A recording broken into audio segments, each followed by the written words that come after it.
Okay, are we ready to go again?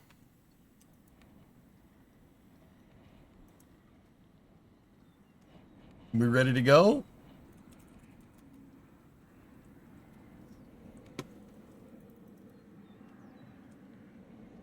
All right, so we have My Summer Car Day today. We're going to be working on My Summer Car and then Space News and then more My Summer Car.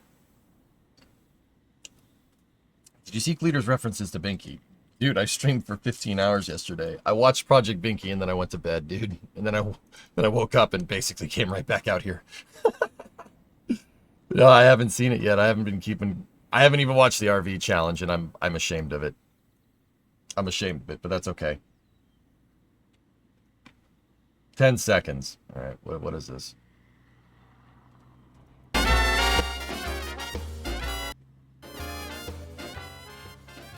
I don't understand. And now the VOD's probably going to get claimed, by the way.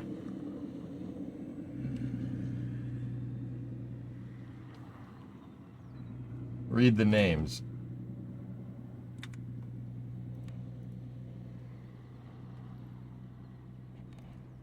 Ralph the Wonder Llama, yeah. Puller Clapper, Garrett Mitchell. Flipper Flapper, James Stahl. Haberdasher, Sam Lankford. Oh, dude, I was falling asleep at the end of the video. That's awesome. There's a plot for Tessa to claim the VOD. Did you shave?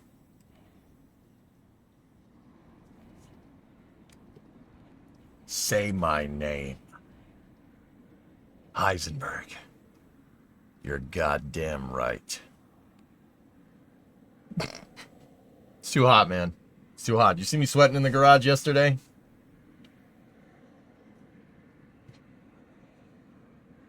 You missed the beard? I got most of it. Carl. I think we're good. Balder than it's not. I'm not bald. It's a buzz cut. See, we're not bald. It's a buzz cut. You could see that the hair is there. It's there. It's a buzz cut. It's different. Okay. You were outside today. Dang hot. Pressure wash those damn stones, man. What's wrong with you? Jason Statham approved. Yeah. I understand you're looking for a transporter, mate. Yep. Looking good. I'm gonna do the same thing as soon as it's warm. Yep. Clark, one of your cats passed this morning. This is exactly what I need to be distracted. Oh, I'm sorry, Clark. That sucks. It sucks losing them. It really does. It's not fun. But anyway.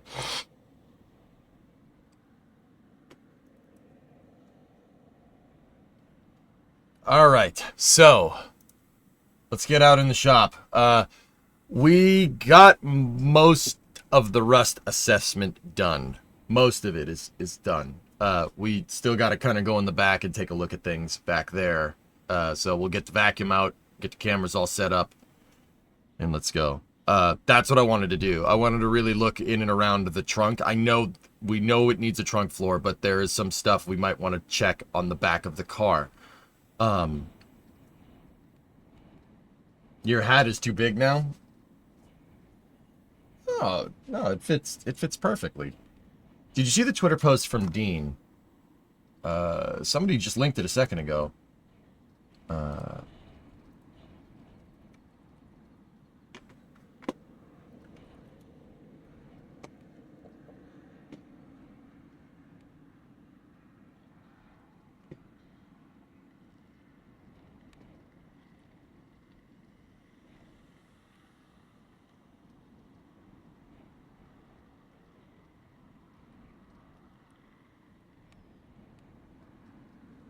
Nice. Looks good.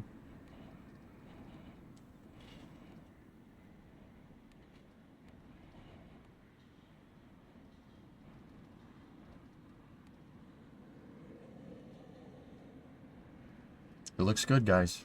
Yeah.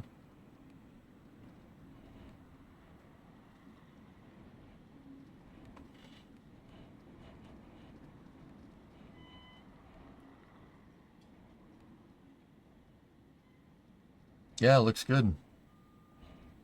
Those plumes are kind of... I mean, that's basically what it does. They just kind of go on forever. But they expand more than that. But that's... I mean, dude, this looks great.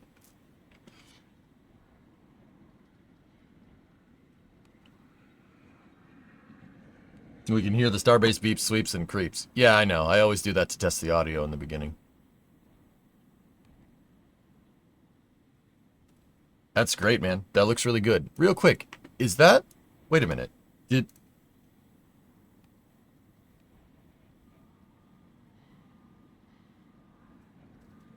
What's that? Why is the... Did that always have that? The green part? That's the SpaceX 11,000 right there, but... I'm wondering if... I don't remember that... having that.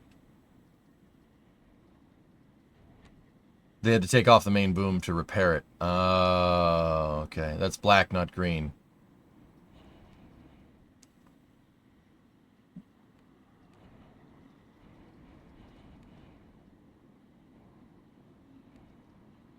That does not look black to me, guys. It looks like forest green. That looks black to me. But whatever. I don't know. My eyes don't work. It is what it is. Anyway,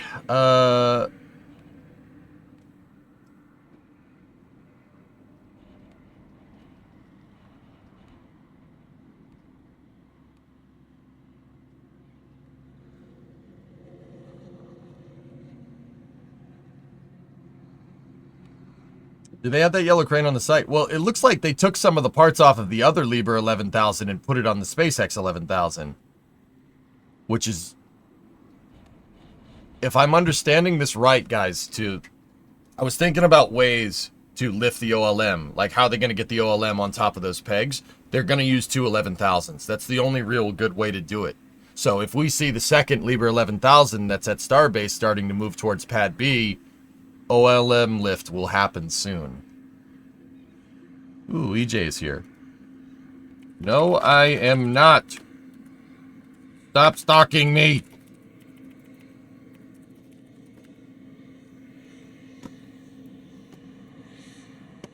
Anyway. So.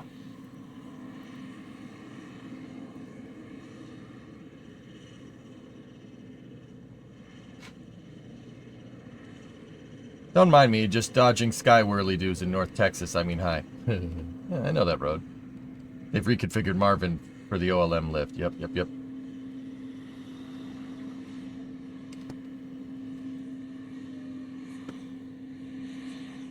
they ever say why they dismantled the SpaceX 11,000? No, it looks like they put it back together, but anyway, whatever. But seeing old Mopars and talking about rockets definitely helps. All right, Clark. So, yeah, let's go. Let's get out in the shop. There we go. Back at it again. When is current guesstimate on the next Starship launch? 1 to 2 weeks, drummer. It's hard to say. The static fire did not go well last night. They scrubbed. But yeah, let's go out in the shop. Stand by for lost signal from the office, as expected.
Okay, we good? We good? Cool. Excellent. Let me pop out the YouTube chat and we should be good.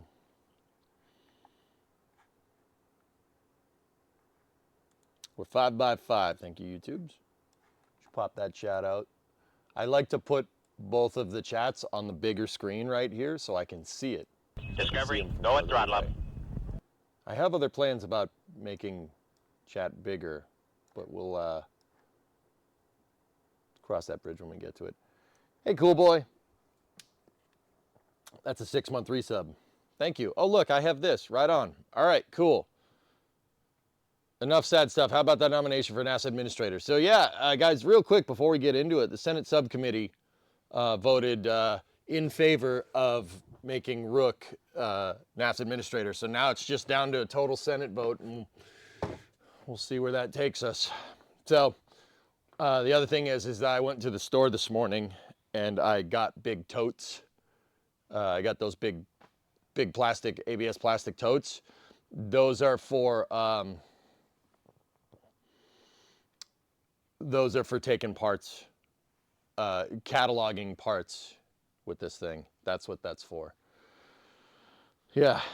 EJ 5 by 5, no buzz other than the haircut. All right. How's it look?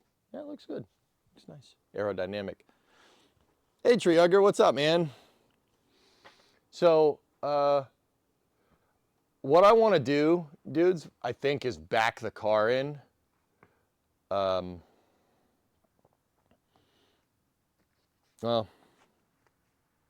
I mean, I could probably inch it forward and we could get cameras back there. The only thing is it's just going to be difficult to see chat from all the way over here. Can I? Let me take a look. Yeah, it's tough.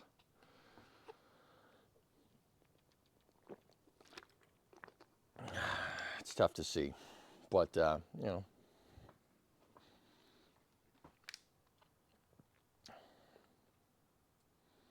Can you embiggen chat? To an extent, yeah.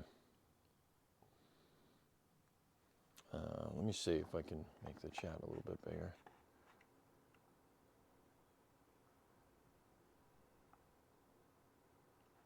Yeah. Let us hear on this fine Wednesday.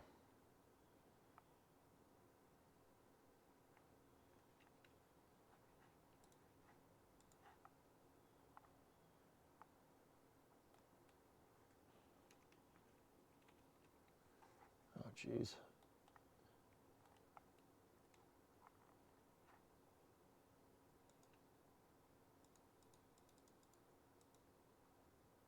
There we go.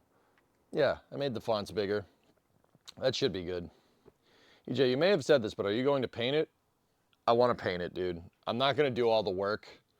I'm not going to put all the work into this thing and then have it look like a piece of junk on the outside. Now, that's not to say that I don't like the, you know, kind of ratty look. It does look cool. The patina looks cool. It's kind of unfortunate to undo 50 years of nature's work here, but honestly, dude, this isn't even a clear coat job. There's no paint left. There's nothing to save here. The paint is just chipping off. You can just push at it and it'll chip off. So, like, a clear coat would be kind of cool, but I don't know. I'd like to paint it. I think that would be sick.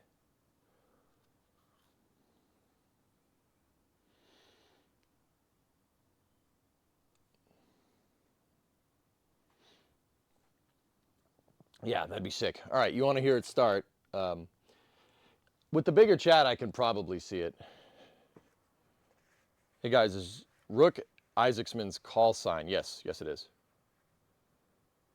I think it looks good painted. I like this B3 blue, the light metallic blue. I think it looks good. I think it's a nice looking car when it's all painted. It's very sharp.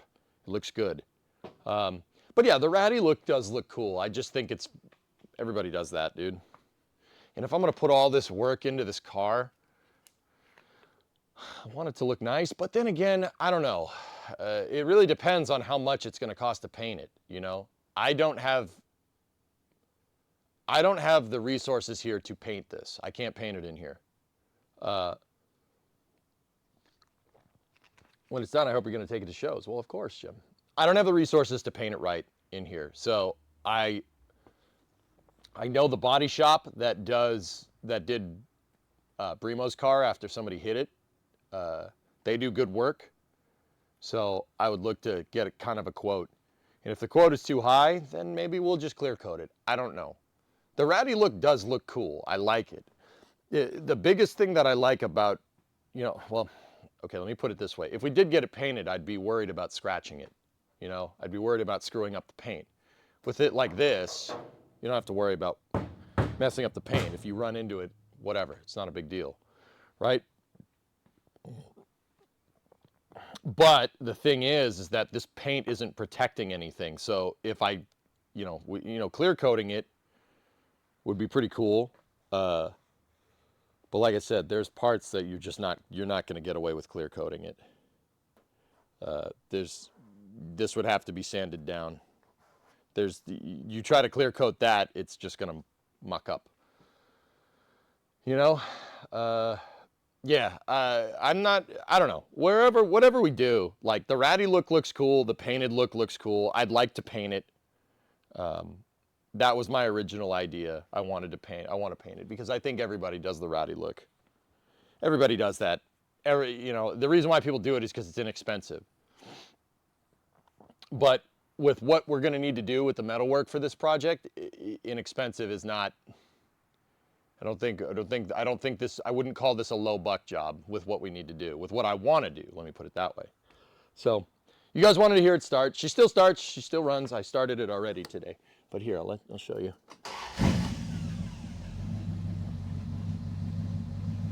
That lifter knocked for a second, but now it's fine. It definitely knocked. I heard it tick 2 to 3 times. Which honestly tells me that an oil gallery might be plugged up. Either way, yeah.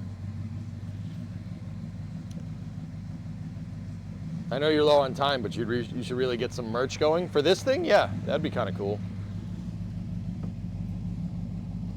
Yeah.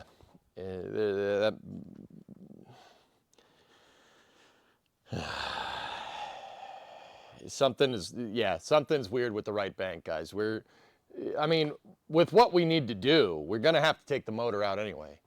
Now,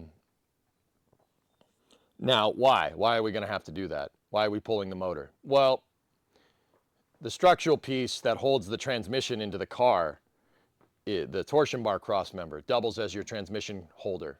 It doubles as your transmission cross member. So, if we replace that, can't do it when the transmission's in the car. It might be nice to use the transmission cross member as a datum point, right? To make sure that the thing goes in right. But once again, that's getting into frame jigging and stuff. So hold off on that. What I really wanted to do is finish going through the car.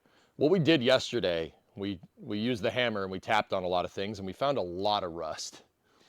We're gonna have to do a lot of work to get this thing good back to normal. But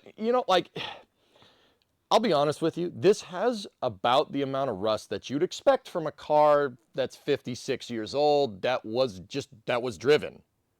Rust is in all the usual spots that it is on Mopars. The one on Mopar B bodies, the one I really can't explain is the back right quarter. I don't know how that happened. We looked at that yesterday, and that's when I was like, dang, that's going to be harder to do because they don't make the door jamb. The door jamb's rusted. I don't know how the door jamb got rusted. I have no idea. It's very strange. EJ's stalling again. Shut up, man. Shut up. You're right, but piss off. All right, anyway, let's, I don't know. What do you guys want to do? You want to back it in? You can back it in. Yeah, I don't know. But the good news is that the rear pan is good. The rear footwells are good. I have to look at the rear torque boxes. We should get under there and take a look. We haven't really done much work with the back of this car. So that's kind of why I want the back of this car over here.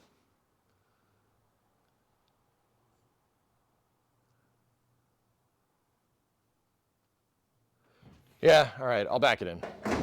I'll back it in. Give me 1 sec. Let's, did I just undo the negative? Hold on. I mean, because, you know, if we're going to, let's do the back, and then if we have time, we'll start peeking around in the front. The front, as far as I can tell, doesn't have much rust, but I don't know what's hanging behind these quarter panels, you know? They don't look too bad. There's a little bit of rust on the seam there, but on the front of the headlight bezel, but whatever. Let me open up the garage. I'm gonna just go turn the car around.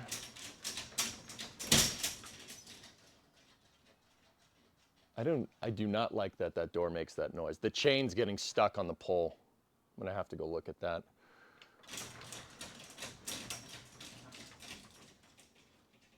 I see what it's doing. The chain's getting stuck on the shuttle. If it breaks the chain, we got a big problem. That door will come crashing down. Or crashing up. Either one's not gonna be good.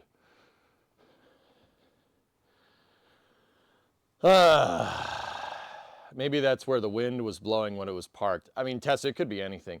Part of me, dude, part of me thinks that this thing was in a carport. Here, let me get to the front cam. Hold on. Part of me thinks that this car was parked in a carport, and like the front of the car was underneath the carport, and the back of the car was outside. Like it was like under a partially covered carport because it's long. Right? Yeah, I don't know. It's hard to say. Because the front is fine. There's honestly really no rust up here that I can see. I mean, we're gonna have to look, but anyway, let me the seat's out of the car, so yeah. Let's start it up and I'll back it out. Just thinking about how I'm going to turn this thing around. Yeah, whatever. I'll be right back. We'll be right back. I'll stay on the mic. Ugh.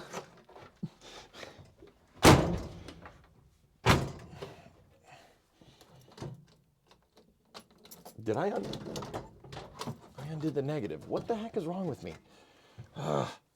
Not a good start for the day. Whatever. It's fine. It's fine. It's fine. I can see that. The paint does change tone right at the back door. Yeah. Yeah, it's the rust that's up around the back of the car is not the same as the rust up at the front of the car, dude, which is really weird. You know what? Here, let me get... I'm going to get a very special advanced temporary Mopar B-body seat.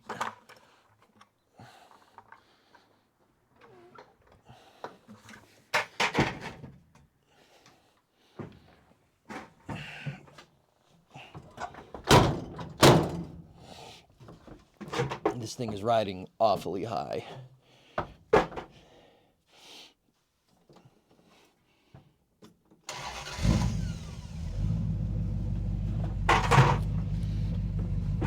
I'd rather sit on the floor. The bucket is too high. Okay, I'll be right back.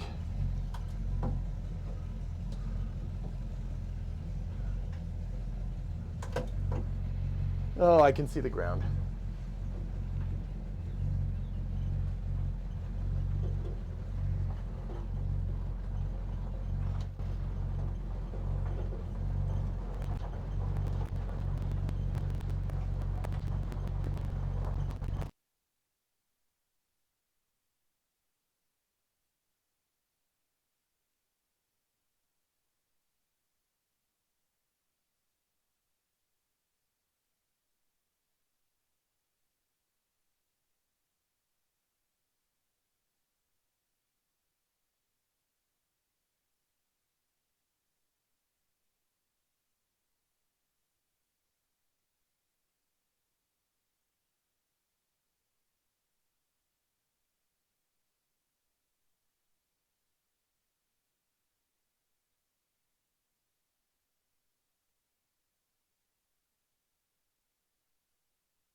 Okay, there we go.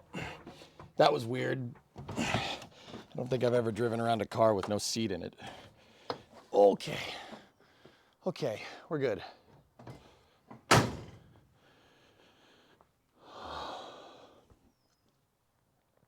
Oh yeah, I gotta move the pan. Yeah, see, the seats are over there. Yeah, they're over there. We took those out. I needed to see where the rust was, dude.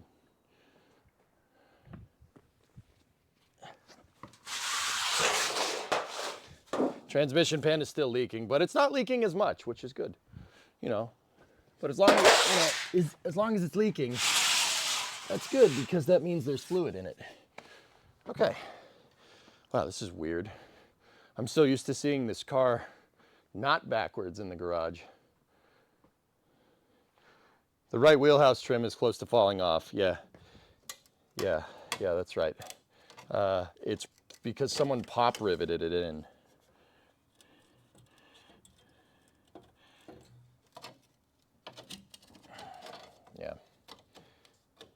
Yeah, someone pop riveted this thing in, and it's not supposed to be, but they probably riveted it because there was no car left. There's nothing to screw into. I have a feeling that there's a lot of Bondo here, but we'll cross more. We'll get more into that later. Okay, so we know this car has electrical gremlins, so I'm gonna undo the negative because I don't trust it. Out because I just don't trust it. All right, we can go back a little bit more. So I'm gonna put the sucker in neutral. That should be good.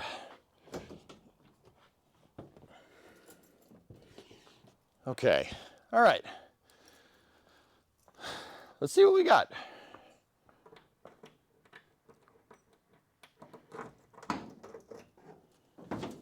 Trunk latch still works.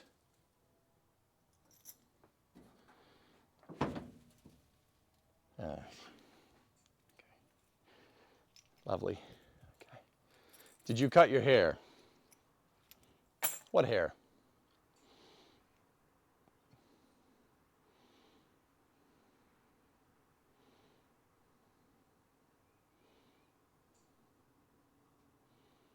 Out of curiosity, where did you pick this up from? There's a guy in central Massachusetts that flips Mopars. I found this on Craigslist in 2013 metric. The guy that flips Mopars out of central Mass. He was gonna part it, but he didn't want to part it out because it's complete. Everything is here. It has all the parts. Just needs at the time, you know, a rug and a headliner, and you'd have a nice cruiser. Now, since that was 2013, cars rusted a little bit more since then. So yeah. I got it from a guy that was looking to part it out, and he decided not to part it out, and he sold it to me for $1,400 on the condition that I don't part it out. Now, I could have just been like, nah, I'm not doing that. But the truth of the matter is, Metric, I mean, you know this for a fact. Like, if you have a coupe, like if I wanted a two-door Mopar, I'm easily priced out of that market, so screw that. So I'm not going to part it out. I want it. I like the four-door. It's more rigid for when we put a bigger motor in it. You know? Check it. It's relevant. Okay. R. Willie. All right. Nice. All right. So, yeah, I mean, Metric, at the time, it didn't really look rusty. And the reason why I bought this car is because the guy was pretty honest and upfront about it. Like, the boards are good. They're still good. The rear footwell pan is good. The two rear footwell pans are good. The rear pan is good. The frame rails are good with the exception of the end of the frame rail. The end of the driver's side rear frame rail over there, we're gonna need to, but dude, I actually figured out that they make frame rail cuts, so you can weld, you can patch in a new piece. So I'm actually not worried about that. I've been reading about what parts we're going to need. We're gonna need a lot, but it's okay. It's okay. We'll get her done. Get her done, man. Yeah, I spent a lot of time reading last night while Binky was on, while we were watching Project Binky. I really got into old GA plane restoration, general aviation plane restoration the past few months. This feels like this before Wheels and No Wings. I get the feeling now. Yeah, it's cool to fix something. Jack, oh God, Chevelle, don't do me like that. I'm Timu Walter White, okay? Say my name. You're goddamn right. Okay, that's I'd prefer that over Jack. No, I'm just kidding. Anyway.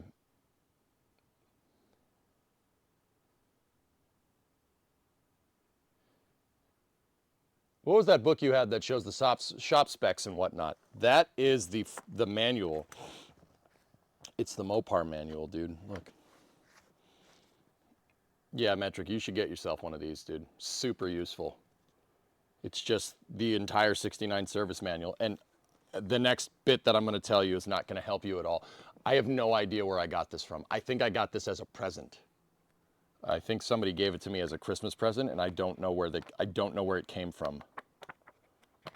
It is superbly useful, though. I've learned a ton about how these cars go together, how the different systems work, torque specs, everything. It's, dude, like, honestly, with any old car, American, European, Japanese, whatever, any car, it pays to have the shop manual. Shop manuals are expensive. They're, oh, I don't know what they are nowadays, probably more.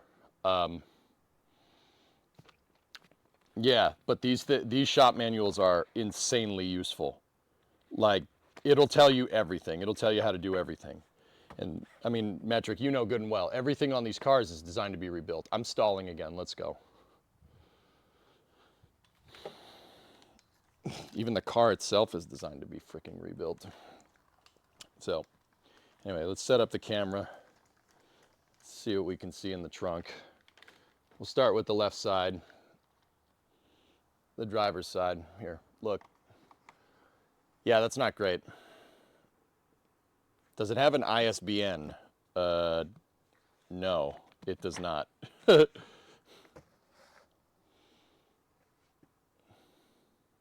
Hemis are cool. You just got to change so much. I'd rather build a high compression 318 using 273 heads or boost it with 360 heads. Yeah, Clark, we could do we confirmed that the lower end on that 318 that's up there in the car is good. It's the valve train that's having some issues. Yeah, I'm keeping these seals, the pop seals. Save some cash. We'll clean these up. Yeah.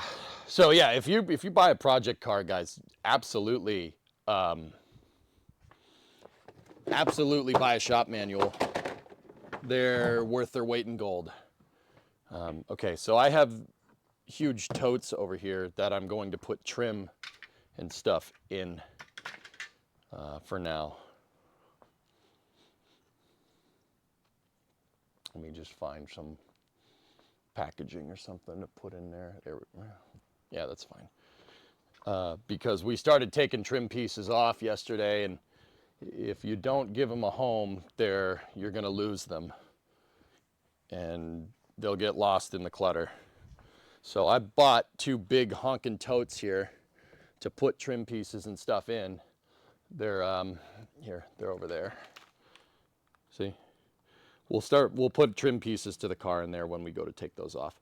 But yeah, so this is bad. The whole trunk pan needs to be redone. Not a big deal. These cars rust. The reason they rust in the trunk pans. The crazy thing is that they rust from the inside out. What happens is these seals up in the trunk, the seals fail or it rusts out like that. Actually, that's more dirt. The rusty part is over there. See, the seals fail, water gets trapped in here, it rusts out, water leaks into the trunk, and it just sits there, and it rusts it from the inside out. That's what happens. Now, the good thing is this piece over here, they do make this. They make that piece because that is a regular area. Most Mopars rust there. And most Mopars rust around the trunk. Now, once again, there are some good parts of the trunk pan over here, but we're gonna, why? That's not worth saving. Let's just put a new one in. That is gonna be a lot of work. The trunk pan will be a lot, but you know, it's not bad. Let's start by vacuuming. Let's vacuum this sucker out. So what's the over-under on the time EJ is gonna say it's not a big deal? Why you gotta do me like that, dude? Why? Why you gotta do me like that, man? What did I do to deserve that? What did I do to deserve that? Damn.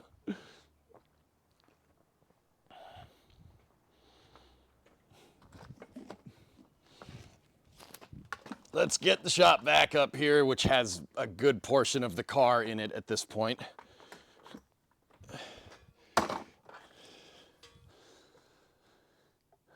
All right, let's roll.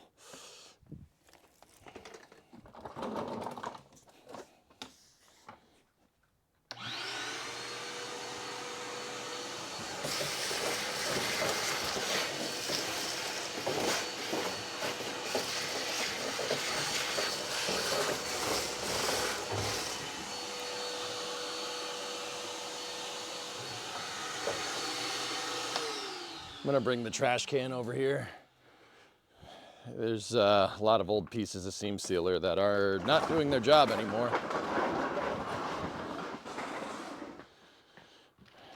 All right, let's go.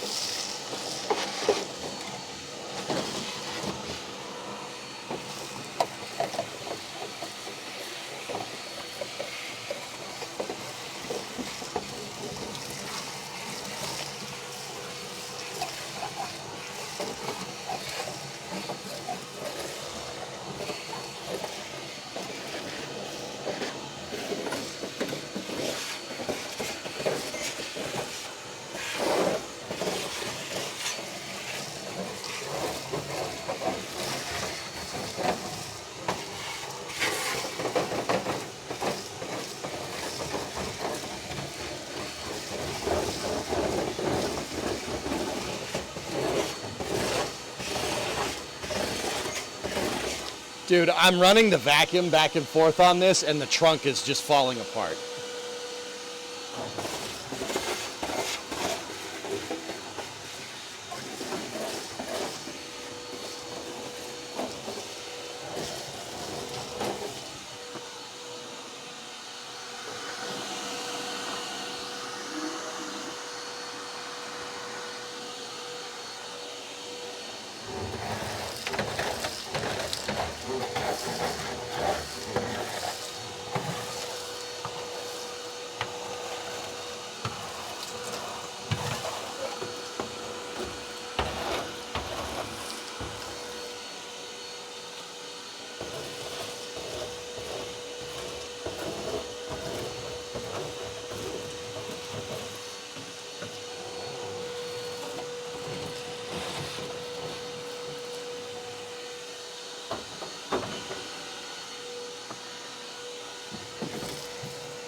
Okay.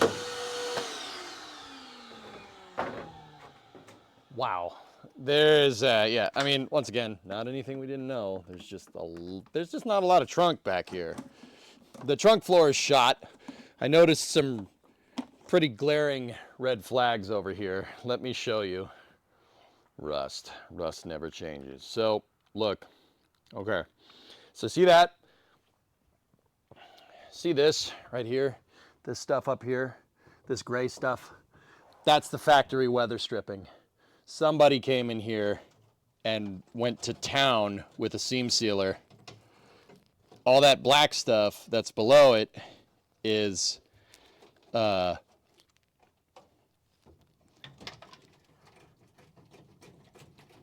think my trunk pan connector is completely disconnected.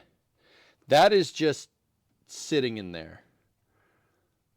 Oh, there's a trunk extension piece that connects the trunk pan to the quarter panel here. Yeah, that's gone. That's moving entirely independently of the, yeah, that's moving independently of the car. That's great. That is a big deal, Halsey, to be honest with you. Yeah, that's kind of a big deal.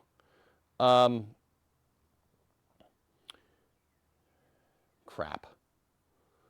Yeah, so from what I'm guessing is the trunk extension from here over started rusting out, and somebody tried to seam seal it, and what they ended up doing is trapping more water in there and rusted it out completely. That's what seam sealer does in the wrong spot. What is that? The best VIP. Math is hard. 15 plus 15 is 30. But 16 plus 16 is 32.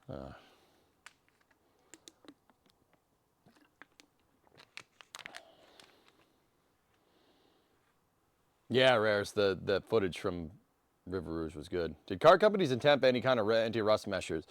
I think there is some. Like, that's what that gray stuff is, Chevelle. All the gray stuff up in here. That's what that is. But, yeah. We also have the channel for the wire harness here. These are all the wires that go to the back here. There should be 4 of them. So running lights, brake lights, reverse lights, license plate lights. And yeah, we have 4. That's what those are. And then they split. They split right here to either side. And see the split connector? I don't know if you guys can see it, but yeah. The harness is very similar to the 59.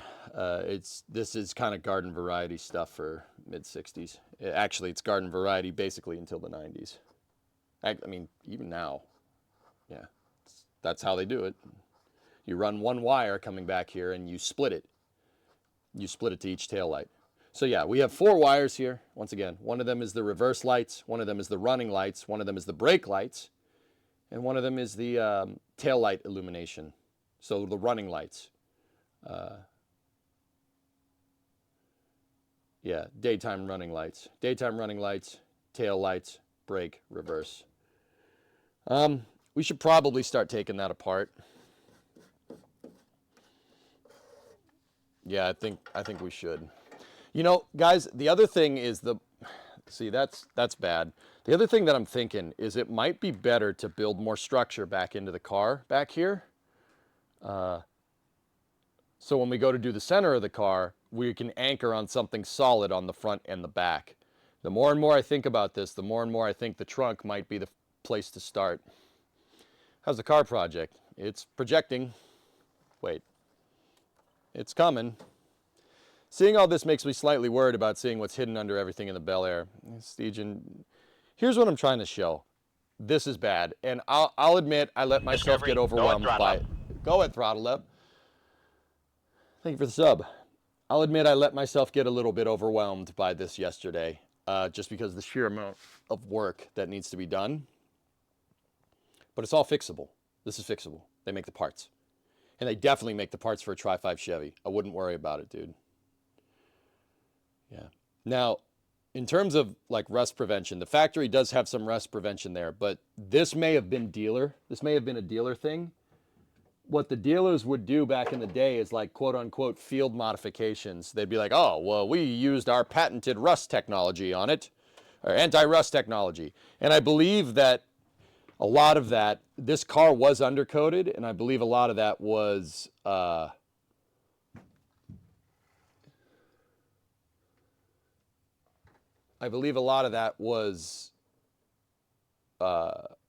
saved it. It saved what's left of this car. Once again, all the spots where it rusted basically rusted from the inside out, with the exception of around the wheels and stuff. But the inner wheelhouses look good.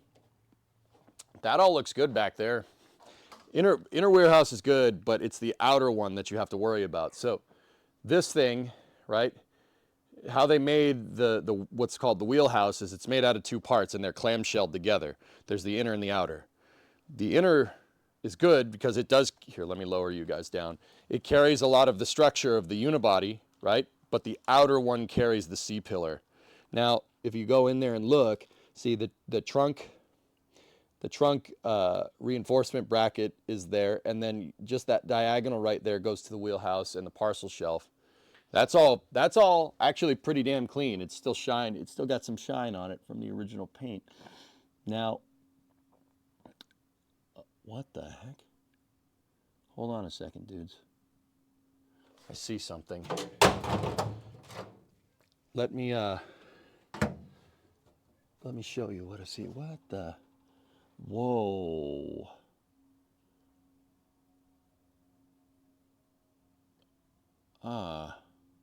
Interesting. That is not the same as a coupe. I found a difference. Hold on. All right. So I'm noticing something. The C-pillar is different. It's not boxed like it is on a coupe. So check this out, dudes. Look. So there's the inner and outer wheelhouses there. The outer wheelhouse doesn't look too bad, but it rusts. It's rusty down there. See that seam, that armpit seam right there? It's definitely rusty there. I know because I sandwiched it yesterday and it made a crunchy noise. So see that? This beam right here. That's the C-pillar. So that's what's connecting. Oh, let's back it up. That right there is what's connecting the roof to the back of the car. That's a huge, huge beam. But what I'm looking at here, dudes, is very interesting. That's not what the C-pillars look like on a Charger or a coupe. It's like cut down almost. And that's probably because this car has a different roof. But here, let's see. Is the other one like that? It is. Ah.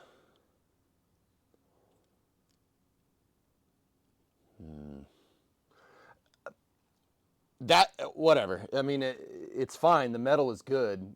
Oh, wait a minute. I see something else. Uh-oh. You see that? You mousing mother truckers. There's a mouse nest behind it. Do you see it? It's just at the very edge right there. Balls. Save weight with the extra structure. That's my guess, Hellfish. I'm going to go ahead and guess that the C-pillars don't need to be as strong because we got a post car. So on a Charger or a Coronet coupe, that's boxed. It's a fully boxed piece. But it's not boxed. It's just a C-channel. So that piece is like this. It's just a C. Here, let me zoom out. So on the Charger, it's fully boxed, but on the Coronet, four-door, it's just a C-channel that goes up. Yeah, that's definitely a difference between the coupe and the four-door. Interesting. Huh. Okay. Once again, that's something I didn't know. Something to take into account. Okay. Not a problem. All right. Yeah, the more and more I think about it, the more and more it might be better to start back here, dudes. It might be better to start at the back of the car. Because if I build back the structure here, we don't necessarily need a jig to do it because my frame rails are good. All the major structural components down here are okay, with the exception of the bumper brackets and the end of the frame rail. But that's fine. As long as their frame rails aren't rusty and everything is true, now that I'm really thinking about it, if we build back here first, this will be good because this reinforces all back here. It reinforces everything, so when we have to go and do the middle of the car, we have something to anchor on. We have structure back here to anchor on, and we know there's good structure up at the front of the vehicle. Is the engine still functional? Yeah, I backed it in, Jens. Yeah, of course it is.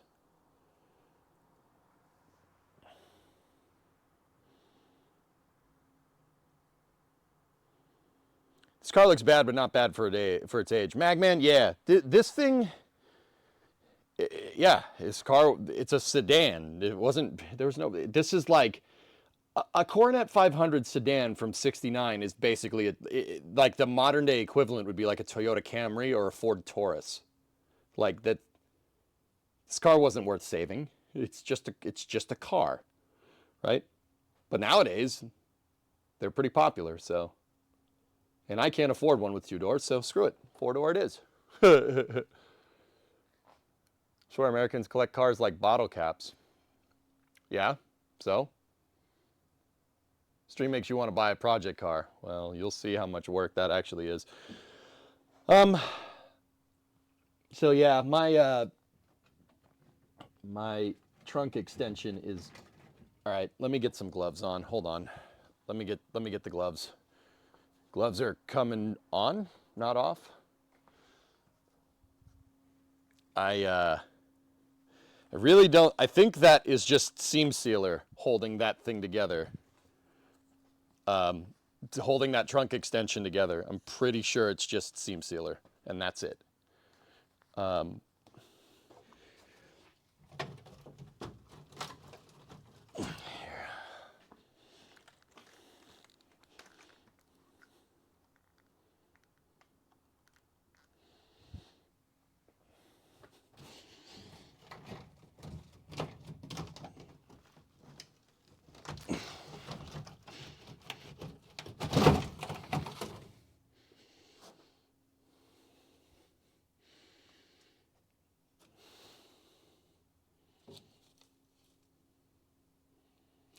Is that Bondo? Oh no. No, it's not seam sealer. Oh, what the funkin' waggles? Oh no. That's, oh, it's freaking Bondo. Oh no. Where's the trunk extension? Oh no! Oh no! That's so bad. Oh, that's awful. Here, let me get the wiring out of the way. Oh no! No! Who did this? Why would you do this to this car? This poor car. Oh. Dude, I don't know if I'm like nervously laughing or crying here. Like this is, oh no, bro, come on. That's not how you do this. This isn't even the wrong way to do it. This is just why. Oh no. Is that masking tape? It's masking tape. Bro, it's not a house. It's a car, damn it. Oh, what the Oh. Oh, that's bad, dude. That's all, that was all Bondo. Oh no. I don't want, the other side is the same way. Oh no. What was that supposed to do? Jens, that's mud. It's fiberglass filler. Well, not fiberglass filler. It's body filler, dude. You don't use body filler on stuff that's structural. Body filler is there to get dents out of metal to make paint look good. You would not use that. Maybe time to see if you can get a desert shell. No. No.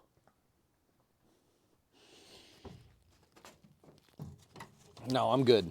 I want to save this car, man. Yeah, somebody just put this on here to make sure they had an operable trunk. Oh. And then they seam sealed the heck out of it. Oh. What does that look like from back here?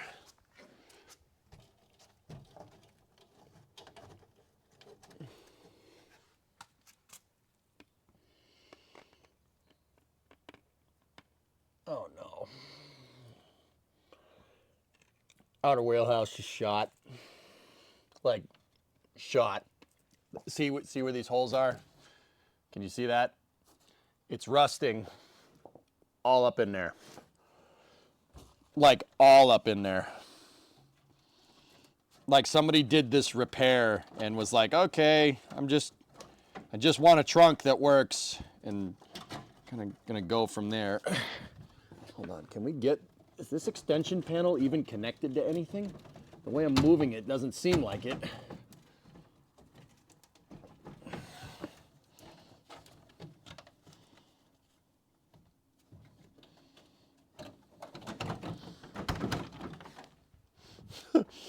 Oh no. Like I said, not anything we didn't know, but damn, dude, you didn't have to do us like that. Holy crap. Bro, what is wrong with this thing? Oh, what the It's everywhere. Chad, it's everywhere. Ah, it's everywhere. No. Why? No, naughty jungle of love. I heard screaming, and I was curious what's happening. Somebody tried to use body filler to structurally fix the car, Bree. What? Why? Oh, it's so Is bad. that corner? Discovery, go at throttle up. Yeah, that. That's not how you do that. Wow. That's all Bondo? It is all Bondo.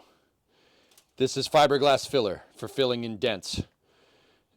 Oh, I don't know. I mean, it is called body filler, so you... No, not like that. No, not like that. Oh, that's it's all Bondo. Discovery, Always go at throttle up. have been. Hey, Wisp, Dr. Gnome had a sub in there. Careful, tetanus. Oh, that's a very good point. Yeah, don't. Before I poke my finger through it. Yeah, see the gray? That's the gas tank. Ah. See this? If you can do that to metal with your hand, Yeah, that's not good. yeah, we're gonna need a new trunk pan. I was going to say, so you said you need a new trunk pan. I shouldn't be able to do that. See, believe it or not, this is normal. This is where these cars rust. Okay. I don't know what the hell that is. I don't know what happened over there, but there's gore. It's bad. That. So how do we feel about parting it out now? Oh, no. They make trunk extensions. We're good. I'm just asking. They keep saying that too. No, I want to fix it. I know. I'm just asking. Yesterday I was like, but today I'm good. Okay. We're good. Everything's fine. It's fine. It's fine. Probably gonna get subs around 3-ish. Okay, that's fine. I'm just gonna get your usual. Do it. I gotta double check my meeting times, but that's what I'm thinking. Okay, your head's on camera, by the way. No, it's not. Oh. Now it is. Hi, chat. Yeah, that's once again they make the parts. They Yeah. make trunk extensions, so. Whatever. Okay. I Gee. heard screaming and I needed to make sure. No, I'm good. That's awful. It's so bad. Like fixable, but I'm not like it's so bad. Oh, I can't fix this. I'm like that's awful. Why would you do Why would you do that? Why would you put stumps underneath your garage? Bingo. That is the automotive equivalent of doing that. Of putting a concrete slab over fill dirt that has logs in it. Because that's what was going on in the back of the damn garage. Chat says hi, by the way. Brimo, we need crew cab charger merch. But this isn't a charger. It is though. It's a Coronet, It's a Coronet. but it's a crew cab Coronet. You know how like there's the blue truck is a crew cab F series, Okay. all right? And ours is a single cab. The Charger is a single cab because it's only got 2 doors. This has 4 doors, so this is a crew cab Charger. That's what I'm calling it. Oh, okay. And it's the same chassis. It's the same car. Joke now. Yeah. Okay. It's crew cab. Okay. Crew cab Charger. Okay. Yeah. I haven't arted in a while. Discovery, go at throttle up. Oh. So while it sounds like a wonderful idea, chat, Figure it out on your own. Primo says figure it out. Chevelle, hey, tier 1 sub. Thanks, man. I'm going to need it. 4 gallons of gas and a match. On any other occasion, yeah, absolutely. Sell tiny vials of the rust falling off this thing, then people can have a piece of your car forever.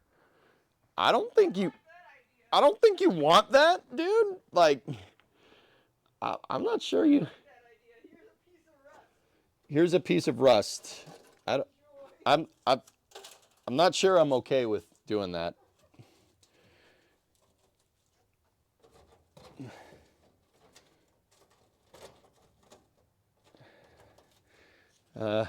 Yeah. Anyway. I don't want a piece of rust. No, thank you. Yeah, I'm not, hey, I don't know. He might not be very keen. You know, you already got rust. Well, he says he's already got rust.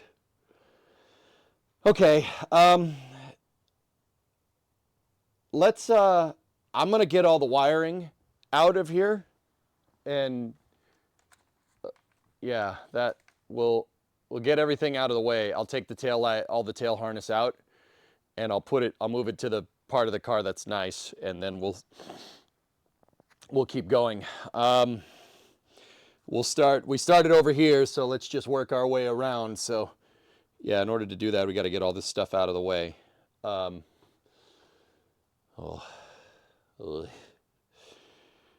So we can also take the taillight bezel off and see what's waiting behind that. That's going to be fun. Okay. Taillight stuff. Let's go.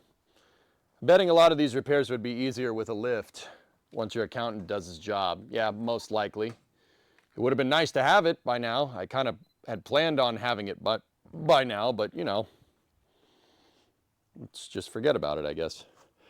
All right, so these shouldn't be hard to pop off. You should just... Yep, there you go. They just pop out.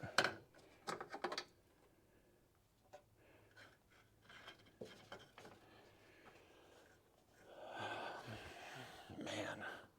Dude, I knew it was bad over there. I didn't think it was that bad. So all that Bondo did was just trap water there and make it rust even more. That's all that did. It made the car look nice, but yeah, that's it. That's all. It did not do any usefulness for structure, like at all.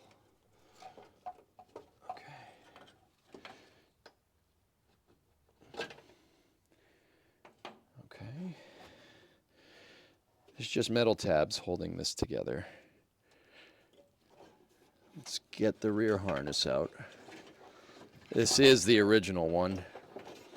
Just got to be careful. I don't want to break these bulbs. Not that it really matters, but...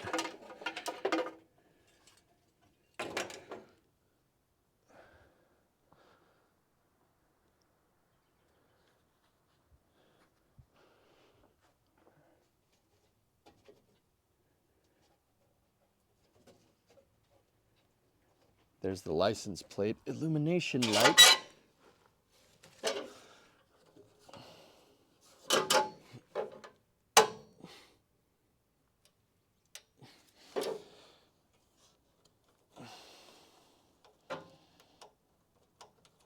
Yeah, it's just a bullet connector.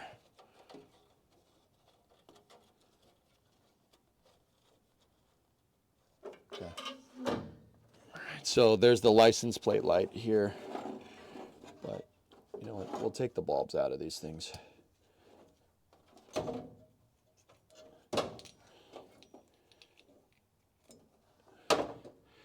$1157s, pretty much garden variety for back in the day.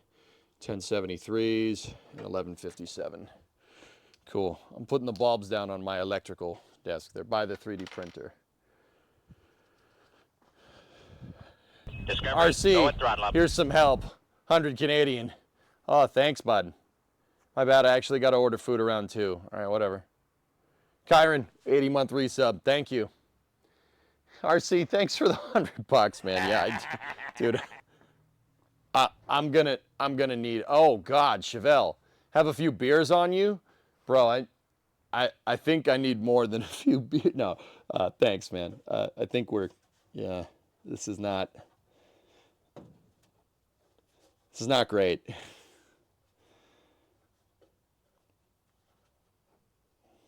Now, if this wiring harness wasn't so simple, just on a side note, guys, if it wasn't so damn simple, I would probably be taking pictures and documenting everything, but I know how this all goes together. Like, and it's not like, oh, I'll remember it later. No, I know how it goes together. It's not hard. There's 3 light bulbs for the left, 3 light bulbs for the right, 1 light bulb for the center. You're not messing that up.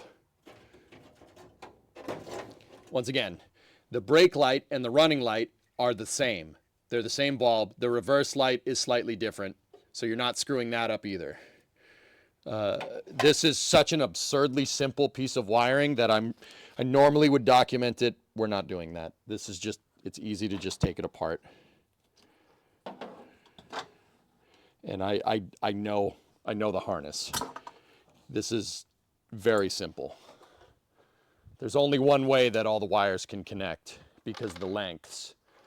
So, I mean, we might replace it. Even if we replace it with a factory one, still the same thing.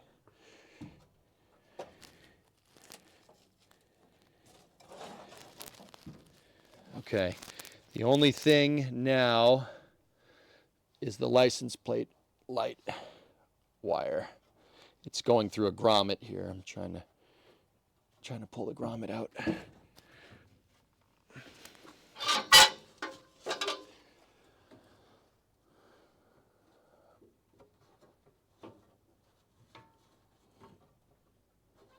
Got to push from the other side.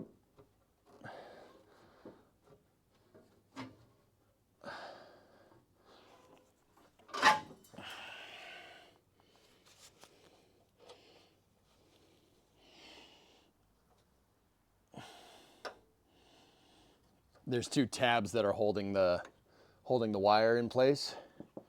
I'll just get at them real quick.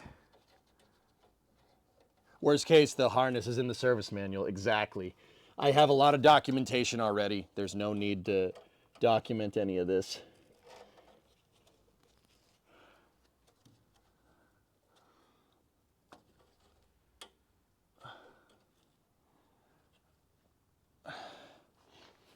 There's a little pull tab that I need to get at. Let me get a screwdriver. Everything is retained here with just metal tabs, which is kind of cool because it makes it really simple to take apart.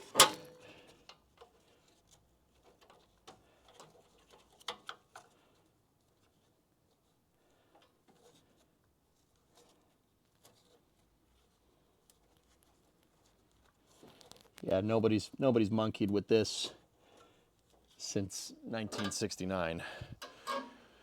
Okay.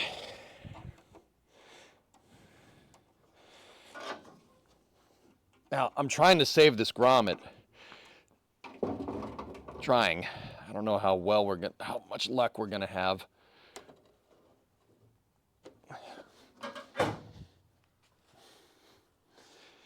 Has anyone chimpanzeed with it? I don't think so. Trying to get you guys a decent picture of the grommet in there. It's actually just behind that. I gotta try to pop it. Oh, I pop it. I gotta pop it. God, I'm hanging around with Jack too much.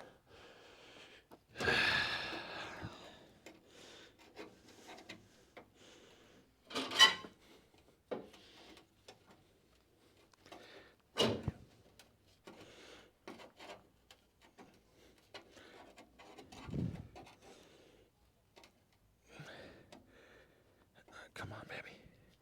Come on. She's coming.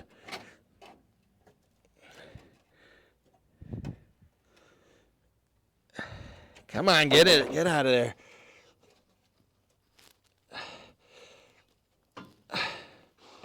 Ah, yes. And we saved the grommet. See it? Heck yeah, man. Huge W. I don't want to lose my screwdriver.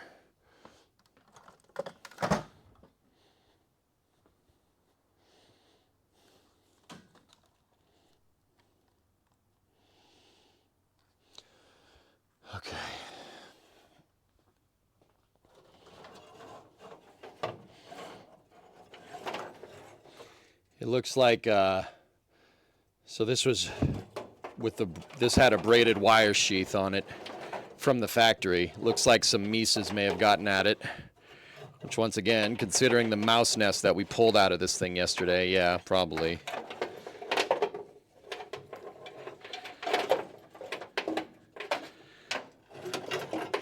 Okay, see, there it is. That's it. That's the taillight harness. Once again, you got, for the left-hand side, there's 3 sockets. One's reverse, one's running light, one's brake light. Right side, one's reverse, one's running light, one's brake light. And then you have a license plate wire harness, license plate illumination. Let's just put that back there. The next thing that would need to pop out here is the fuel tank sending unit wire, which, yeah, is at the front of the tank. But for now, I'm just gonna take the stock Mopar harness and just put it back there. If we do redo this, I'll make sure we sheath it up and make it look nice and waterproof all this stuff, because a lot of this is just wires hanging around in a damn trunk. Poor mice. You're rude to them. You had to let them out. I think they're nesting in the damn garage now, dude. I got to get traps. So don't worry about it. Oh, I heard Bree say something. Hold on, guys. I think she's talking to the dog. I think she's talking to Taito. Yeah. Okay, cool. She is. Sweet. All right. Well, more W's, more L's. Win loss. Okay, so the next thing that we should probably do is take the bezel out, take the taillight bezel out, and then we could get the taillight fascia. We could take that off, and then we can get the taillight bezels out, and we could see what rust looks like all back up in here. How's Titan? Is he scared of mice? No. I was talking to the dog, but thank you for checking. All right, cool. Titan is not scared of mice. Titan will eat them if he gets them. He is not that kind of dog. He will straight up eat it and be like, look what I did. I'll be like, that's impressive, man. Good for you. Yeah, I ate it. Yeah, I see that. All right, so.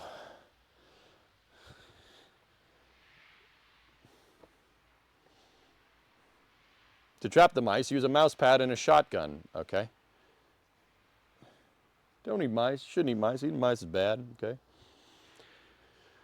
All right, let's, I'm gonna get at the shop vac. We're gonna use the shop vac again because by the end of this, my shop vac is just gonna be full of car, but whatever.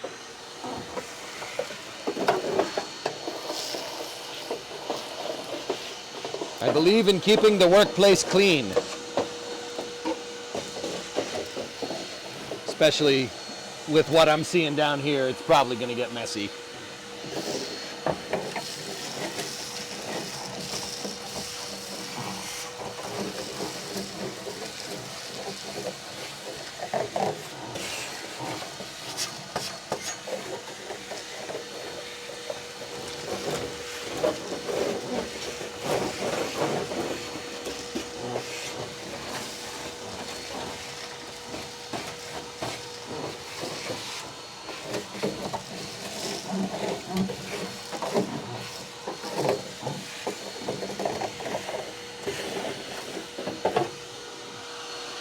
All right, let's get the rear fascia off. See what's behind this fun.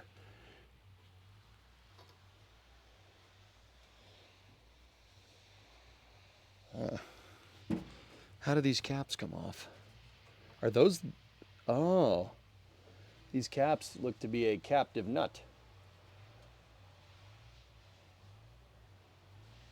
That's it, boy. Get in there nice and deep. The only guy that's here is the guy that just wants Justin to wash his car a lot. That's it, boy. Get in there nice and deep like.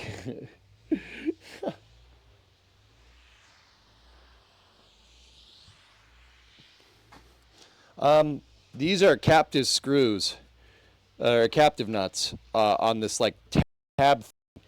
I'm just before I go start taking this apart, I'm just going to inspect this and make sure I understand what I'm doing here.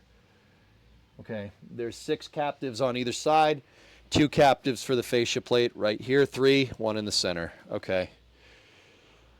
Okay.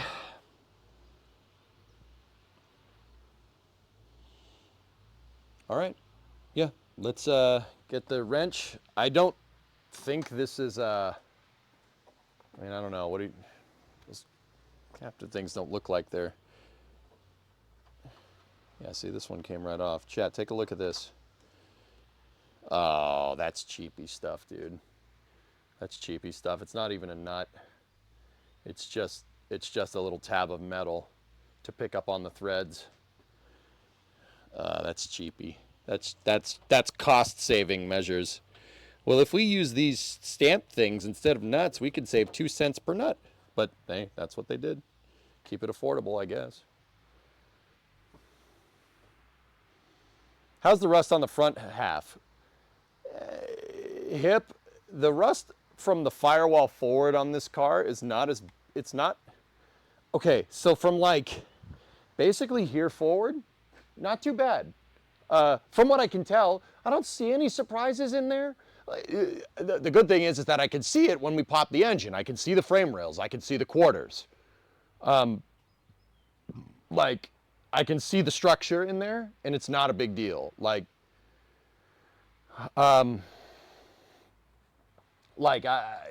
it doesn't look too bad. There is a little bit of mud, Bondo, on the right front quarter.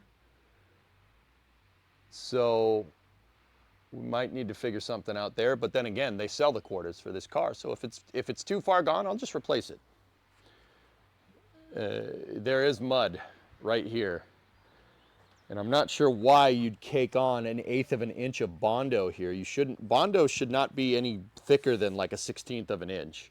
What's a 1/16 of an inch? Like 2 to 3 millimeter, maybe. You're gonna have this dipped or sandblasted. Oxygen. If I do blast it, it would probably be me doing it. I don't think I'd, well, I mean, then again, I could pay to have somebody just do it out there. I have the space to do it, man. Yeah, I don't know. We'll see. Let's continue with the tail light bezel.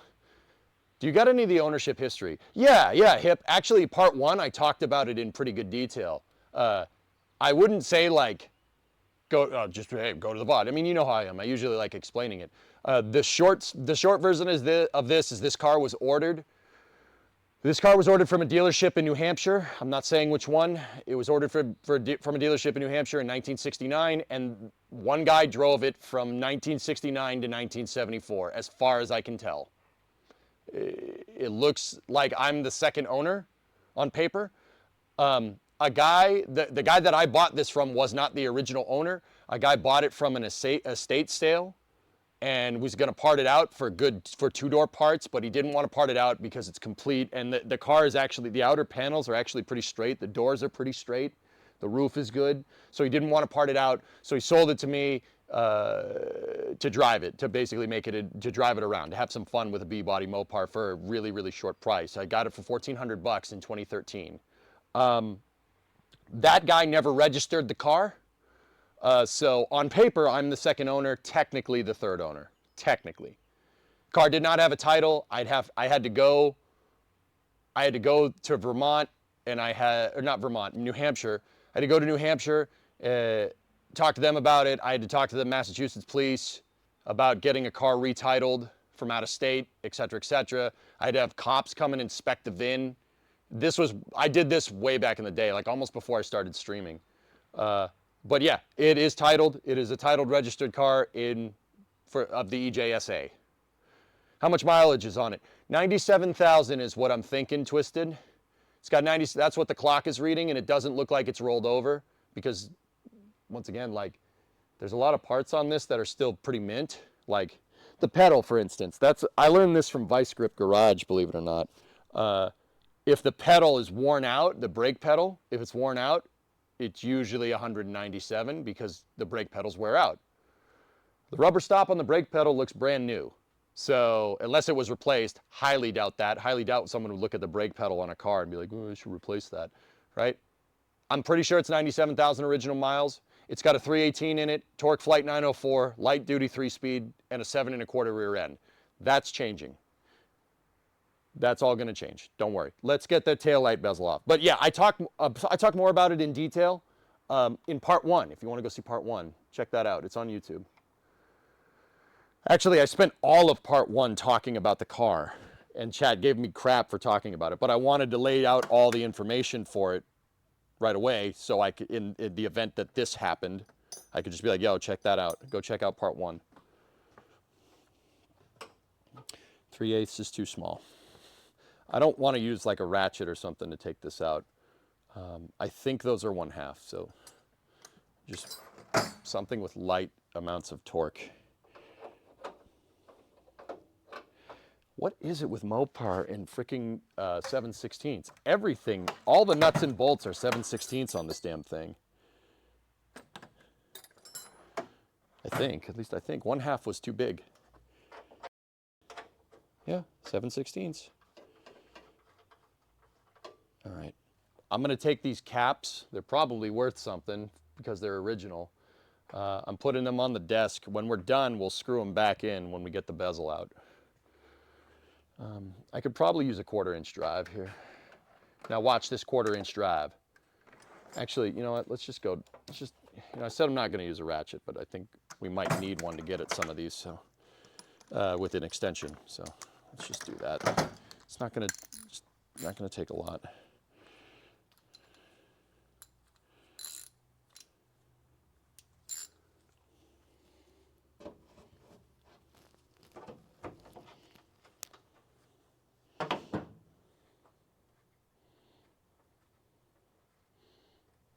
Yeah, that one's fighting a little bit.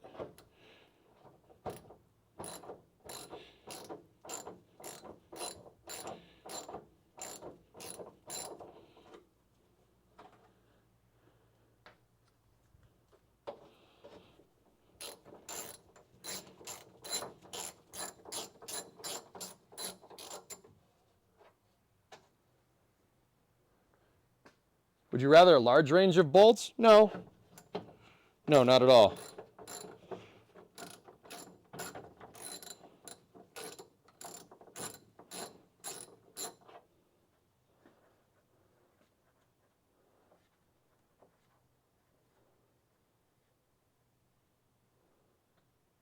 I understand why they use these caps, so you could make sure that nothing gets stuck on these threads when you take it in and out of the trunk.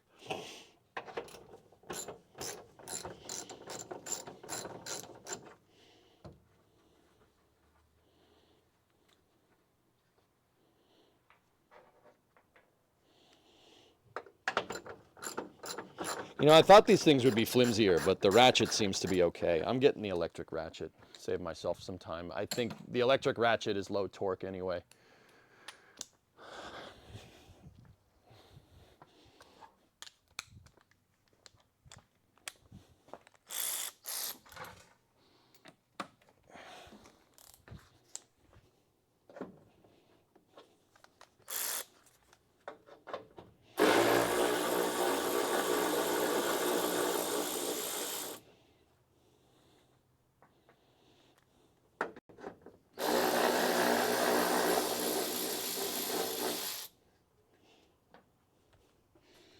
There's one that's way under here.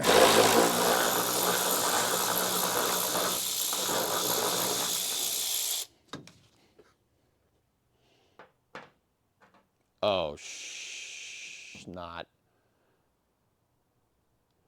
Is that supposed to be a stud? God, I hope not. Oh, that would really suck.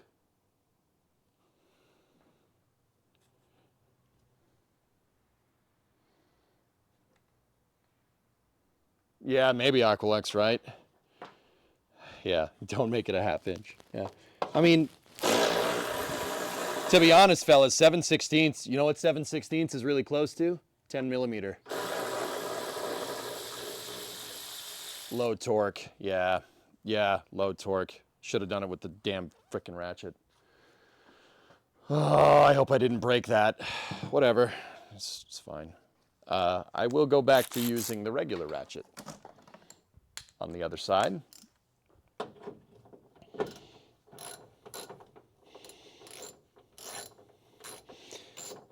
I really hope that I didn't pull that stud, rarest, but I probably pulled that stud, which really sucks. That really is a big, lame thing. I mean, usually the electric ratchet doesn't pull that much, but yeah, I mean, I even said it. I should have known better. Well, well, well, if it isn't the consequences of my own actions.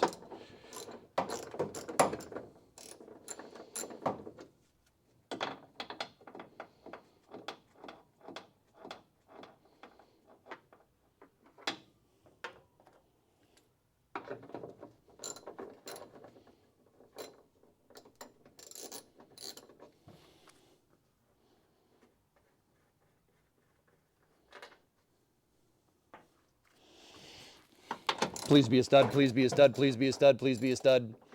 If this one is also a stud, that means I didn't break anything.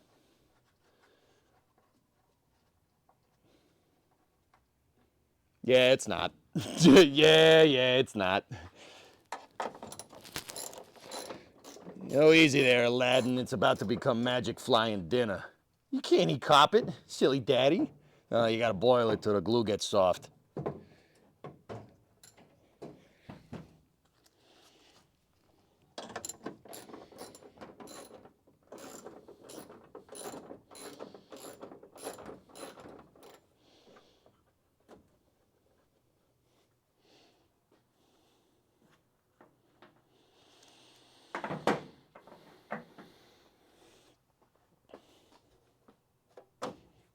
Let me just make sure there's not a stud on the outside here.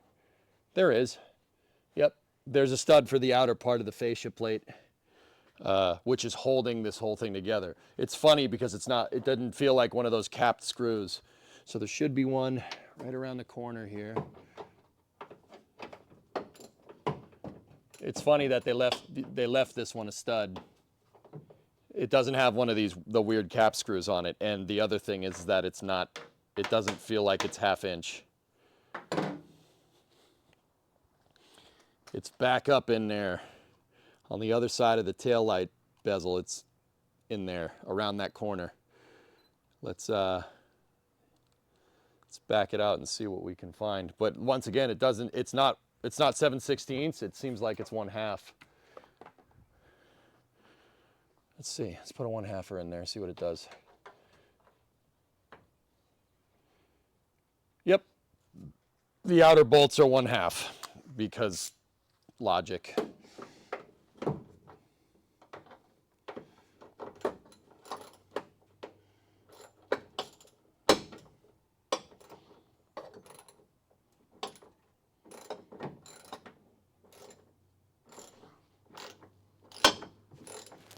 Just got to be careful. You don't want to hit any of the valves. This is space. I'm in space. Oh. T-Money. 5 subs, baby. What's up, man?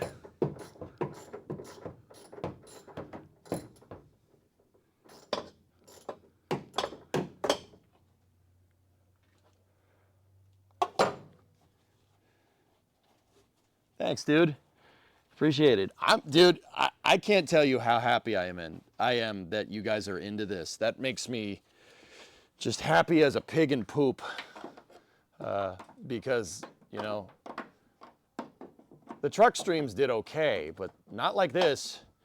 The support for this is considerably higher. Maybe it's just because people have a soft spot for old Mopars. Seriously, I don't know what it is. What Dodge was doing in the 60s was just so freaking cool. So damn ahead of their time, and it's a shame that they were run by nincompoops that called the oil crisis a fad. Whoops! But anyway, I appreciate the support, dudes. Thank you very much. There we go, that got it off.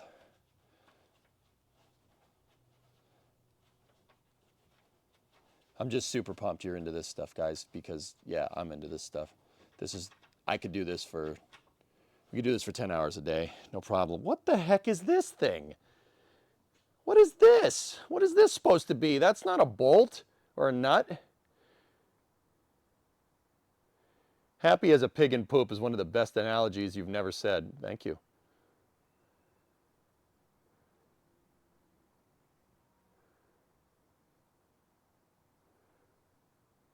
We dig it, EJ, especially unedited live stream. Really respect the difficulties. It's a Nolt. Yeah. It's got thread on the inside. You see that? See the thread? Look at my fingers. Look at my fingers. It's threaded. That's, I mean, not that a nut isn't, but you know what I'm trying to say. Shut up. All right. I'm gonna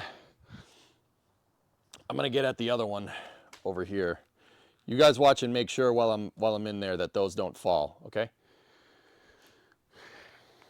Especially the one with that stupid stud. Looks like an old riv nut, right? But it's on a thread. A bolt plus nut equals butt. Okay.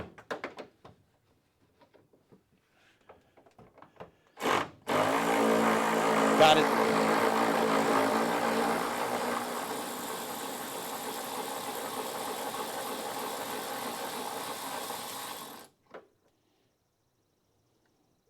Yeah, I got you, Rarest. Yeah. It's a Nolt. You can tell it's a Nolt because of the way it is. You know, that's pretty neat. There's another Nolt, a nut bolt. All right, so I'm gonna move you guys to the back and we'll take the fascia plate off and see what fun is behind that. The fascia plate is actually in pretty damn good condition. So let's see. Let's see what's behind door number 1.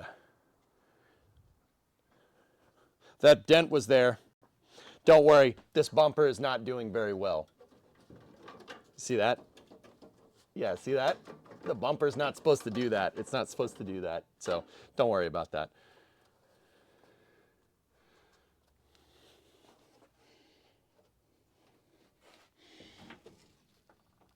All right, let me just make sure there's nothing else securing this. Oh.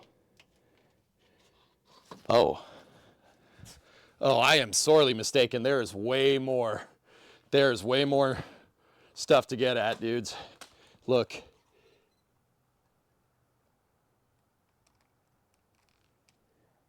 See all the Nolts in there? There's way more. I am very, very mistaken.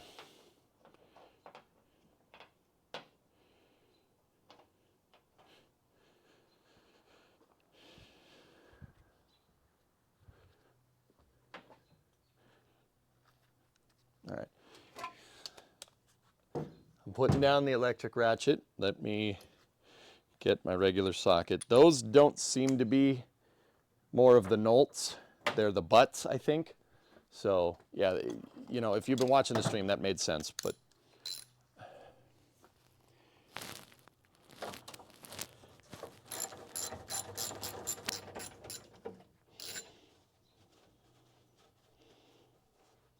oh, a little spoder. This is a little spoder. See the spoder? He's on the socket somewhere. Where'd you go, spoder? Oh, well, maybe not. I don't know where he went. I don't mind spoders. They eat bugs. That's fine with me. Eat all the bugs, spoder, man.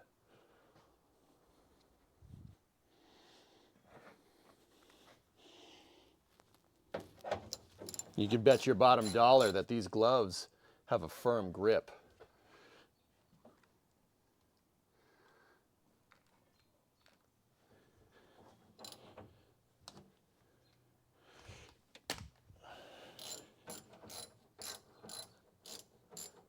Your car is making me feel good about the Jeep, thanks. Yeah, it's just Dodge things, S. Don't worry about it. They are all pieces of junk.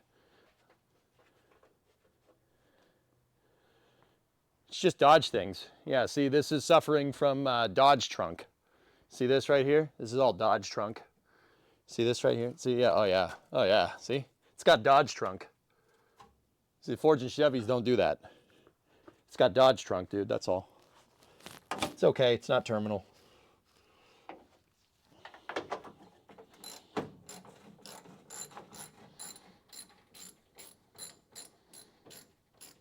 Shadow, what's up, dude? Hey, STS3? Is that what that says? Oh no, 5153. That's cool too.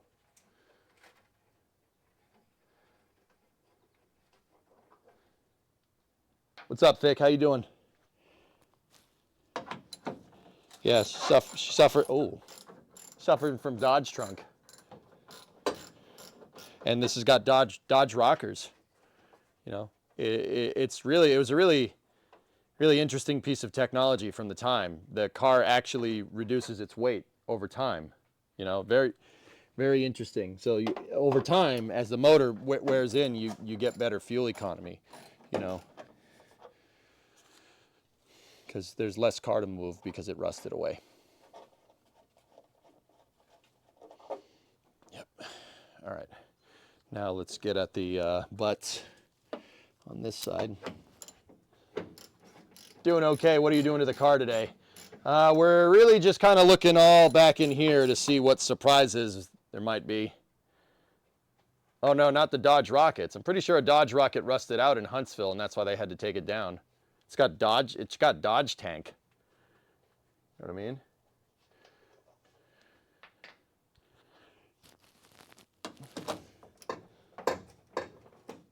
Rarest, you got a line on a 68 T-Bird with a 429 asking 9250. Might go check it out. It's a little steep for a T-Bird, dude. Is it the original motor? Is the car rusty? Do you have lucky dips in the States?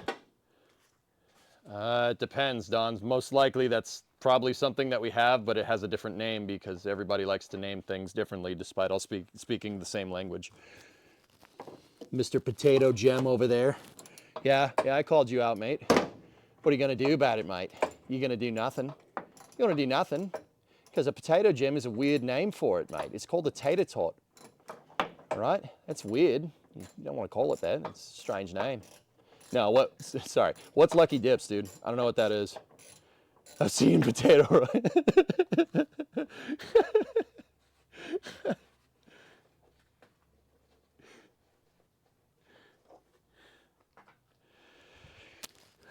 Okay, what else do we got in there anymore? No, that's a stud. Nah, mate, it's a potato gem. I don't think it is, mate. We call them tater tots. It's strange. Yeah, it's strange calling it a potato gem. I mean, I suppose I understand it, but it's a little weird. All right, it seems like there's two more studs in here. That's the one we got out. This car seems to be a lucky dip.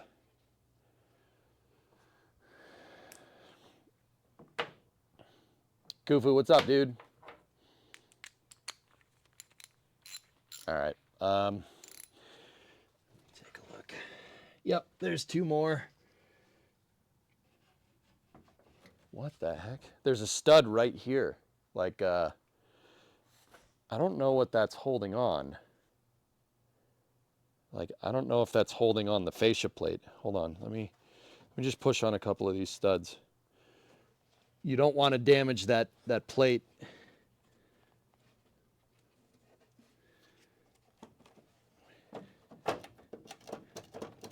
Okay, that's free.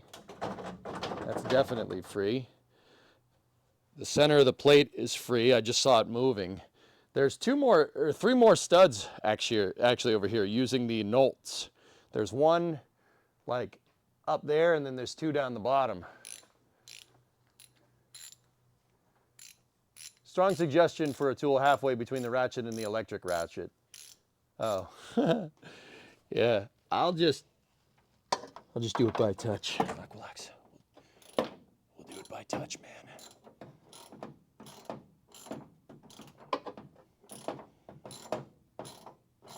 I don't really understand what this stud is going to, considering it goes past the fascia plate.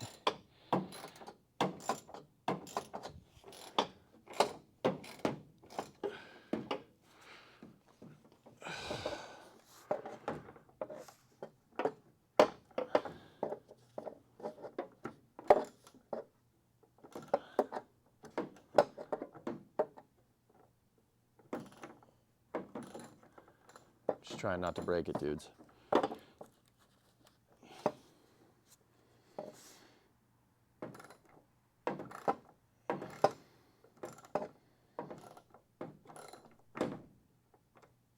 don't fall.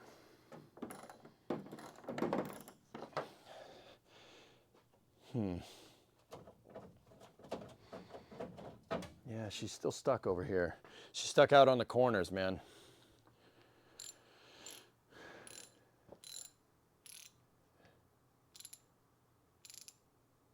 Use them all the time working on that aircraft. Oh, grab bags? I don't, is that what you're talking about?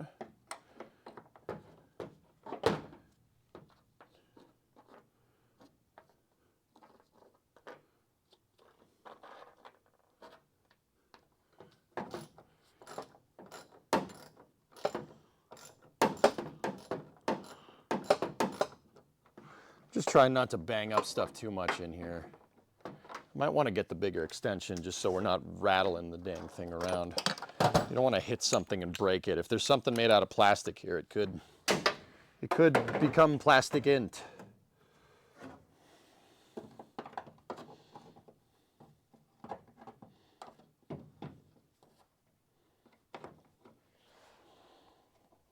There we go. I got it. I caught the thread.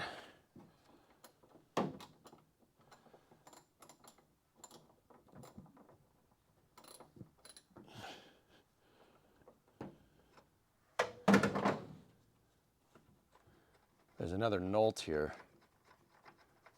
Once again, I'm not 100% sure what that thing is holding in.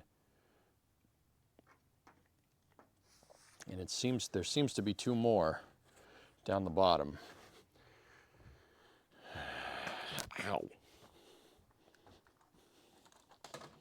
Yeah, I'm gonna get you guys a little bit of a higher view looking down. You should be able to see it a little bit better.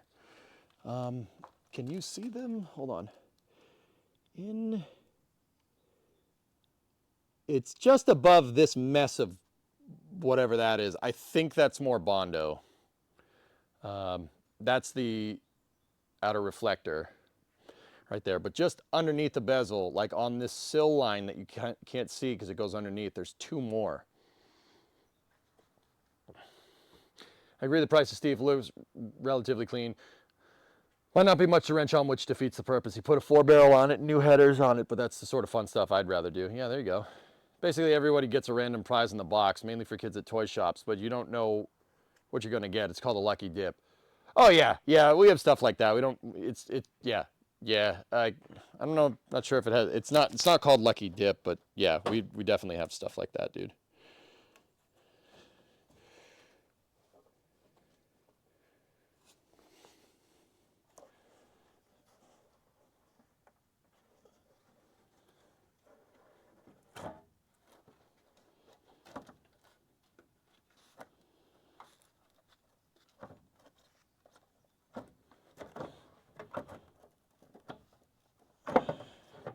Yeah, there's two more. Two more down here. All right. The Nolts I think I can get at with the ratchet, with the electro ratchet.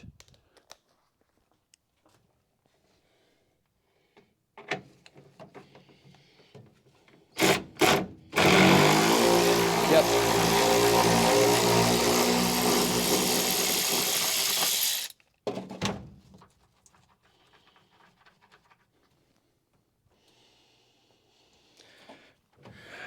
Last one, at least I think. Nope, there's one more.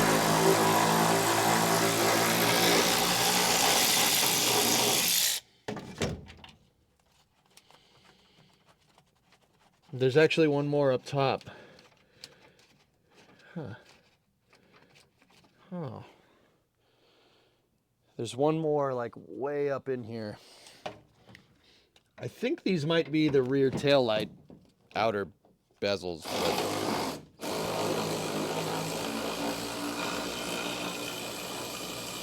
they are. Yeah, that's absolutely what it is. These outer ones are holding, they're not holding the bezel in place, I don't think. They're holding the tail light.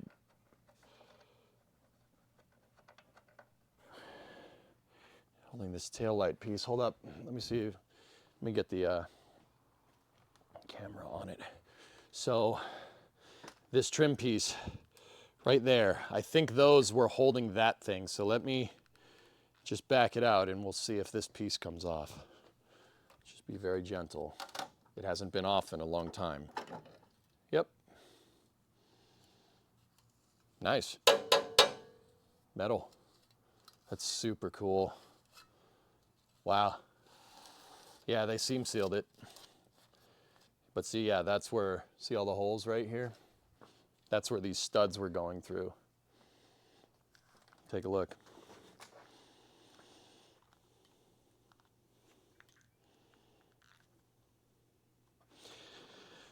So what I'm gonna do is we're gonna take this is a great way to not lose stuff, put them back on in the places that we found them here.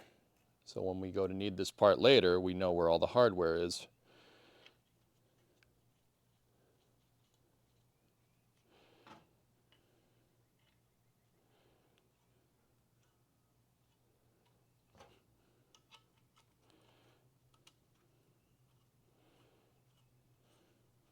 See, there we go.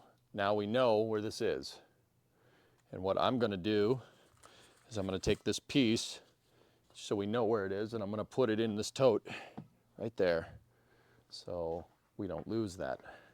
And I'm gonna do the same with all the butts right here when we get this panel out. All right. Yeah, see, it's not supposed to do that. That's why I'm taking this apart. There's something under here that's not supposed to do that. I'm pretty sure it's the rear cross member, but we'll find out. All right, trim tools we should be able to get at this thing with some trim tools. I don't know if I have my trim tools here. I don't know where they are. All right, I'm just gonna use a screwdriver, just gotta be careful. You don't wanna pry too hard because you could bend this, and this bezel is not replaceable.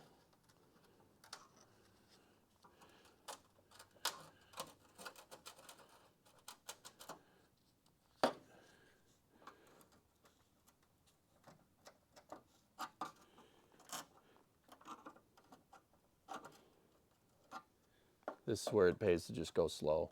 Just take your time. It seems like there's still something holding it right there. Let me just take a look and make sure that I'm not missing one. Oh, there is one. I got it. Cool. There's one hiding in there. All right, that makes me happy because I was wondering why that wasn't going to come out. With guys, oftentimes with cars, just on a side note, with cars, if it's fighting you a lot, you probably didn't undo a bolt. Like, that's the reality of that situation.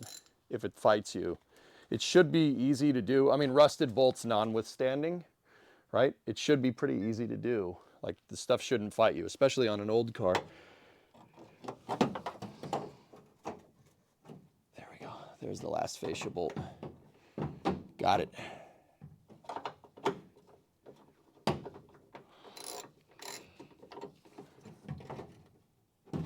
Huh? Is it not 7/16? You gotta be kidding me. It's not 7/16. What the heck? Why would every other one be 7/16 except for that one? That's weird. The 7/16 is just rolling about on it. Let me try 3/8. That's the size down. It's 3/8. What? That's weird. That makes no sense.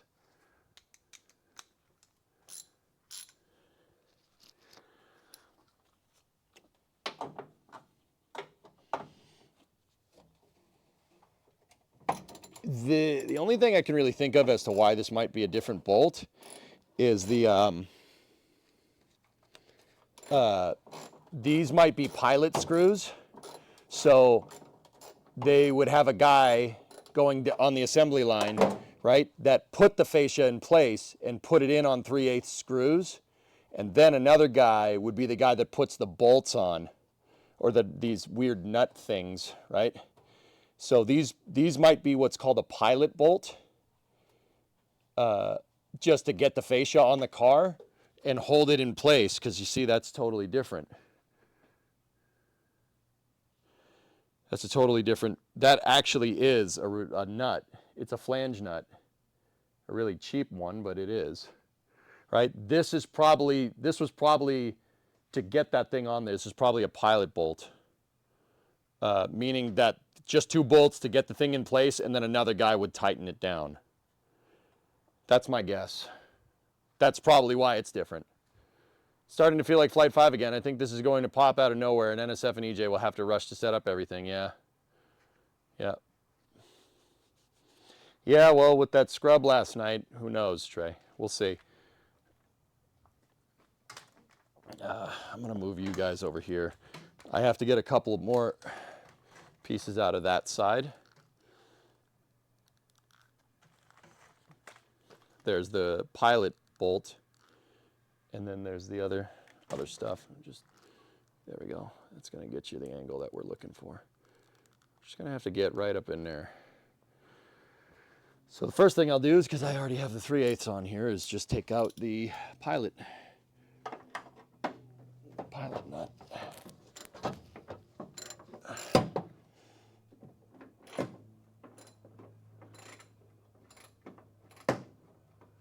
What happened to the end of April launch apart from scrub test fire? That was an optimistic goal, and I think that was SpaceX's internal goal. Okay. Yep, this is the same. It's a 3/8 pilot nut. Well, it's a flange nut, but it's different. It's different than all the other ones. So yeah, that's what, some guy put the bezel panel on first with those, tightened those down, right? And then the next guy came down on the line, came down and, you know, installed all the other ones. So we'll get, I don't think we need to get the other bezel trim piece. I don't think we need to get that off to get the plate off. So let's just, let's see if the plate decides to go. Let's see if she decides to play ball.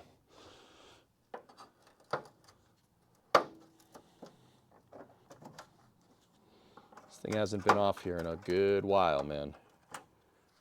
56 years this thing has been on this car.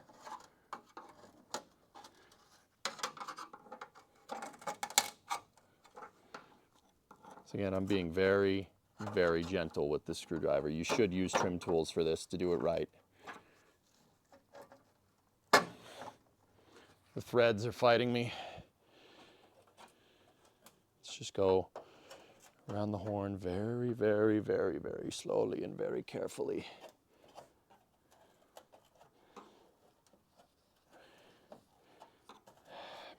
This will be easier to do with this piece off. Let's just get it. Let's get it off. Let's get it off there. Don't be lazy. Don't be lazy. Don't be lazy. Don't be lazy. Do it right.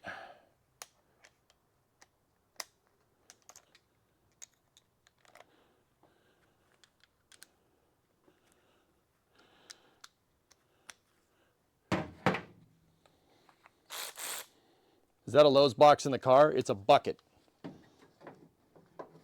It's a bucket, Hillness, because when they said bucket seats, that's, I mean, I don't think they actually meant a bucket, but I put a bucket in there because my bench seat is not in there.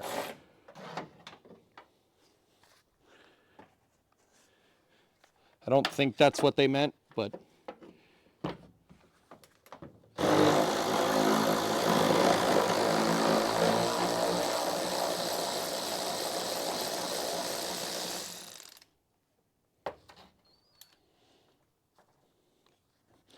Just 2 more.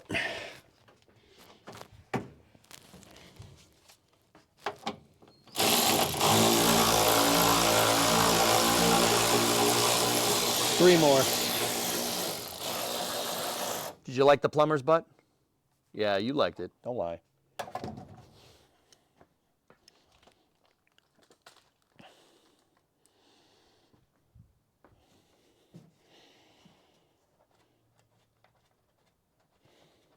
Oh, nice. Thanks for not lying to me, Joe. I appreciate it.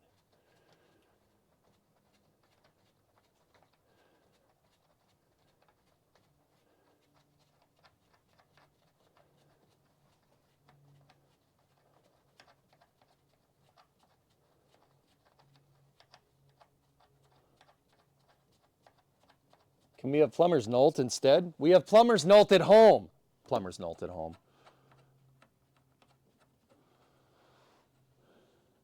Economy is rough. We take what we can get. It's fair. That's fair.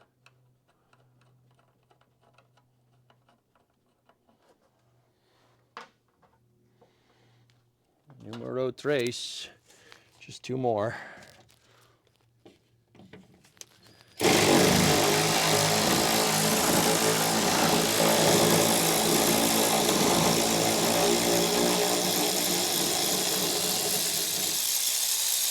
That one was actually caked in seam sealer.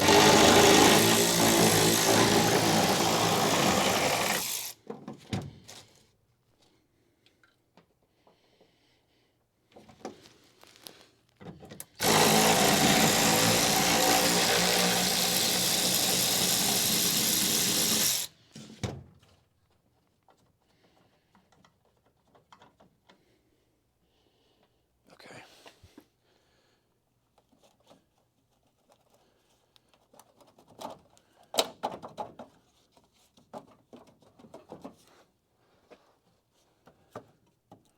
This thing, yeah, the back of this is caked in seam sealer.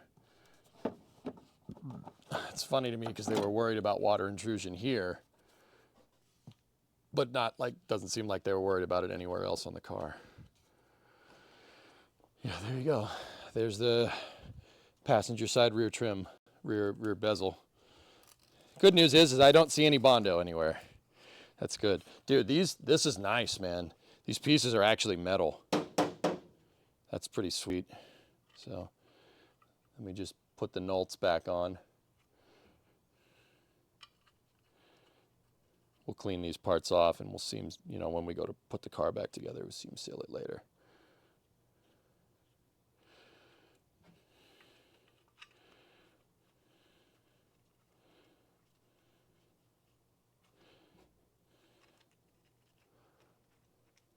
Yours are trashed, Metric?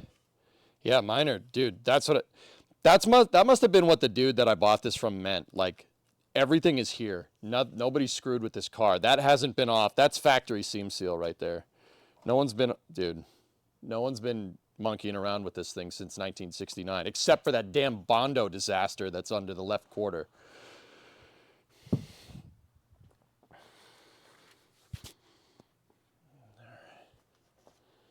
Okay. Should be able to get the rear fascia off now. I'm going to lower you guys down here and we'll see what we can see.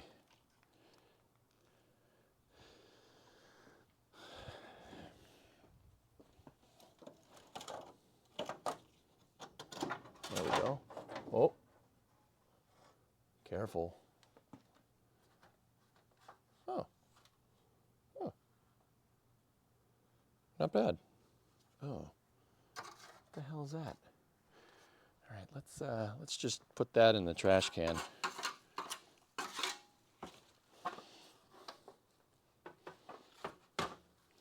I don't think they repop the 500 fascias, guys. I really don't think they make these. This one is designed to have a trim delete in it. And once again, it's got a little bit of a dent right there, probably where somebody put their keys in and missed. But yeah. This thing's in pretty damn good condition, man. Worth something. That's absolutely worth some money, so we got to be very careful with this. I'm going to put it on the seats. Actually, no, hold up. Let's put the Nolts back in on this thing. So we have our 3/8 pilots on either side.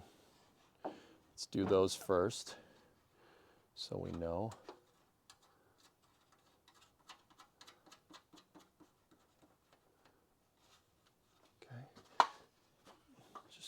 Got to be careful with this thing, man.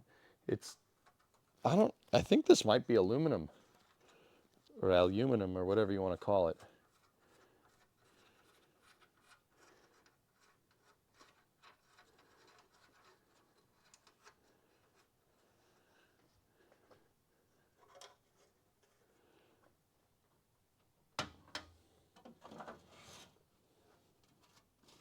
There's a dirt dauber nest over here. Small one, but yeah, all the retaining screws are good. This part will clean up. Throttle up.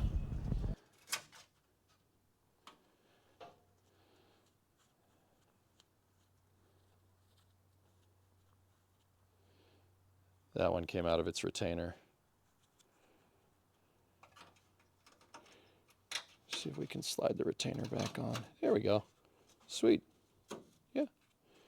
All the retainers popping back in. They probably moved a little bit from where I took them out. Who was that resubbing in there? J. Dave's? Wait, let me read. Hold on. I got to learn how to read. J. Dave, one piece at a time by Mr. Cash. Well, hello, everybody. My name is Johnny Cash, and I fell into a burning ring of fire.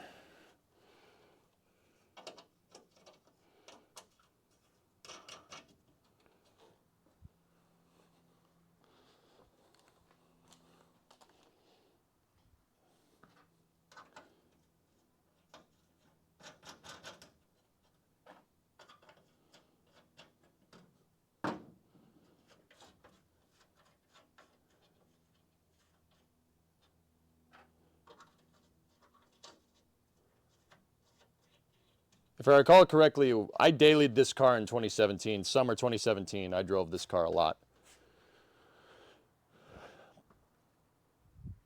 But yeah, probably shouldn't have. But, you know, whatever. It wasn't, on the outside, it wasn't rusting, so it's fine.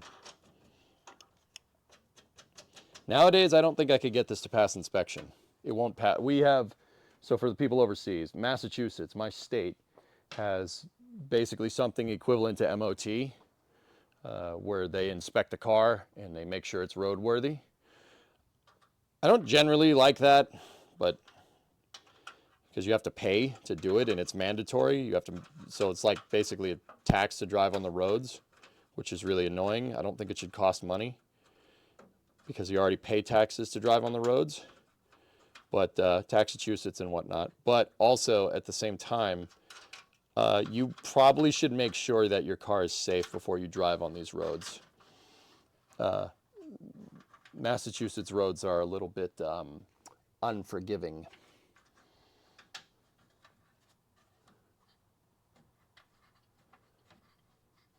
You just got to know the right shop to take it to.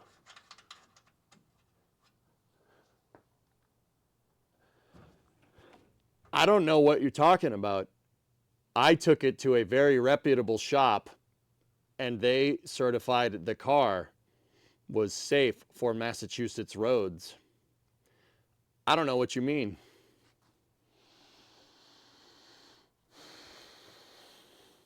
I don't know what you're talking about. I don't know what you're talking about. That makes no sense. Why would that? Yeah, no. I mean, it's really weird. Going to the right shop. Like I don't know what that's about. I wouldn't know nothing about that.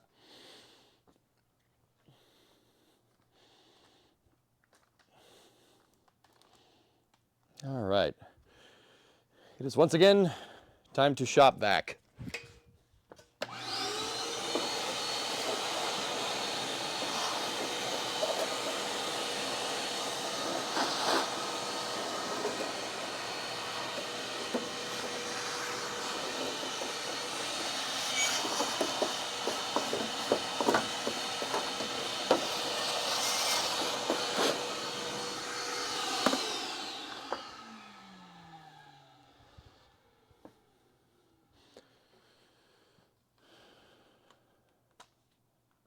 Yeah, Charles, I have a ride-on mower. I just don't tell you guys that I need to mow the lawn. Yeah, we pulled the damn stud out. Crap. Well, at least we know where that one goes.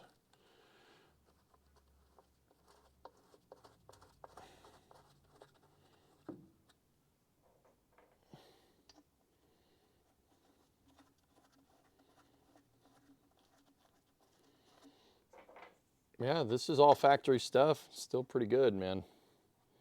Still in good condition. Clean this thing up, be just fine.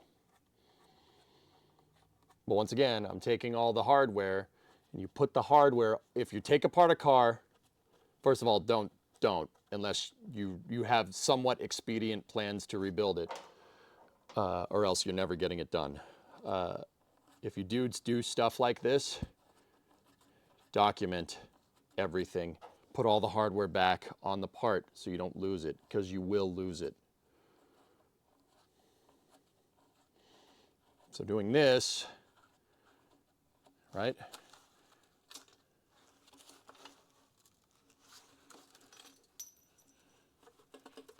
There's a piece of light bulb in there. So doing this, now I know we won't lose the hardware for it. This is actually, dude, these are super, like I screwed with, we messed with the truck from the 50s, right? Design architecture for cars between 1959 and 1969 very much changed. This is much more what you'd find like modern headlight bezels. This is much more modern than 59, despite only being a 10-year difference. But dude, look at this. This is, on a newer car, all this would be ABS plastic. This would all be plastic. It's straight up metal, except for the bezel, like except for the actual light. The light is really nice. This is a really nice part, even just for a headlight bezel. This is really, dude, this is high quality stuff. Wait, is that cast? Dude, it's got casting marks on it. It's cast aluminum. Look at the casting marks. Bro, they were cooking in the 60s. This is dope. This is great. What a nice part. You know that's never failing. It's freaking, dude, it's freaking cast. It's cast aluminum. It's got casting marks on it. Oh, that's cool, dude. You don't get stuff like this. They just don't make stuff like that. Oh, that's freaking great, dude. I want to clean that up. I'm going to clean that up like I want to do it now, but we got to get the other headlight out.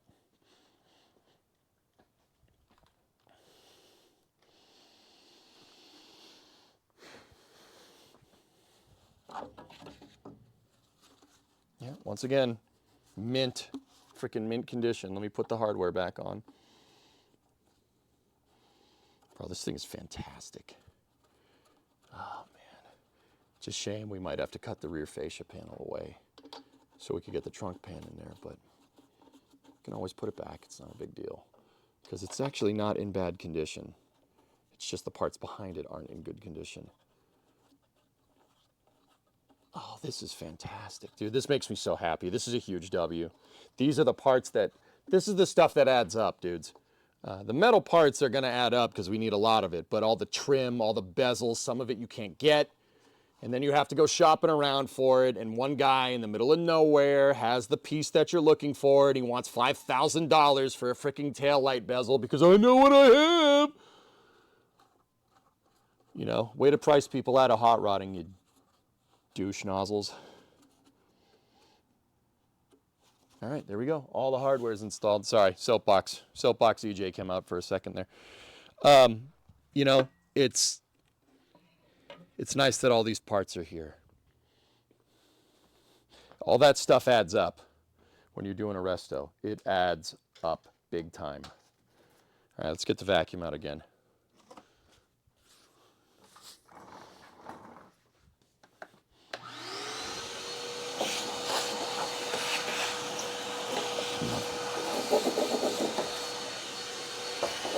Sorry, I'm just doing the other bezel.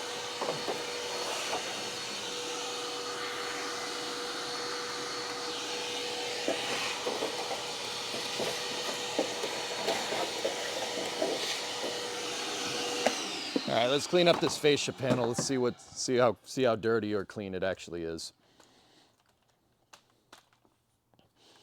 Bro, look at that. See what I mean, guys? Real quick. You see what I'm talking about when I say that this is the Coronet is very similar to a Charger? Look at that tail and tell me that's not a Charger. It's absolutely a Charger. It's very similar. Don't actually tell me it's not a Charger. I know it's not a Charger. It's a Coronet. I get it. But also, it's basically a Charger. Just putting all the tools away from that job. Give me one sec.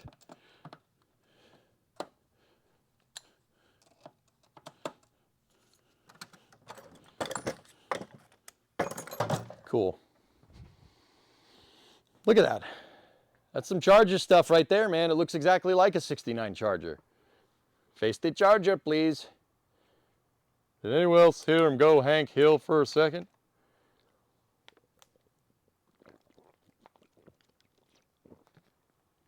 That rear light for just one is worth 300 grand, or 300 grand, 300 bucks flaking. Yeah, that's what I'm talking about, dude. You know, if you're doing this, don't be like, oh, I'll just get a new part, or oh, if it breaks, it's not a big deal. You got to be patient. Be patient with this stuff, man. All those parts add up. Even the trunk latch, all that adds up. Trunk latch, bumpers, trim, bezel, it's all going to add up. Save as much of it as you can. That's why when I take this stuff apart, Discovery, go at I throttle learned the up. wrong way to do it. The wrong way to do it is just take everything apart, and whatever you break, nah, don't worry about it. You'll fix it later. Don't do that. Speaking from experience, when I take this stuff apart, I document it. We document everything. Everything gets documented. All the hardware gets reinstalled. We're very careful with this. Because, dude, it's worth it. All this stuff adds up. Vintage Mopar parts are worth money. They're worth lots of money. Galactic Surfer, happy hump day. All right, let me get some cleaning wipes. And we'll see, let's just clean up this thing. Look around for any rust. It's got some grime on it, but it's the tail light, tail light housing rear thingamajigger. That's the name. Looks to be in decent condition. This doesn't look too bad.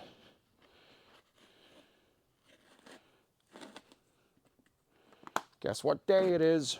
Guess what day it is?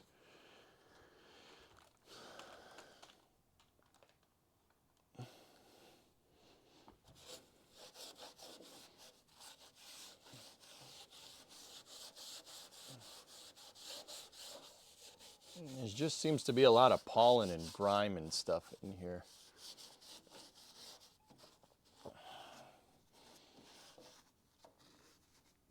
Yeah, it doesn't look too bad. Oh, it doesn't look too bad. It's not going to be a rot.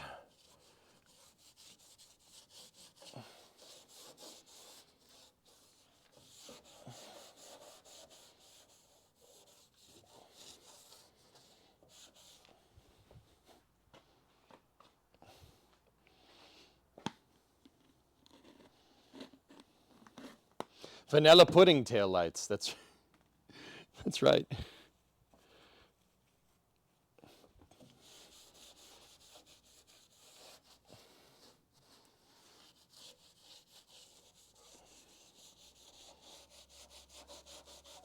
There's a lot of gunk here.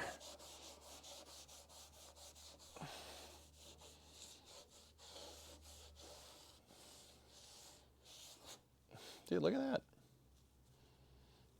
You can, I mean, the bezel being on here really protected the B3 blue.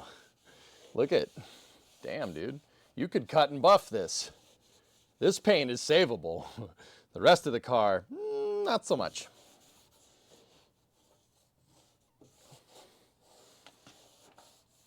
I'd like to point out that it's savable like right in this area here and pretty much nowhere else. You know, just in case anybody thinks I'm too incredibly nuts.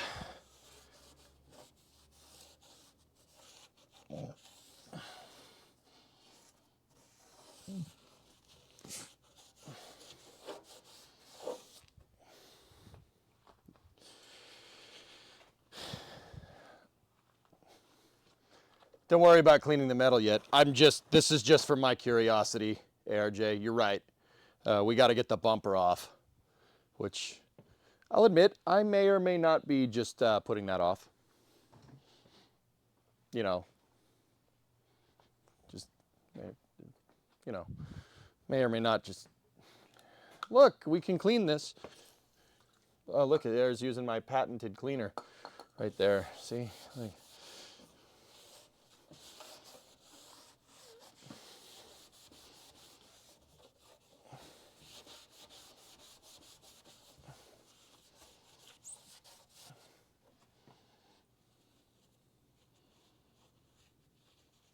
Yeah, it's nice. Not in bad condition. Can you guys see that? Look, you can actually see that it was paint and not just complete rust. That's pretty good. So that's pretty neat. How neat is that? That's pretty neat. How neat is that? Yeah, I mean, look at the difference.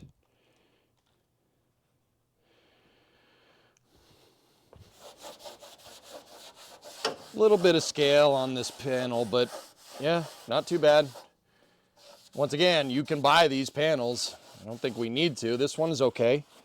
I'm just worried about what's below this. Like I said, I'm worried about this. See that? That shouldn't be doing that. Little worried, but you know. Cross that bridge when we get to it. The problem is that we're approaching it at a very high rate of speed.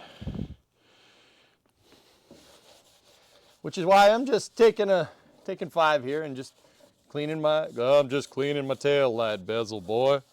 Oh yeah, look at that. That's a nice bezel. You should really make sure that the back side of your car is nice and clean. If you don't have a clean backside, what are you doing? You got to make sure to wash the back side of your car 2 to 3 times a week. And make sure you don't get water in the damn exhaust, boy.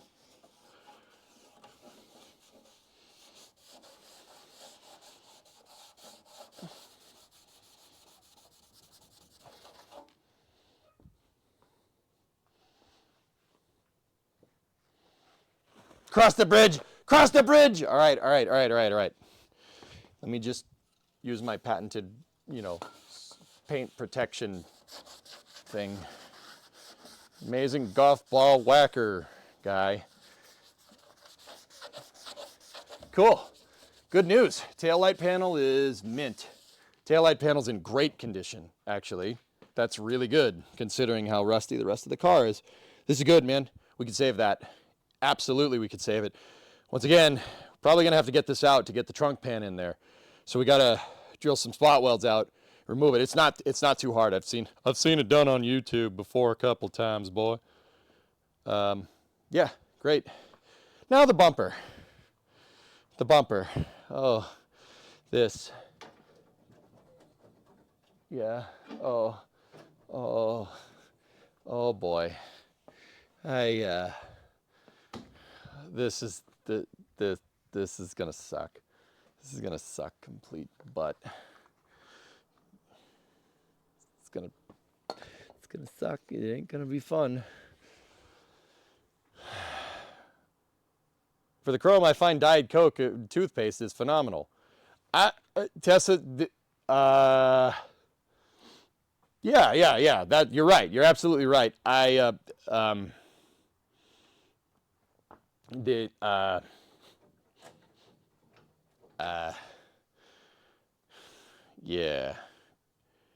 Let me get back to you on that one.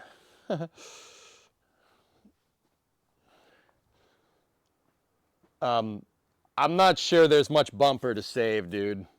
One, that thing's got a big dent in the center. Which, whatever. I'm just wondering what's behind that. Because that bumper can move independently of the car, and there's that fiasco right there. See that? Yeah, see that? That's not great. So I'm not sure that we can save it, but I will absolutely 100% try.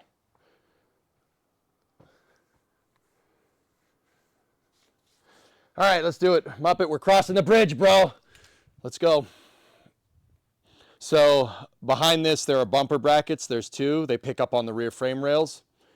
One of them picks up on what's left of stuff back here. Oh, okay. Maybe we start with the bracket that's good.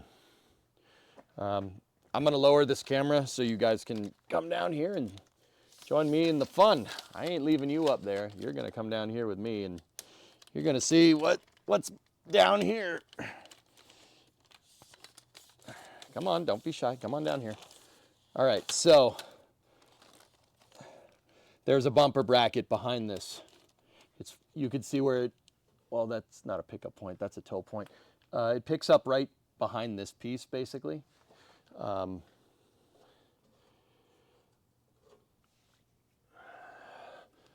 me just take a look. Yeah, okay, it does pick up out there. So 1, 2, 3, and 4. There's 4 bolts. So 1, there's 2 here. You could see it's a carriage bolt that picks up on the bumper. So 1, 2, 3, and 4. That's going to get the bumper off so we can see the brackets. I'm going to go get that PB blaster. About that, we might need a lot of it.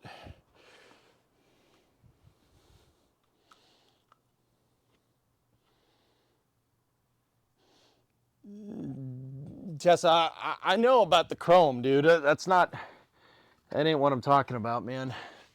I don't know if there's any bumper left to save, to be honest with you, pal. But we'll see. It very much seems like this car has a case of the British Leyland. It has a case of British Leyland. Does that make sense? Okay, I'm already going to tell you the rear cross member is gone. There's nothing there. Yeah, there's nothing here. There's nothing here. There should be a huge piece of metal that goes across the car, and I can see where it was, but there's nothing there. There's nothing there. It's gone. It's all gone. It's gone. It's gone. Please get to the back of the line so I can service somebody at this bank. It's gone. It's all gone. But we'll still press forward and see what we can see. With these type of heavy duty bolts, we're going to need, well, we might need something bigger. Yeah, this thing's passing, yeah, don't say it 3 times, the car might fall apart like in Blues Brothers. Yeah, this thing has got a nasty case of British Leyland. Like a nasty case of British Leyland. Yeah, you picking up what I'm laying down? Tessa, I'm not sure the back of this bumper is not rusted completely through. I'm not 100% sure. We might be able to save it, and if we can save it, I'll pop that dent out. I'm not worried about that. Good news, the new Dacias are in. Now, over here, I'll be honest, the rear bumper brackets don't look too bad. They really don't. Doesn't look too bad. There's some rubber up in here, though. Wait, why is there rubber up in here? Gee, I wonder how that got there. That's weird. There's rubber just caked everywhere over here. Gee, I wonder how that happened. Just, yeah, that's strange.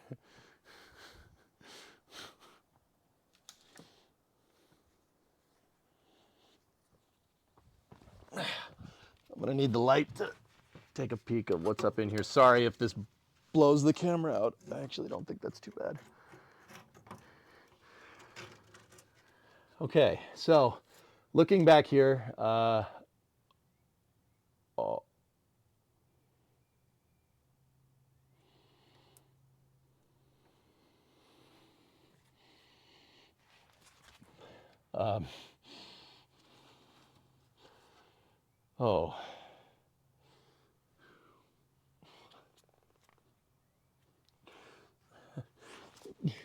Where's the PB blaster?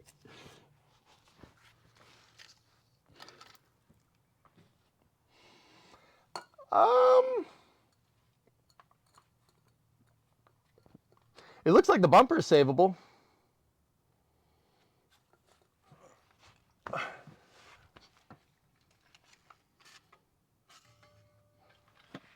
Yeah, looks like the bumper is savable, dudes, which is good.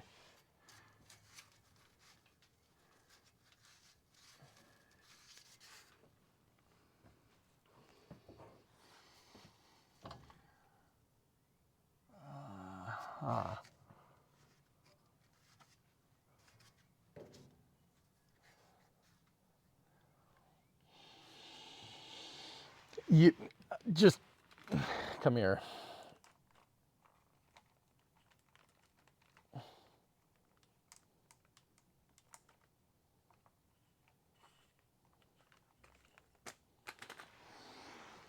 So, frame rail isn't bad. Frame rail is actually pretty good.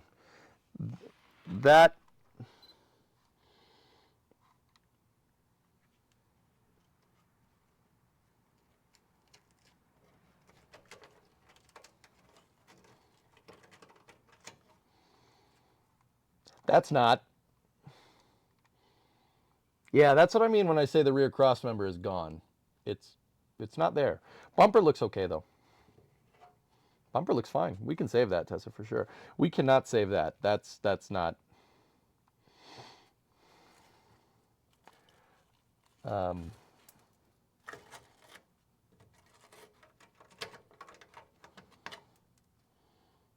Yeah. Okay.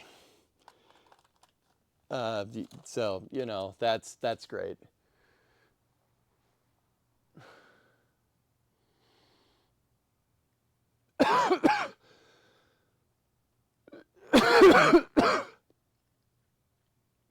Most people straight penetrating oil hit it with a wrench right away.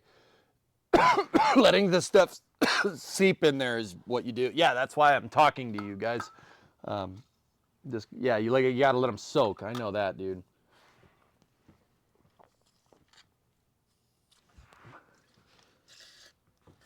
Dude, I'm not entirely sure any of these bolts are gonna come out. Not entirely stable. I'm glad you're here to tell us these things. Chewie, take the professor downstairs and plug him into the hyperdrive.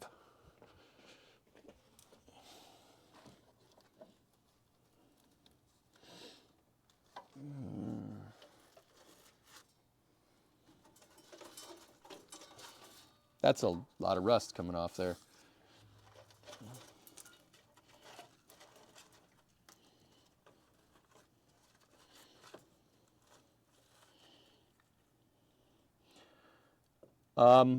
We might want to take the actual cross member bolts out. Rear cross member to bumper bracket. So instead of the 4 bolts, there's 2 that pick up on the bracket. So yeah, we should probably get at those.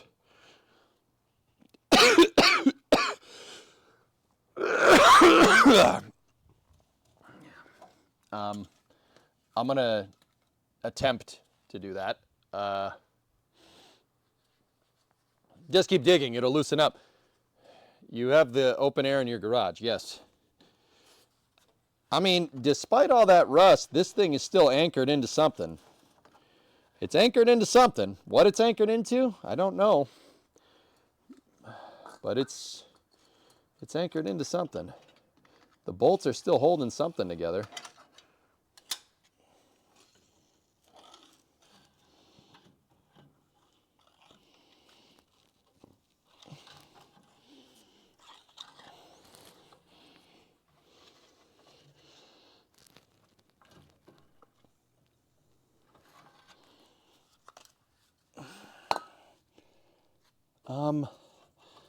Oh, good news.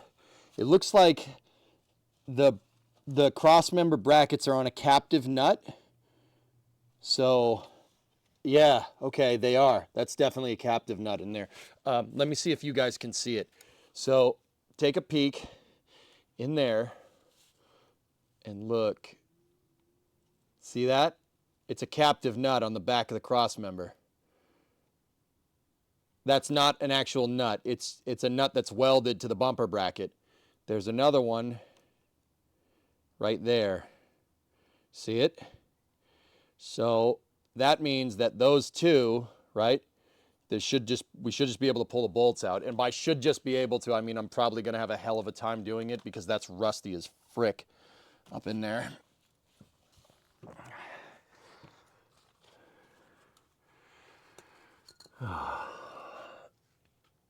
I can see the bolt though. And it, you know, judging by what I just saw, I mean, you guys let me know, you guys be the judge of that. It didn't look like the threads were in that bad a condition. The threads are what's going to get us, man. And, okay. No. PB blaster nozzle. Don't fail me now. No. Oh no. The PB blaster nozzle is broke. No. Oh, there we go. She's back. She's back. Saved. We are so back.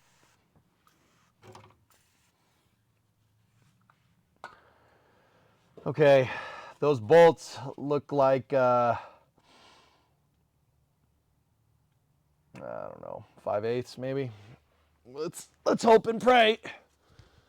Wire brush the visible thread. I don't think I can get a brush in there, Tessa.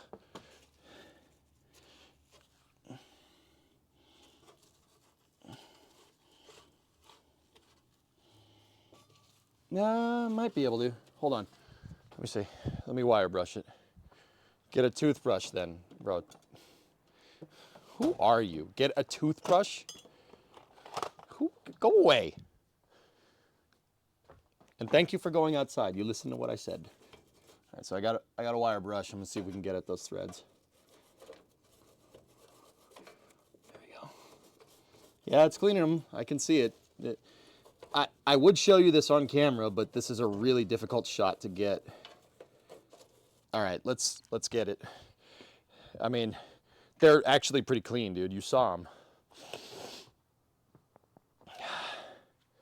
All right, let's go for it. It looked like a 5/8 bolt. If I had to guess, actually no, it's probably 11/16. I'm getting a. Let me see if I can get the impact driver up in there. I'm not sure I can. The exhaust is in the way, I think. No, I can get it for one, not the other though. Guys, I inhaled some PB. That's why I'm coughing. It tastes good. You shouldn't drink it though.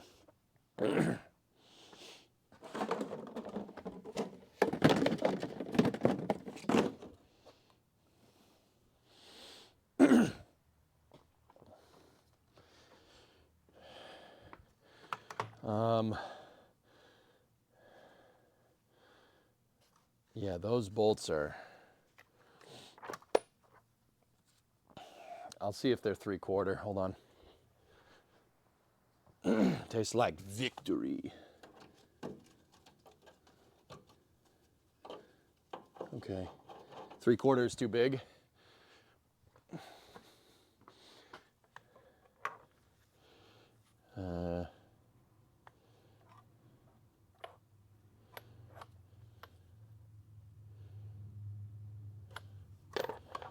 Uh, 5/8.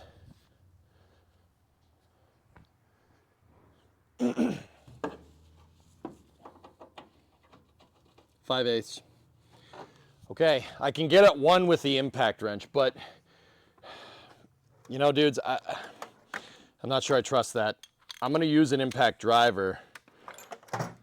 Well, I think an impact wrench will honestly just break everything. You saw it. There ain't much left. So let me just. I'm gonna do an old trick. We're gonna use a 1/2-inch drive with a 5/8 impact socket. What I'm gonna do is an old trick here. You just tighten it a little bit. If the bolt moves, you're gonna get it.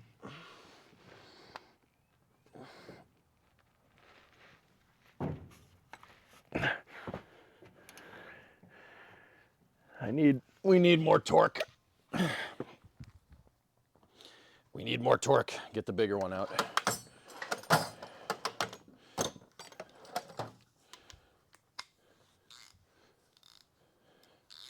Yep, we got a bigger one, bigger wrench. Need more leverage. So anytime there's a super rusty bolt, like I said, I always try to, oh, that's gonna break. That's absolutely gonna break.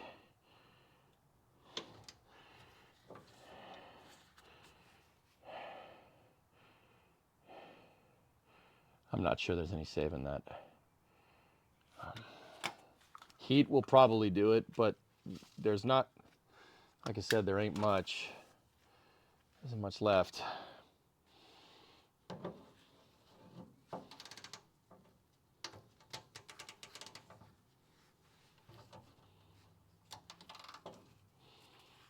Just working it back and forth.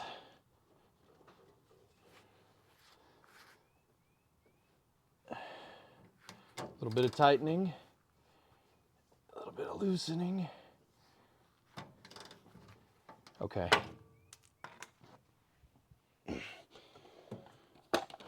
Manual impact driver.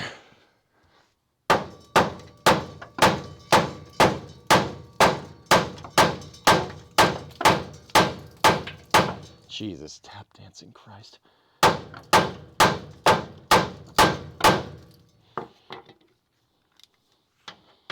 So I'm just hammering the thing.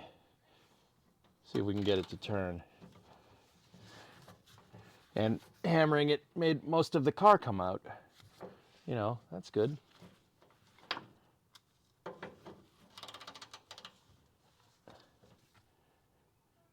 I got movement. It's a flange bolt. The flange is moving very, very, very slightly, but it is moving. Just gonna work your way back. Work your way forward.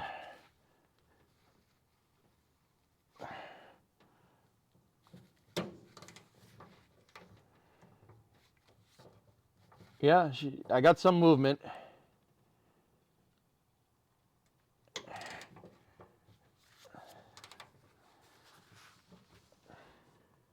Come on, baby. Come on, work for me. Come on, you know you want to. Don't break that off in there. I don't want to buy new bumper brackets.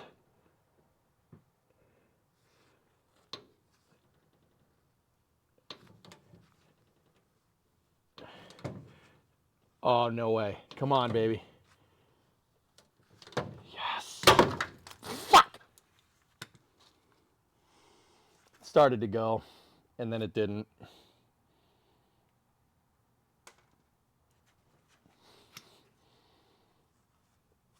Excuse my language. I felt it. It started to go, dudes. It was close, but didn't get it. Oh well, win some, lose some.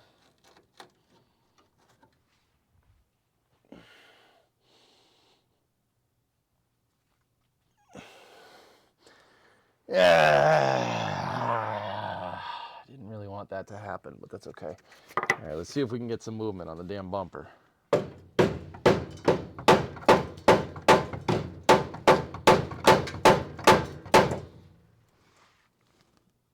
No.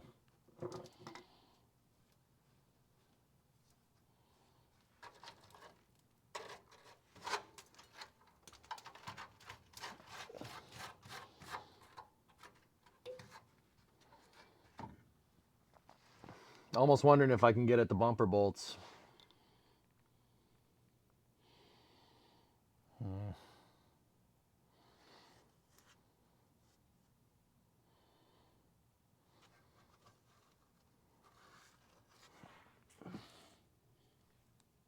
Oh, I did get it to turn. I just turned it a little too much. We sent it a little too hard, Chet.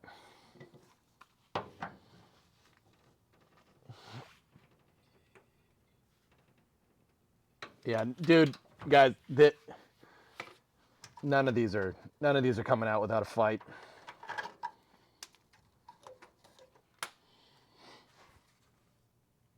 I'm almost thinking just break them.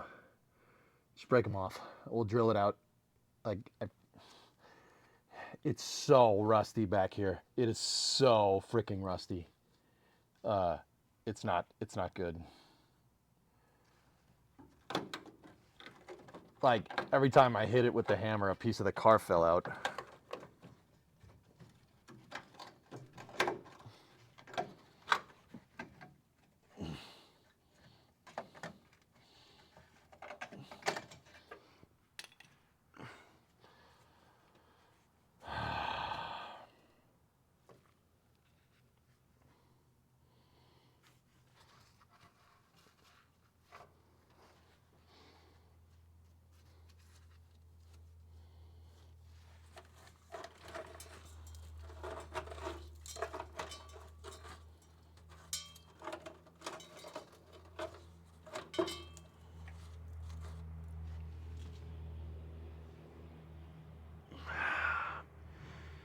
I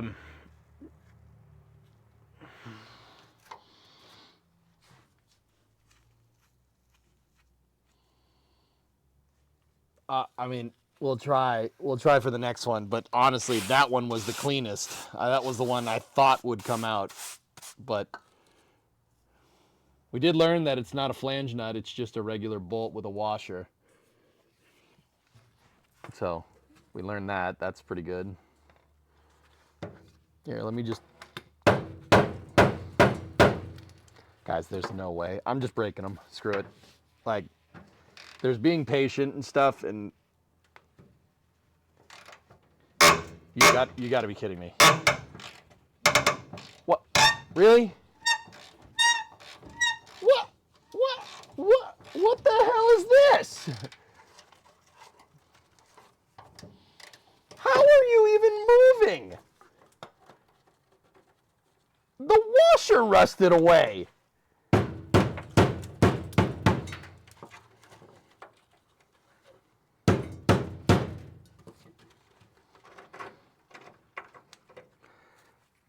That's the washer. The washer rusted away. So we got one moving. The nut is definitely stuck on there, though. How is the... What the actual frick?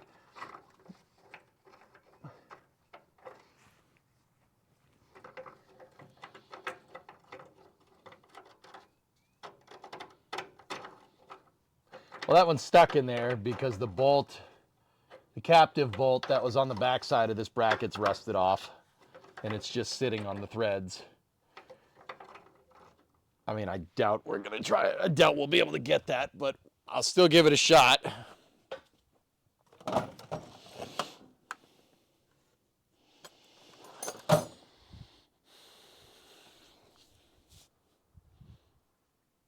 Coronet has a sense of humor.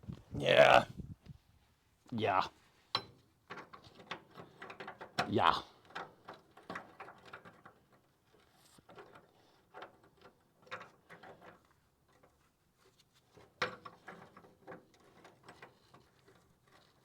It's got a sense of something, boy, I tell you what.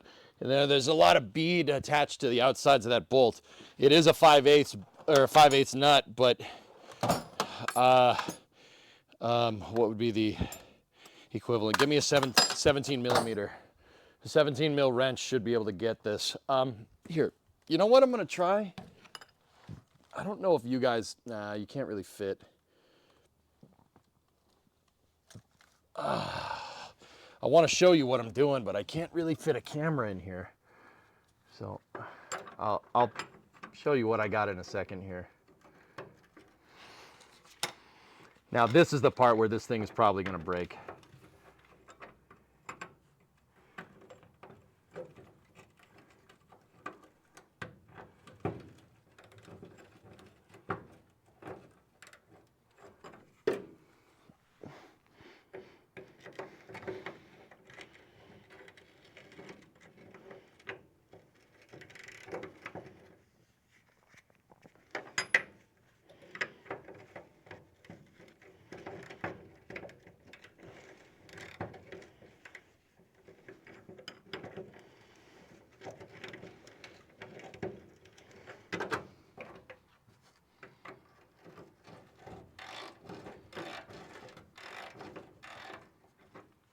The 17 mil isn't fitting.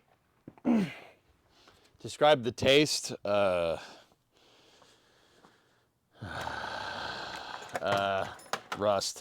Rusty. 3/4 might do it. Let's try a 3/4. 17 mil was no good.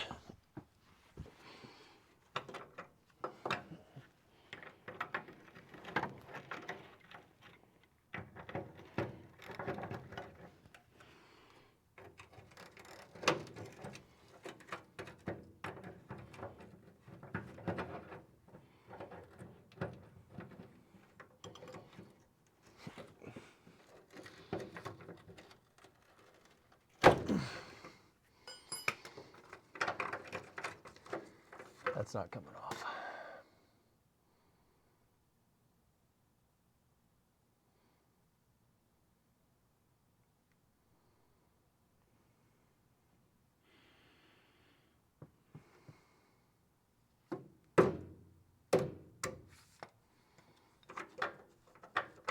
I'm thinking, dudes. Thinking what we want to do here. Well, the other one. Let's try the other one before we go any further.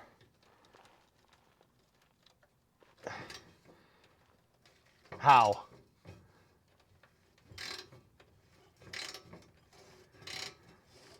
How? No way.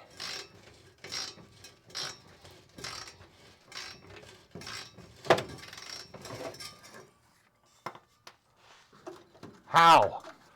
How does...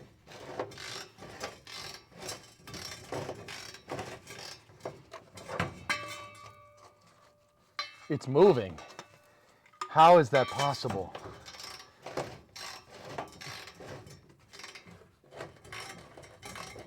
Ah, yeah, that one's broken too. The nut, the captive nut.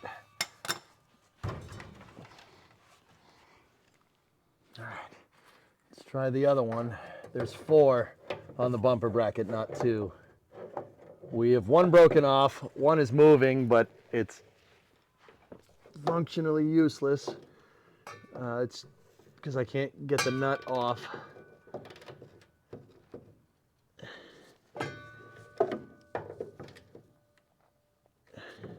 And then, let's see.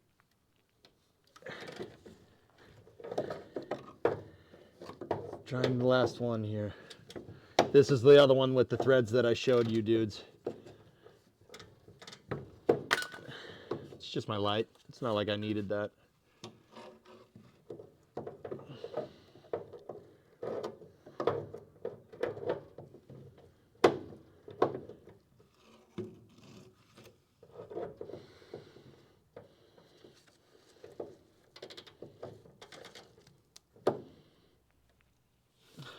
Okay, I got a grip.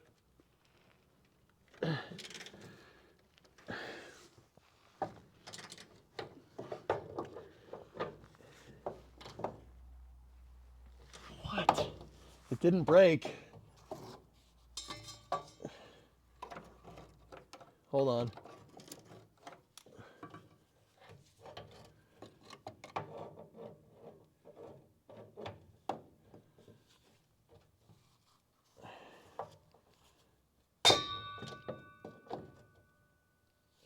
Is that thread moving? Hold on.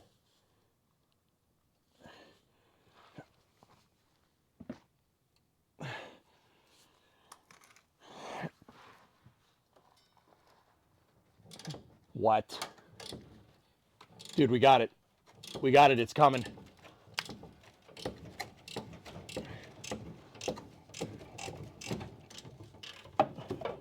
How? How did that one, man? How did that one go? Why didn't the other one go? I was not even... Man. Luca. Thank you for the super chat, man. 20 bones, bro. Good conversations in the YouTube comments, brother.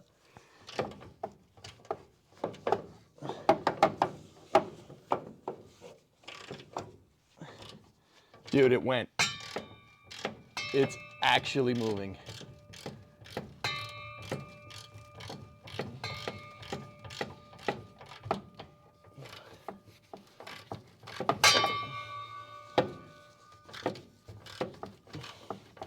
Some bonehead put a really nice exhaust here.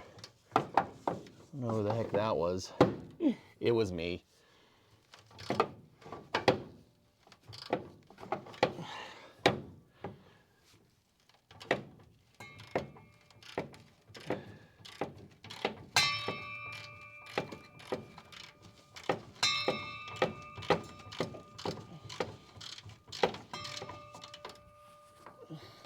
You know, dudes, it's funny because there's still pieces of car.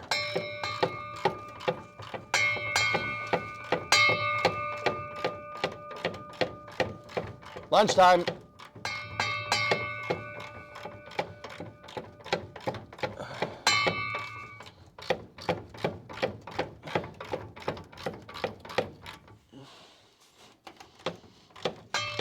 So this bolt actually coming out might get, we might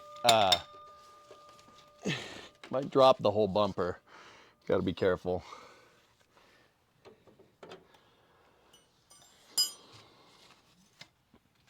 because there isn't much else holding this thing up.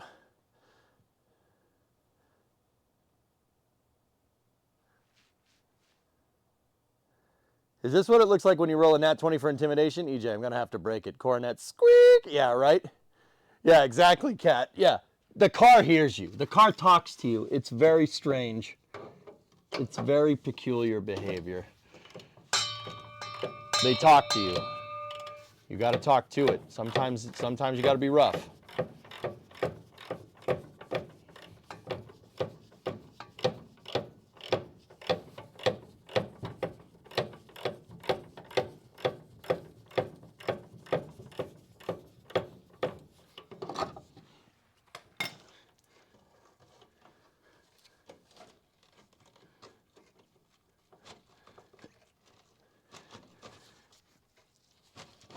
I'll admit that's really not the noise you want to hear when you're removing a part. Dudes, unbelievable. How the heck did that thing come out? Wow.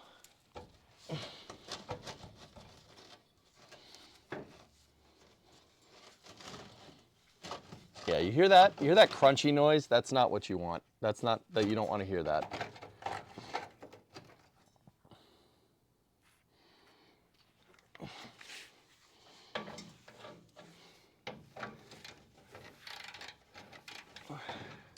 Now it's just the two bottom screws. Never mind, they rusted off.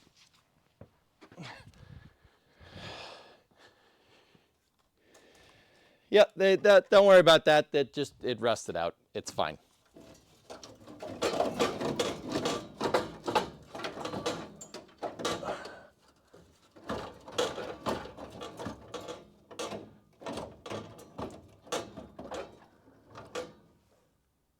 Oh, yeah, that's seen better days. That's for sure.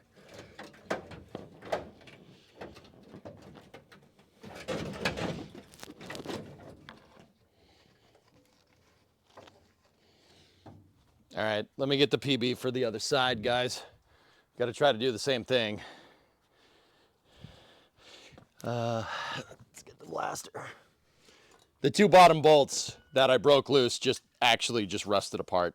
Like yeah.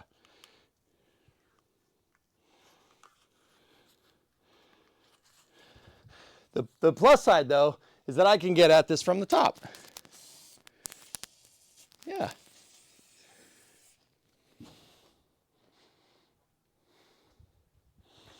I can get at these from the top because there's holes in the trunk.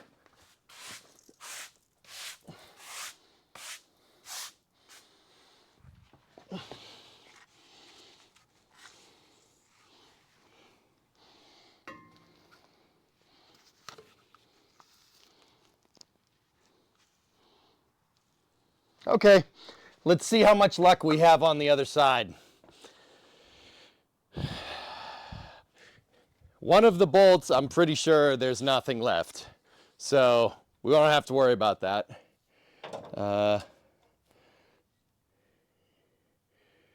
Yeah, I'm pretty sure there's nothing left. So let's see what we can see.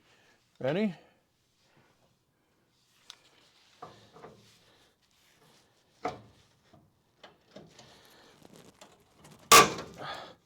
That's a good noise.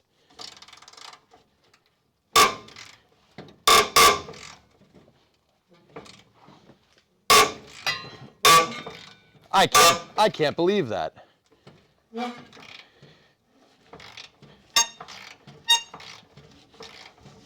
It actually did it.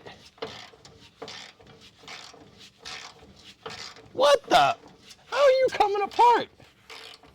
I mean, I'm not mad, but damn car.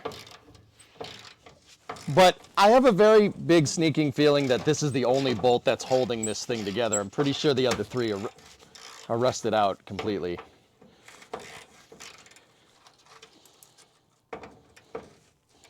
We broke the captive. Well, that one wanted to go, but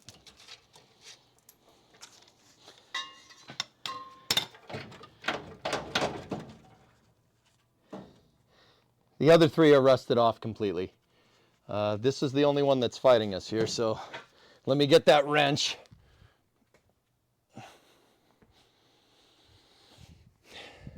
Yeah, it was turning, but there's a captive nut that decided to unweld itself passing.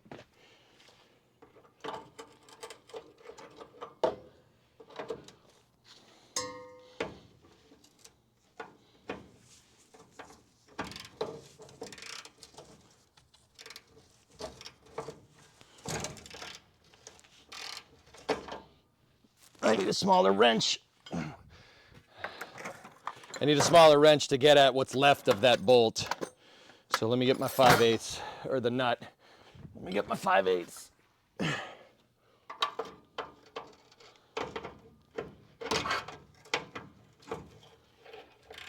Hey, Bree. You have lunch? All right. Linner. Nope, 5/8 doesn't fit. Bree brought sandwiches. Don't forget to have your sandwiches. Sandwiches. Thanks, babe. I love you. I love you. Hi, everyone. I Elon Ma. No problem. Driving my Tesla. I love you. Wow.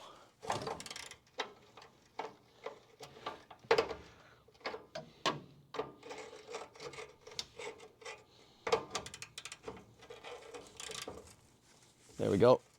You know what? I'm just gonna put my knee up there because I don't need this thing falling and jocking me on stream. That would really suck.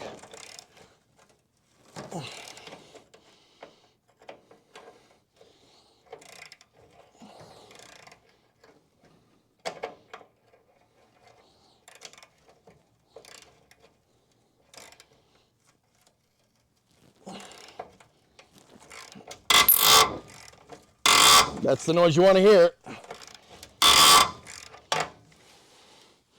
That's the threads getting cleared out, dudes, by rust.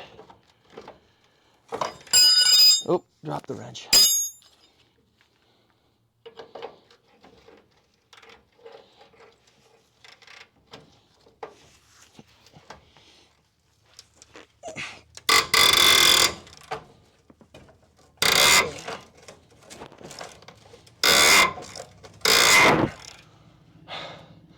Just hang in there 1 minute. Gosh, give me the answer.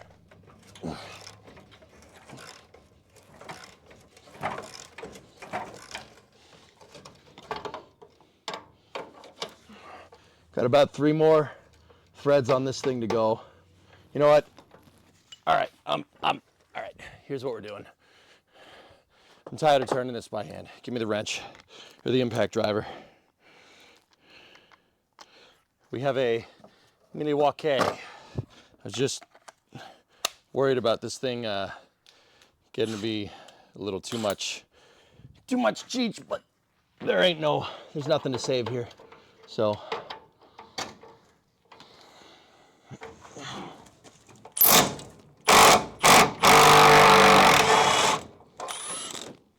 I got it.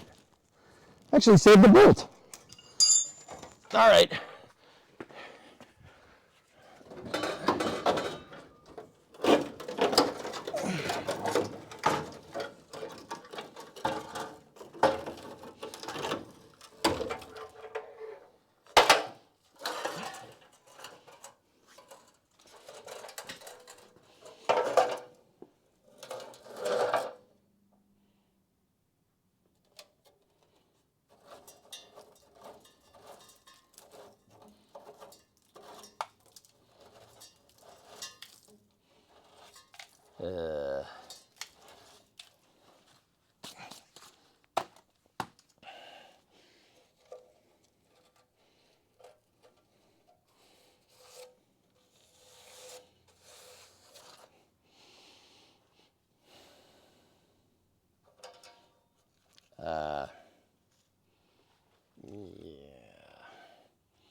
Oh, that's good. That's what's left of the rear cross member. The rear cross member's gone. Guys, it's gone. There's nothing left. There's nothing here. There should be something here, but it's not. It's not here. It's not even there. It's gone.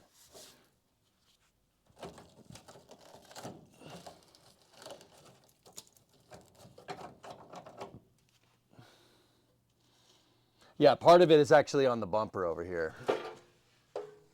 Yeah, see? Part of the rear cross member is over here.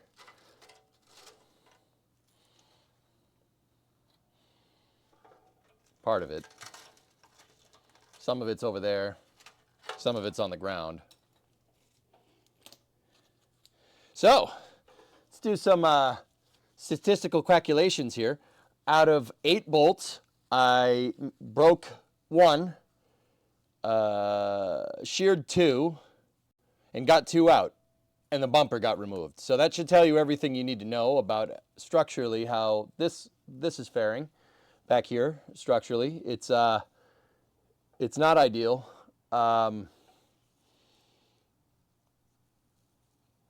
Yeah, structurally this, yeah.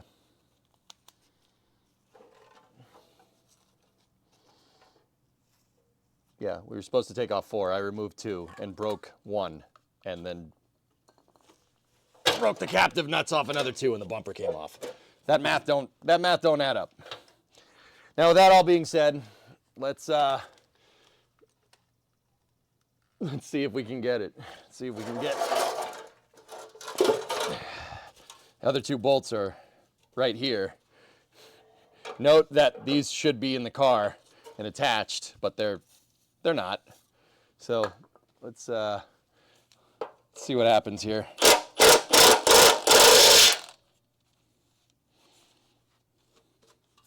Okay. That one is so rusty, a 5/8 socket won't fit on it, which it is in fact a 5/8 socket. And that one broke. Yeah. And don't get me wrong, guys. Like, don't be like, oh, you could have saved it. No, there's nothing left. There's nothing left here to save, guys. It's gone. The rear cross member is gone.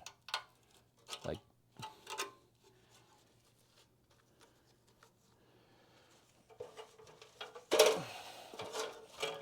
bumper's good though. Could definitely fix that. Bumper's okay. The brackets, I don't know. Depends. Here, let me flip this over. This was another one that I didn't even try to remove.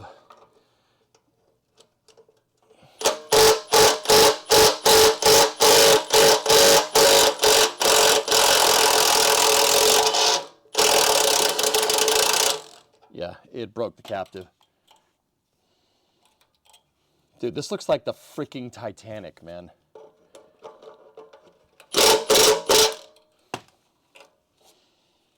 This is the Titanic. It looks like the Titanic. This is...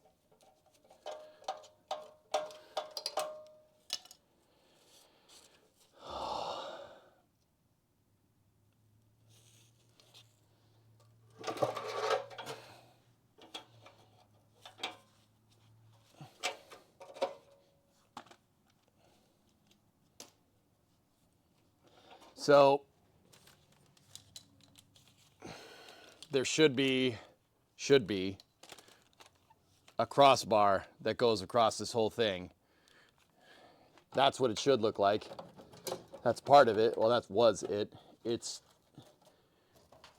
gone from over there. But yeah, that's the rear cross. Yeah, that's not good. That holds the whole back of the car together. Okay. Okay. You can see over there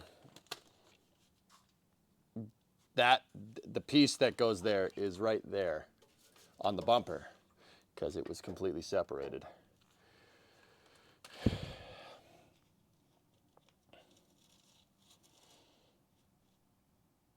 Yeah. we're going to need a new rear cross. Okay.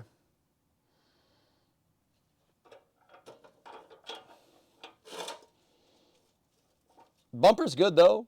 Tessa, we could, if you're still here, the bumper is savable. I wasn't sure where the rust was, but the bumper's very savable. Very savable. If I could get the bumper brackets off, and the bumper bracket threads don't look too bad, if we can get the bumper brackets off, I can save this bumper. This bracket is still good, but the problem is that it's broken. We'd have to drill and tap the bolts that we broke. Might be better to just buy a new one. This one is pitted to all hell. But the bumper is savable. Oh wow, it's in great shape, the bumper that is. The rear cross member sacrificed itself to save the bumper. Yeah, it sacrificed something. So why does this get like this? Well, the answer is right there. The rear tire shoots up crap and all that crap gets caught behind the bumper and rusts it from the inside out. It seems to be an ongoing motif with this car. That's what I mean about Dodge trunk. Oh yeah, it's got Dodge trunk. Big problem, that's the frame rail. The frame rail and the rear leaf spring shackle are not having a good day. So, major structural component here. Actually, you know what? This isn't too bad. We can fix that. Yeah. Yeah, okay. All right. Yep, no, yeah, okay.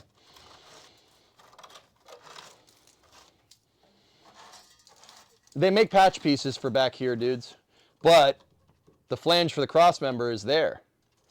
It looked like it was rusted out, but it's definitely not. Nice, big bonus. Yeah.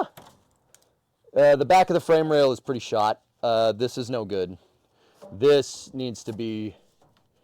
There's actually a patch piece that can fit right here. Because once again, this is, believe it or not, this is normal Mopar rust. This is where they rust. That happens. Okay. Guys, not bad. The rear leaf spring shackle holder looks fine. It's actually okay. I'm shocked. Like, shocked, I tell you. Look. Shackle perch is fine. That's the big part. That's why this piece is very structural, because it's holding the rear suspension together. See? Look. Yeah. Actually not bad.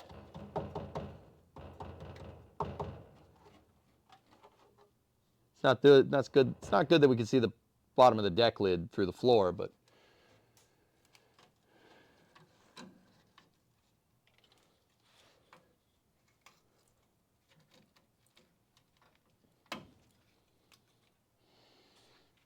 okay. This frame rail is not really in as bad a condition as I thought. Look at the rest of the frame rail, dudes. Look. The rest of the frame rail's fine.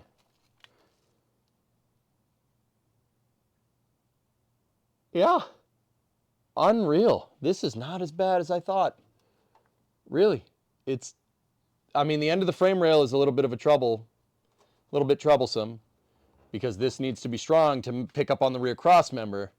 But we can plug weld and fix this, you know. We can re-extend it to where it needs to be, drill some holes in good metal, cut the bad metal out, and plug weld it and make a new flange. And they even make patch pieces for this. As long as this stuff is nice and strong, that's all I care about. And it's strong. It's good.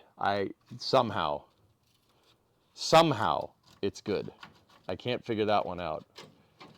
Somehow it's okay, despite all the rust.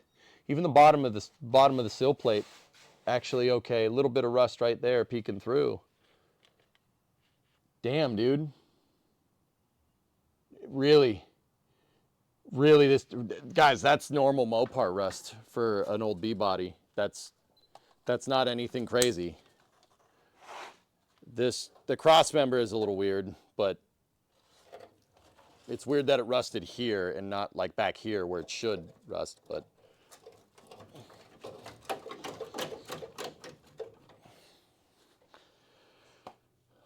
Guys, really not bad. Oh, I did not notice that. Sill plate's toast right there. Oh.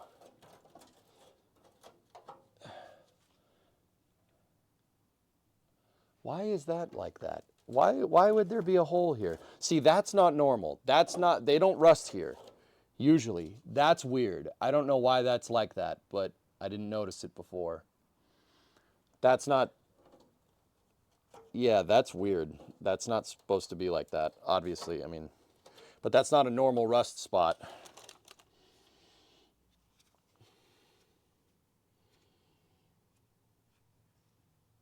Okay. Okay.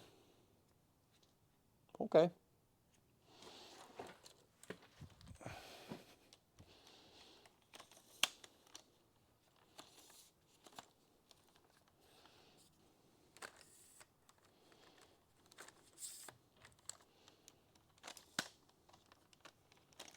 Sorry, I'm just getting the legs down on the tripod. All right, taking the gloves off here. Yeah, the floor's a mess again. We're gonna have to drive the car out. Finished the RDR2 epilogue today. My Lord, what a game. Nice. You got this just in time, another winner in it. Yeah, I mean, Tessa, that was my original call.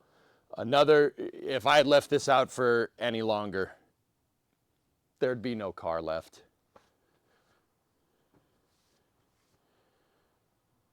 Yeah, there'd be nothing. There'd be nothing left, dude. But yeah, bumper's savable. Got to get those brackets off, but yeah, it's not bad. The trunk, yeah, the trunk's shot. Not anything we didn't know. I just don't understand why the back of the sill plate's rusted out like that. That's so strange. But I can patch that. That's actually patchable. The vast majority of the rear sill is good. Like, yeah, most of it is. That's the only rot on it if I'm looking at this right. I gotta see where the seam is. Yep, there's the seam. So the seam's at the very back of the quarter. Seam runs along the rear cross member there. It runs at the quarter. Yeah, that's the only rust on it, dude. Wow. Oh, I could fix that. I don't need a patch panel for that. I'll just make one. It's just a flat piece of metal.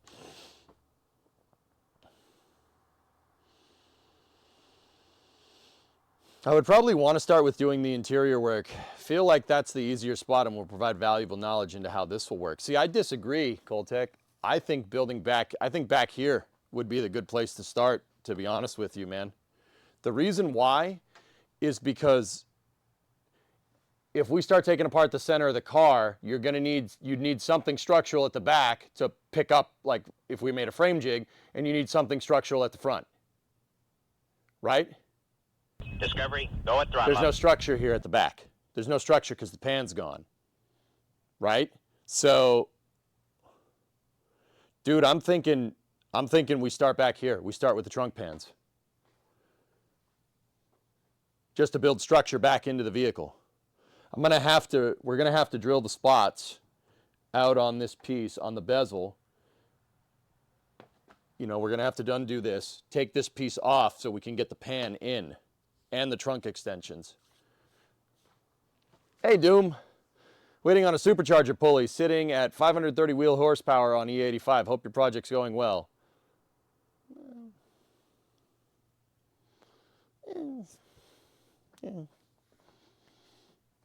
Define going well. Yeah, what do you mean?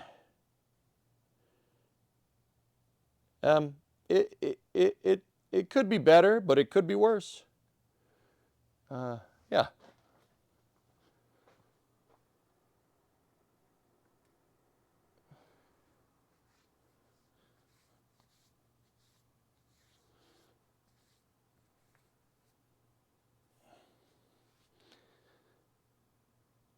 Welded structure, make a fiberglass floor pan? Why, dude? A new trunk pan is like $120. Why?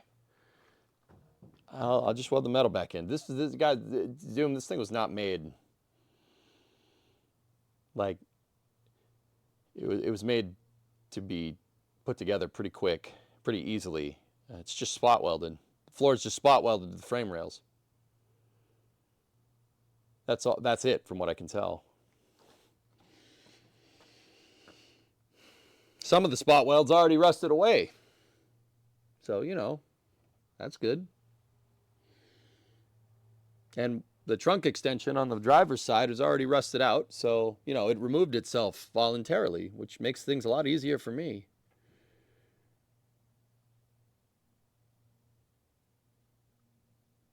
Yeah. Okay. Okay, not bad. Drop the gas tank first. Yeah, we're going to have to do that. I'm going to have to switch this thing back to using a boat tank, Charles. Yeah, because we got to, right now it's running off the rear tank. That rear tank is new. It's a zinc-coated tank from 2017.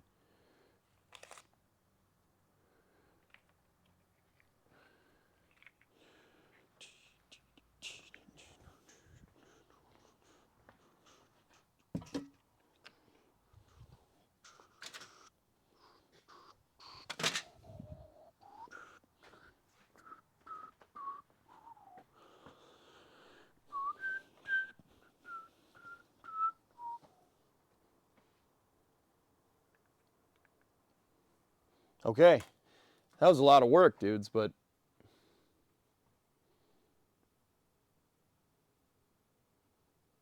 what are you trying to do at the moment? Assess the floor pan? Yes. Well, not assess, assessed, past tense. Yeah, so what's the prognosis? I'll sum it up. Okay, so we need a new trunk pan. We need trunk extensions on either side. Might as well replace them. I never really saw what that side looks like, but if we're going to do the pan, you might as well do the extension. So, yeah. And that has that same nightmare seam sealer on it that this side did. Doom, I probably found about 2 pounds of Bondo here, seam sealing the trunk. Yeah, about 2 pounds. Yeah, it's in there. It's in the trash can. Like, we pulled out a chunk of Bondo probably about 1 foot long and probably about 2 inches thick.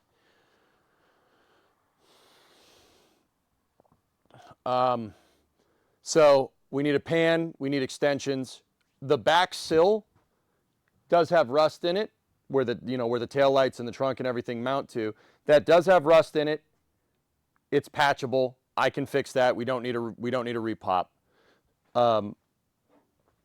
The rear cross member that holds the rear frame rails together is gone. Gone, with a capital G. There's nothing left. Part of it is still attached to the bumper right there. That's going to need to be redone. So we need pan, we need extensions, we need a rear cross member.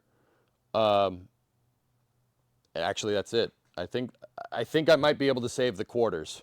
There's some holes in the quarter panel on this side. There's no holes on the other side though, but I don't know if there's Bondo behind it. That's probably the next thing we should do, is take off the trim on either side and see what's good back here. But yeah, the more and more I think about this, dudes, the more and more what we should do is build all the structure back into the rear of the car. So when we go to do the center, we have something to pick up on back here and the car won't crumple from underneath us. Yeah, that's what we should do. I might need to buzz the quarter panels off temporarily and then weld them back in. Because I'm worried that the wheelhouses might be shot.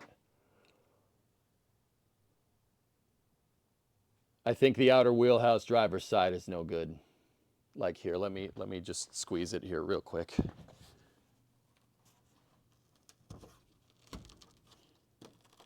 Yep. Yeah, you hear that?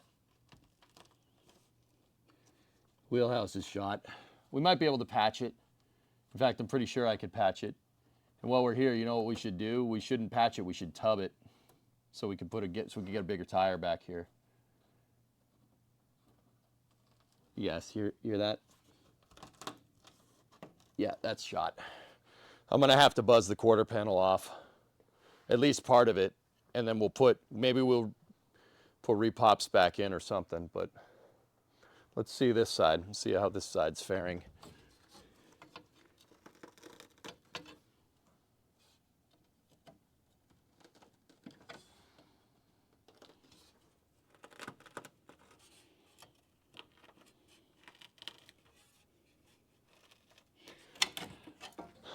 Outer wheelhouses are done.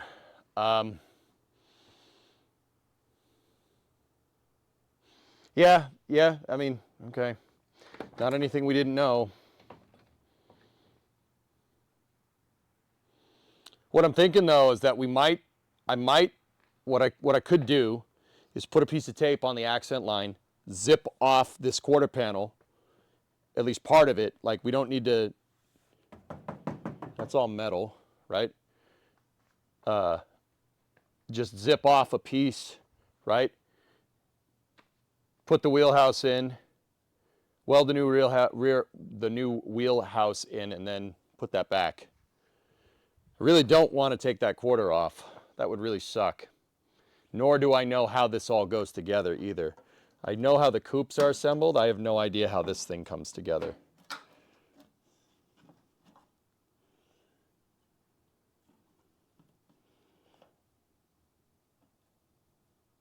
I don't know where the seam is. Let me see if I can see. Where are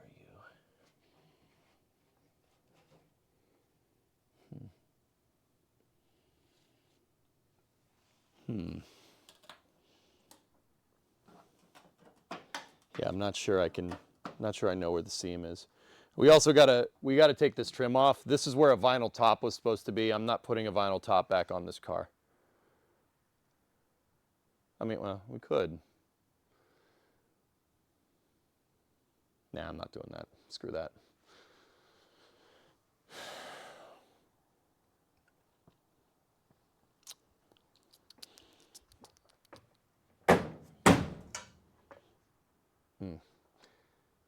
The vinyl top, I don't know. I can't decide if the vinyl top would look good or not. I might just paint it. I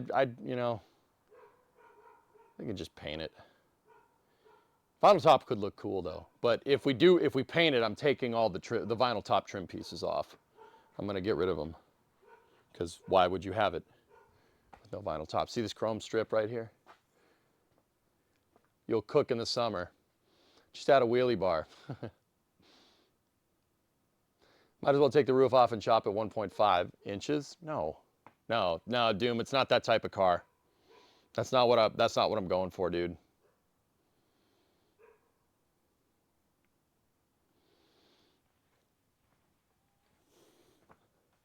Yeah, dude. That's not what I'm trying to do with this.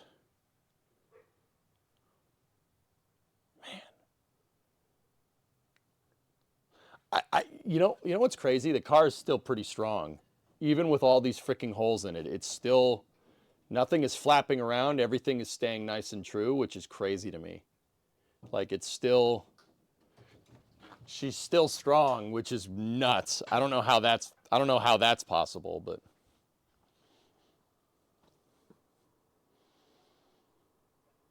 Vinyl is just a way to trap water. Yeah, exactly. I'd rather paint it. What is that?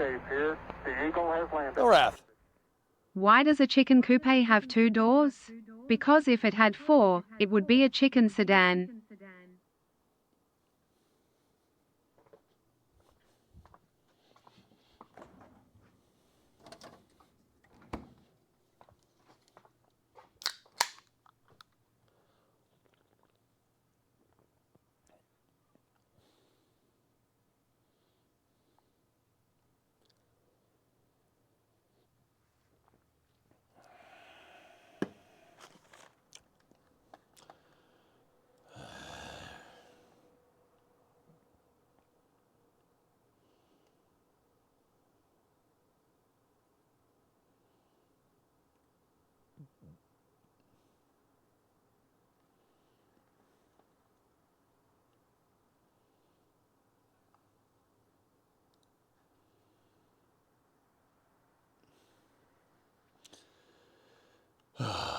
Sorry, I was just checking my email.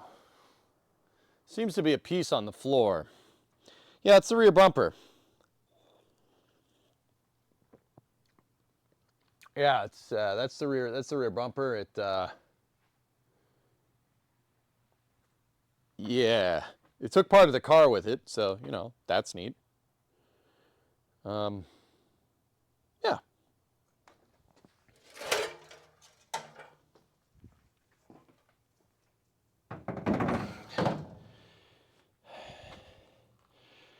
Oh, there's so much car on the floor. Oh my goodness. There's so much car on the floor.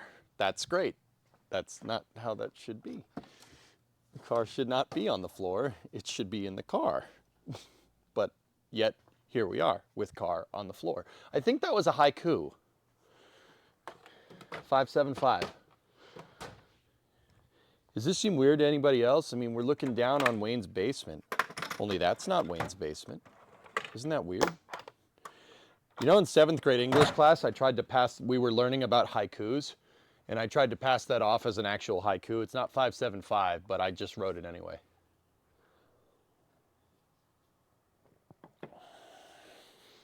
Discovery, go at throttle. Doom, 26-month reset. My sub ran out. Okay.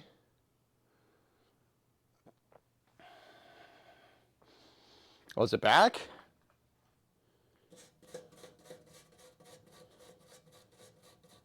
How about now?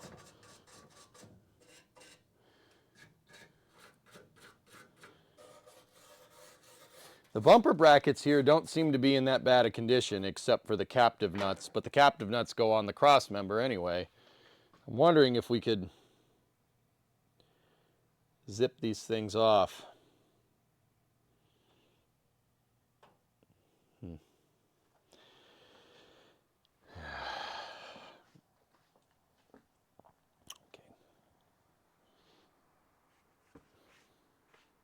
Time is it? 4 o'clock. All right, we actually made some pretty good time today, dudes. I'm gonna take this fiasco and I'm gonna put it with the other fiascos over here.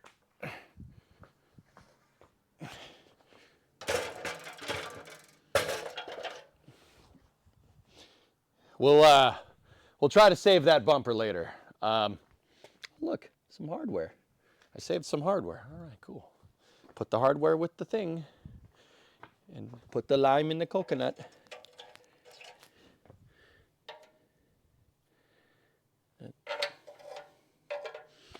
Yeah, that's fine.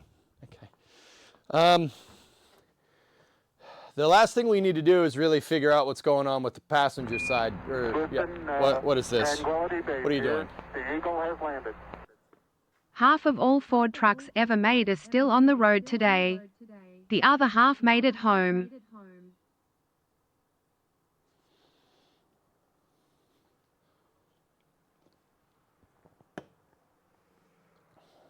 At least the Ford trucks made it to the road. Chevy trucks never made it out of the damn dealership.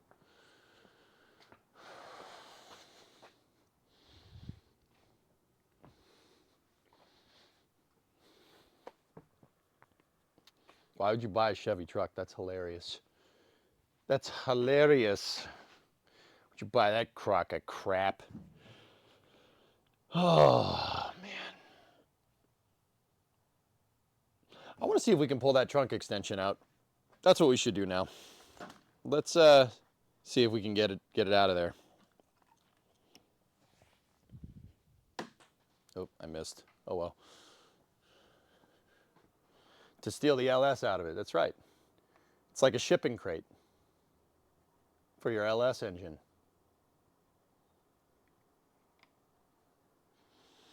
Where have I heard this before? Where have I heard that one before?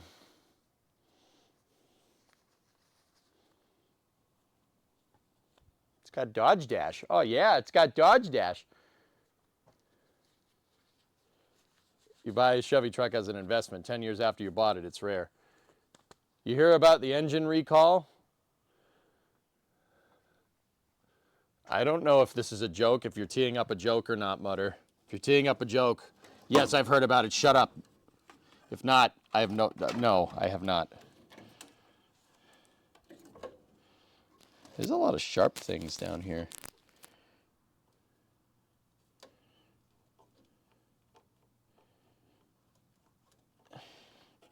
Sharp things. Burning dog poo and a human response. Reflections of society in literature.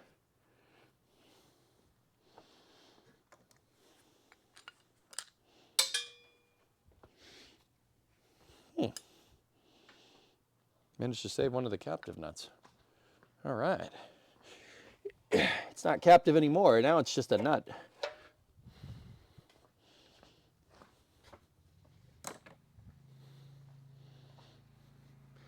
Chicken Sedan, give that man a high five on Twitch. All right. Don't encourage them, Dark Roo, with that $5 super chat.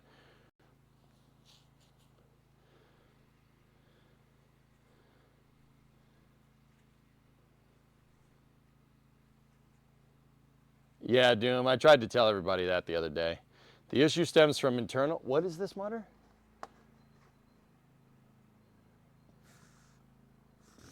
GM recalls 721,000 trucks, full-size SUVs to defective 6.2s. The issue stems from internal engine parts, crankshaft and connecting rods that were damaged during the manufacturing process.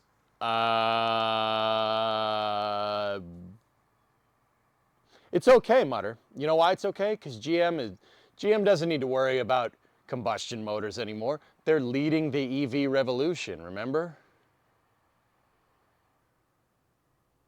As a Ford fan, yeah, I have to deal with that abomination that is the Mach-E, but I don't have to deal with stuff like that. I'm just saying. They're leading the EV revolution. That's what Mary Barra said. Surely CEOs don't lie about things, right?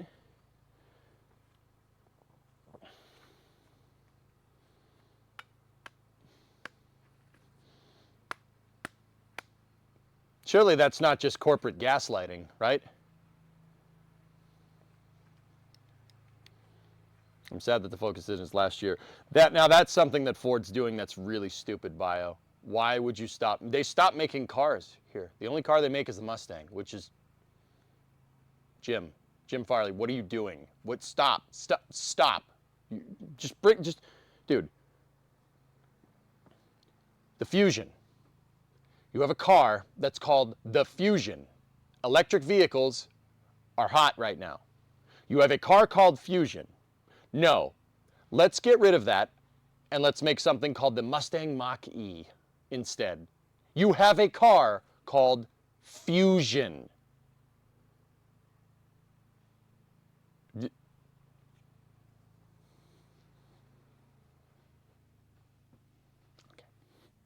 All right, back to work. Fusion.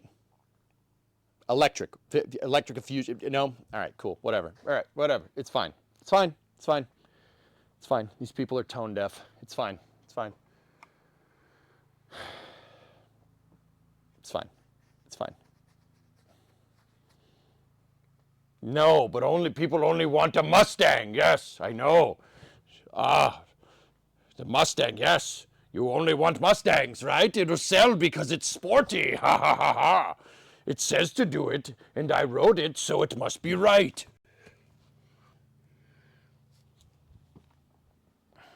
I want to clean up, but I'm also kind of worried about any more car that might pop out of this thing. So let me get my work light back. Here we go.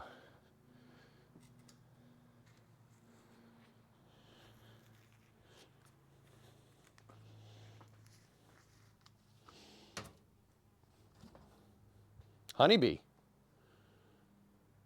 There's a honeybee. Did you see it?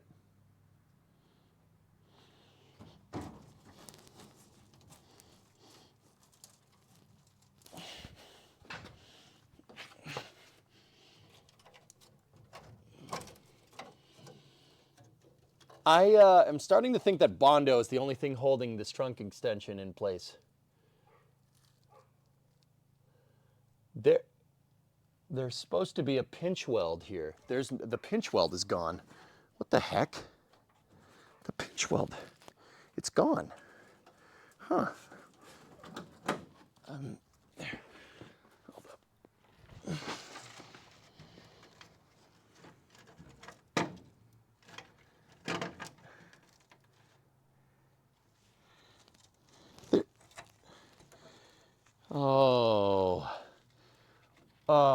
no. There's pop riveted straps here holding this thing in place. Oh, no. No. No. Oh. Oh. Where's the tin snips? Oh, no.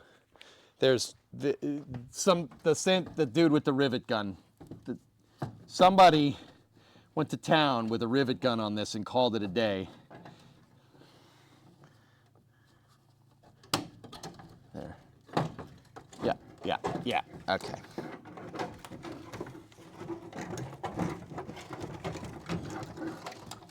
What is holding that thing in? Oh, look, more Bondo. All right.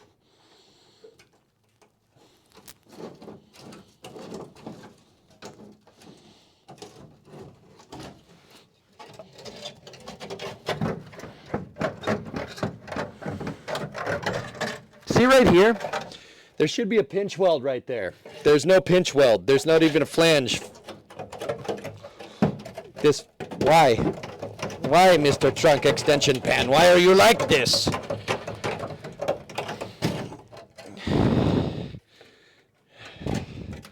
There's the trunk extension. Yeah. There's the trunk extension. Yeah. Yeah. So this is what I'm talking about. You see right there? See where there's a little bit of a metal tab?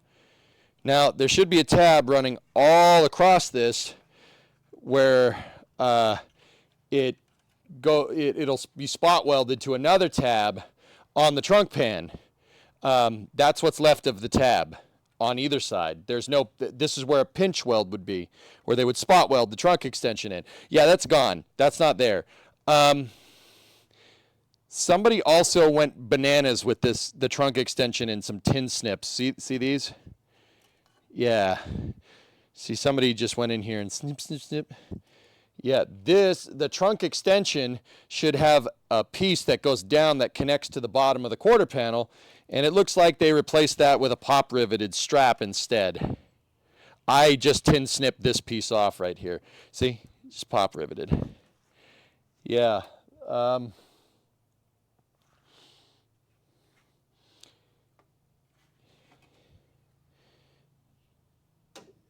And then this is where the rear cross member right here, you know, the piece that's still stuck to the bumper, that's the other side of where it's supposed to connect. See that right there? This is supposed to be triangulated. I did not do this. This was not me. That was like that. Somebody cut out the rusty part of the trunk extension and just bondoed the snot out of it and put a strap in its place. Yeah. This is the channel right here where the wire harness is supposed to go.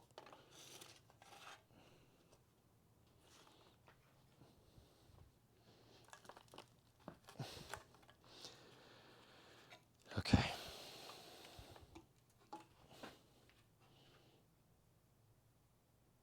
Wow.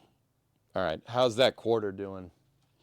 Let me get in there and take a look. I don't know what we would do with this thing. There's some good metal here.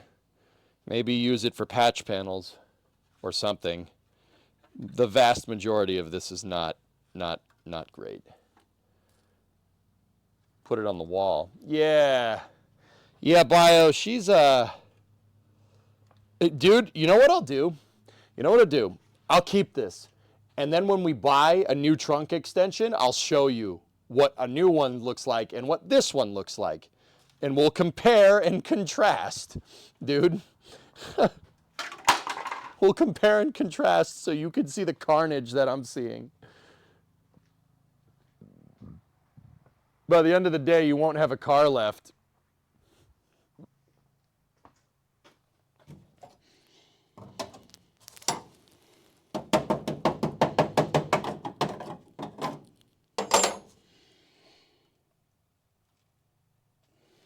Let me look at the quarter panel flanges.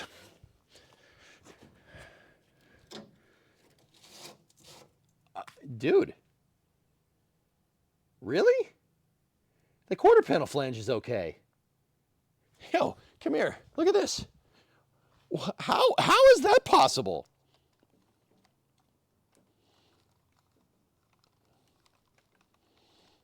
Come on, get out of there. Here, look. So, see this? This right here, this is where the trunk extension is supposed to come down to, and that's supposed to be pinch welded. But look, it's fine. How is this okay? How do we have pristine metal and then that right next to it? See, there's one of those straps that guy tried to do as a coping mechanism to fix this. You can still see part of the trunk extension is sitting down there. But dude, that's good news. That's great. This is great. That's great that's dude, it's solid. Excellent. That means that the only real problem with the quarter panel is that right there, and I can fix that. That's not bad at all. Frickin' score, dude. Oh, score. That's pretty good, man. That's pretty good.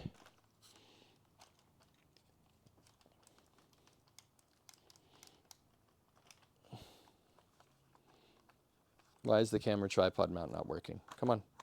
There we go. How's the other side? I haven't really cut into it, Jim. We'll see. But yeah, somebody really went to town trying to repair this thing. Cool. Not bad, dude. Really, really not bad. I can't believe that flange is intact. It's pretty wild.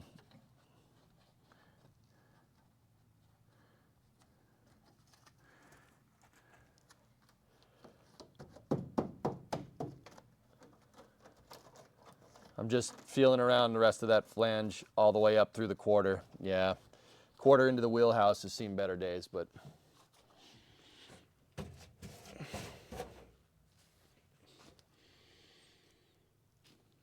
nice. Really, like, guys, it's bad, but if that's the only thing we have to patch on the quarter panel, that ain't bad at all. That ain't too bad at all.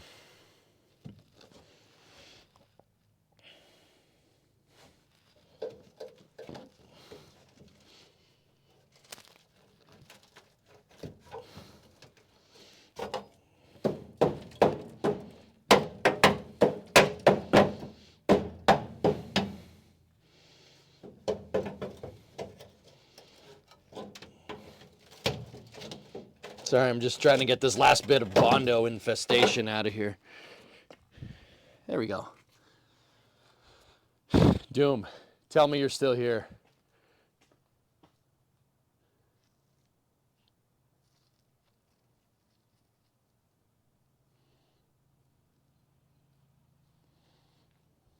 That's Bondo that's been mixed with seam sealer.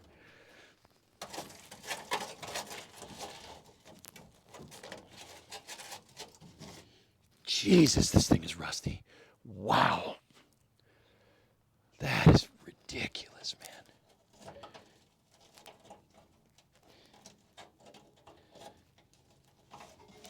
Holy crap. That's ridiculous. That's crazy. That's probably, I'd say that quarter is probably the worst of the entire car. There's been no other point of this car where I've straight up pulled a panel completely off. There was at least some structure up at the front. That's probably the worst.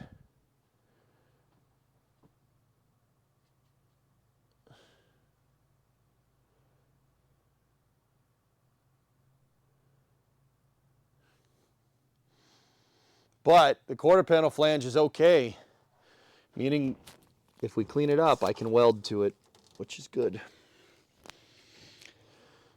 You guys want to see what's in the other side? I kind of don't, but we probably should.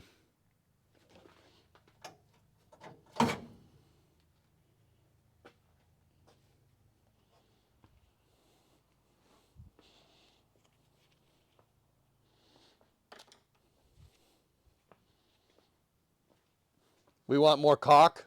Yeah, I know you do. All right.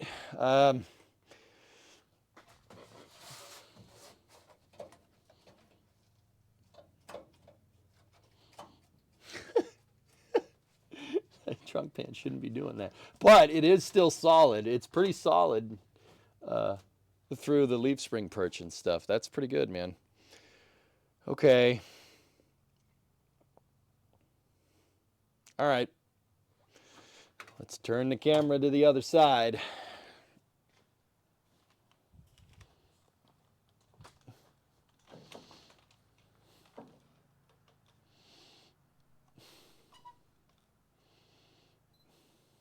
Oh no.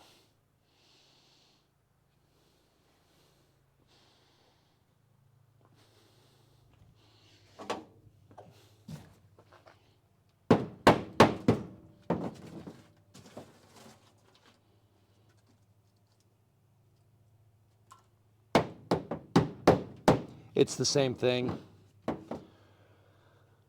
It's the same thing. There, look, there's a seam. Look, right? See where it's starting to crack? Okay, let's get the probing hammer out. It's time for the probing hammer, chat.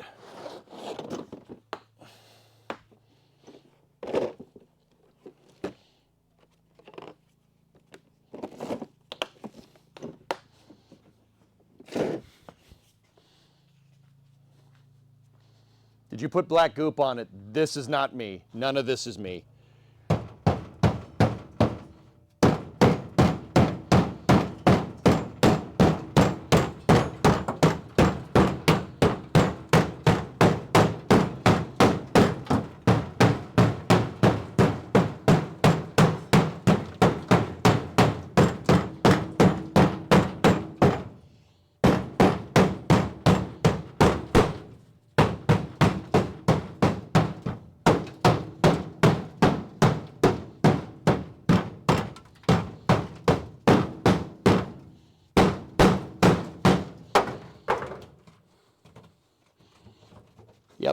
Yep, same thing. Same thing. Look, here, let me zoom in, I'll show you. Watch. Watch right here. Same thing. The trunk extension's gone. This is just coping. All this is just a coping mechanism.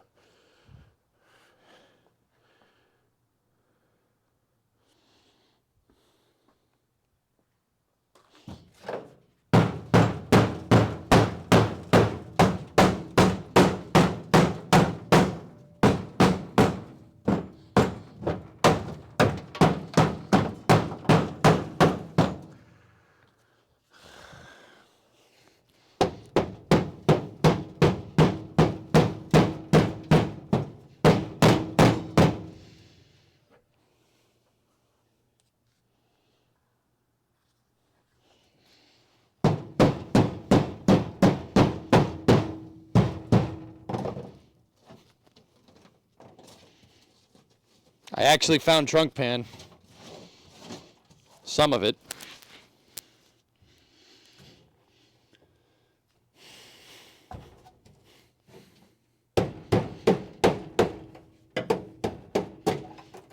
Uh-oh.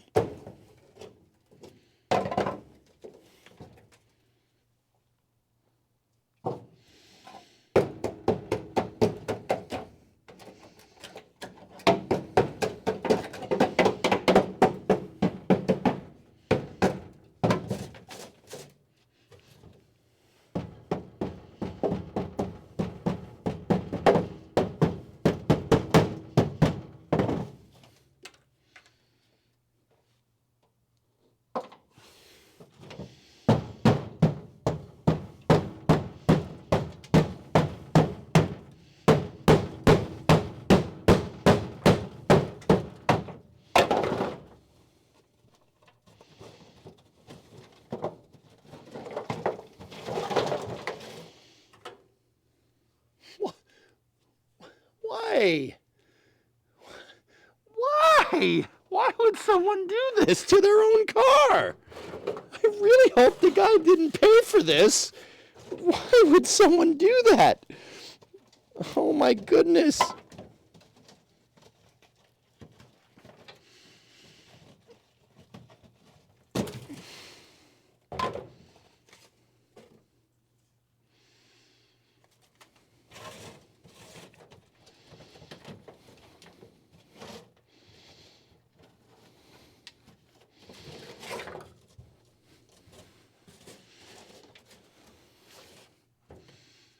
Bondo, like 2 inches thick. Why would someone do this to their own car? I don't understand. This is like putting a toilet bowl in your living room, not hooking it up to anything and taking craps in it. Why would someone do this to their own vehicle? Like, this isn't even repair. Like, oh yeah, I just installed a toilet in my living room so I can take a dump while I'm watching TV. Did you hook it up to anything? No, I just take dumps in it. What?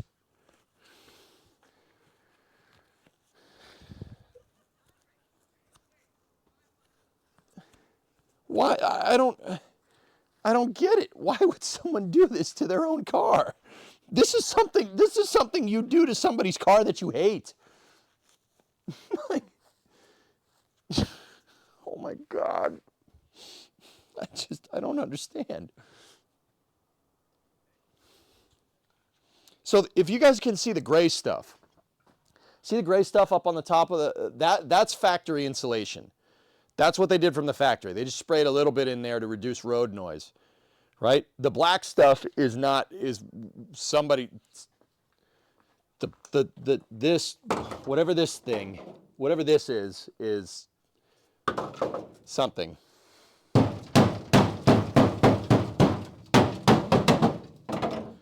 right, let me look at the extension underneath. Oh.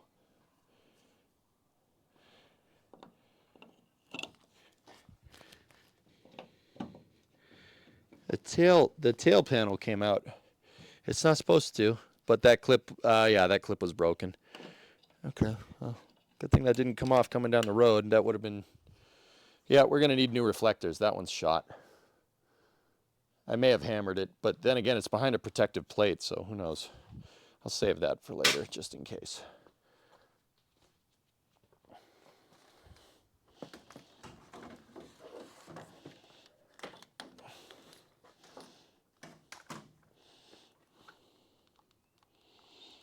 Let's see what's going on over there. See if we can take a peek and see what's good.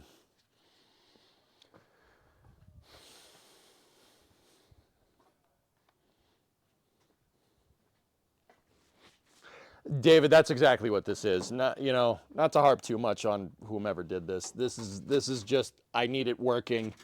I need a cheap repair. Please just seal my car up. That's what this is. With that being said, dude, like, and this is the thing, for the amount of work that it took to do that, to Bondo that, seam seal it up, make it look real good, all this Bondo that you bought, like, dude, this is a full tub of Bondo here. You, dude, just could have just taken it to a welding shop and they could have welded a new one in. Like, outer wheelhouse is toast over there. There is some holes in the quarter right there. Yeah.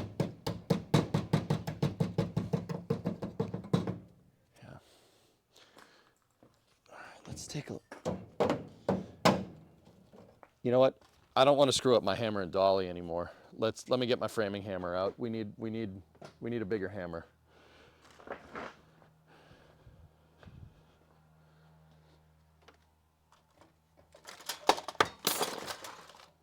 Of course I dropped everything. Okay. We got the big boy out.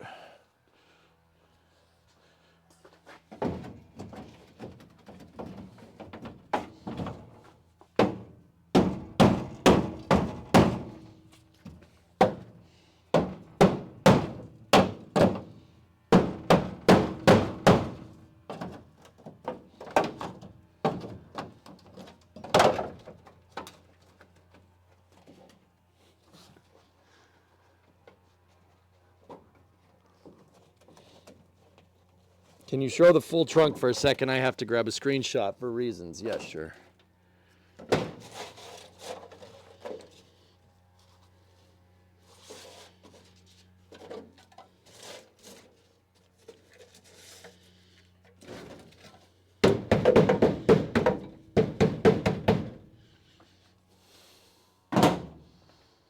I got all of it.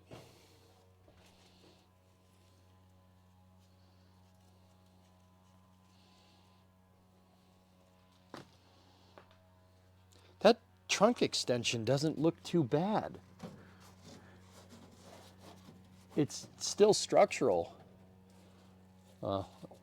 Structural akin, I would say. Creeper, you want a shot of the whole trunk? All right.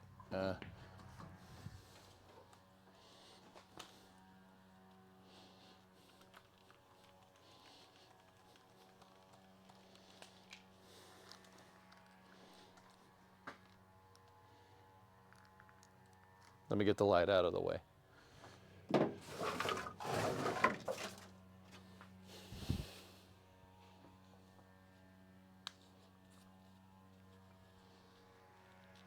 The power of Clarkson compels you.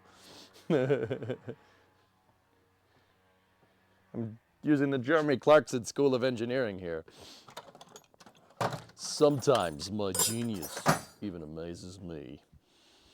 Okay, got it, thanks.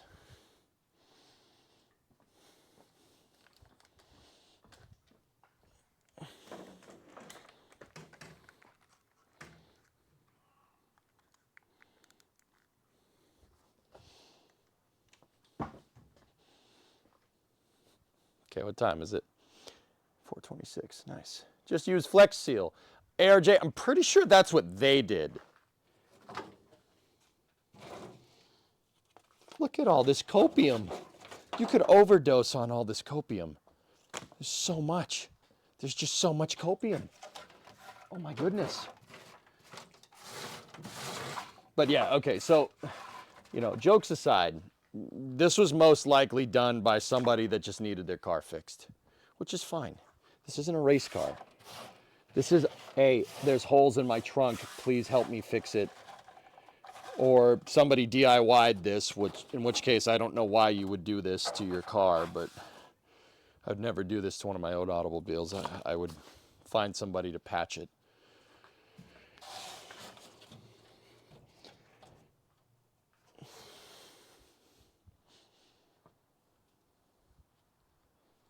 Is this enough product placement to get you a sponsorship from Bondos? I mean, you know what the crazy thing is, dude? Yes and no. Like, guys, okay.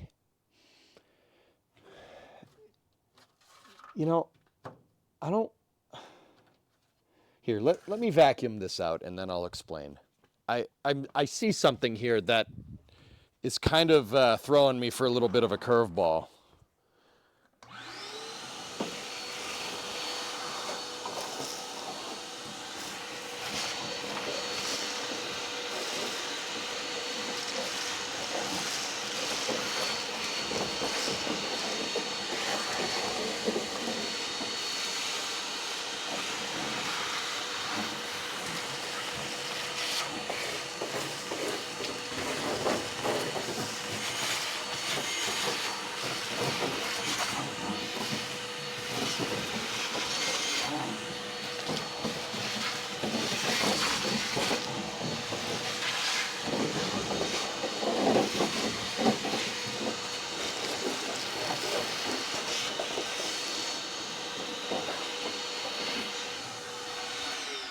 All right, dudes, one thing.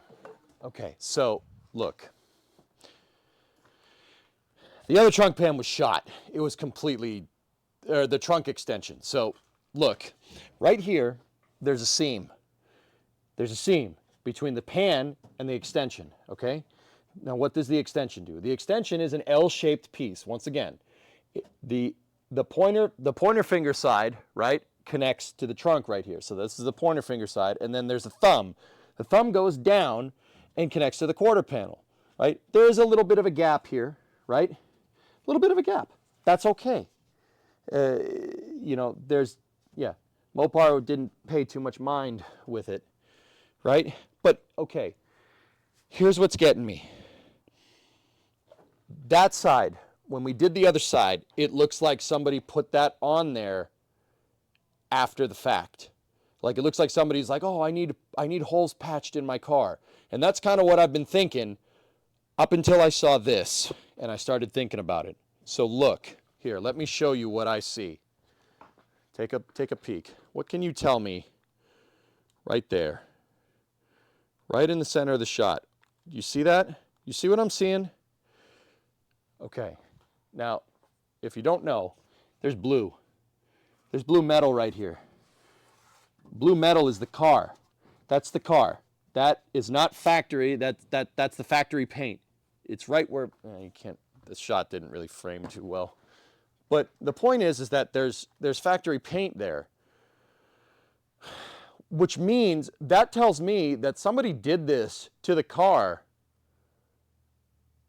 when there was no rust there. Am I thinking about that right? Somebody did this to this car before it started rusting.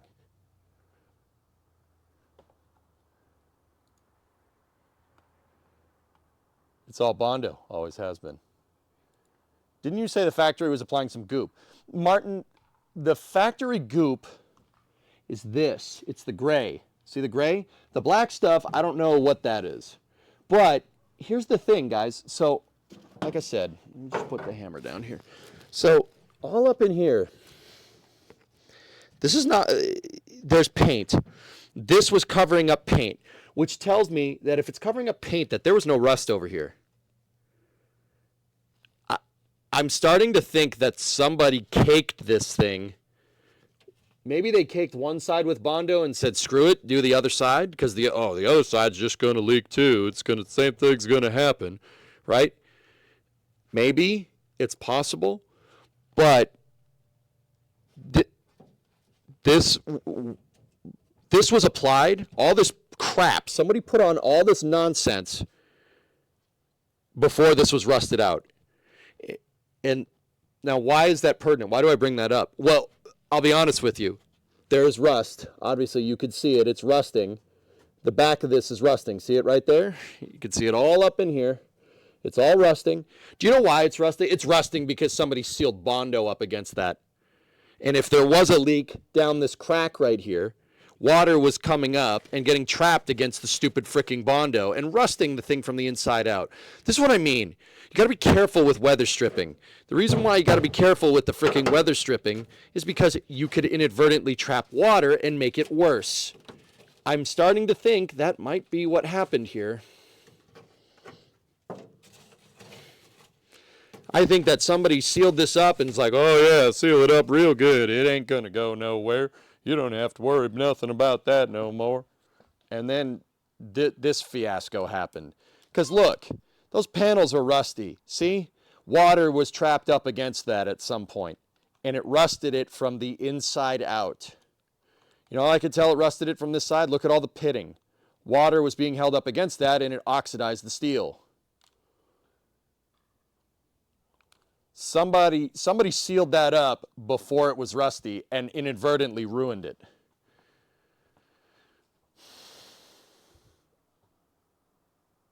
Then they wanted to be able to put ice in the trunk. Yeah, I don't know, man. Doom, I can't explain that one. I don't know why you'd do this to your car. Because all that seam sealer, all this crap, all that this did was trap rust and make it worse. This wasn't making it any better. Yeah, it looks great. It looks better, but this is not. See, none of this. This is not factory seam sealer. That's not the same stuff. The factory seam sealer would have been painted. It would have been painted over. Because they would have welded it together and then seam sealed it and then painted it. So all this crap that's here trapped water up against this and rusted it badly. See, this is not factory seam sealer. That's, well, Yeah, it is. It's got paint. See the paint? So some of that is. Some of this is the good stuff. Some of that's Mopar, but most of it is not. Does this have paint on it? You'd see it because they would seam seal it, and then some dude would go in here with a gun and with the paint gun. It would have been done by hand on the factory in '69.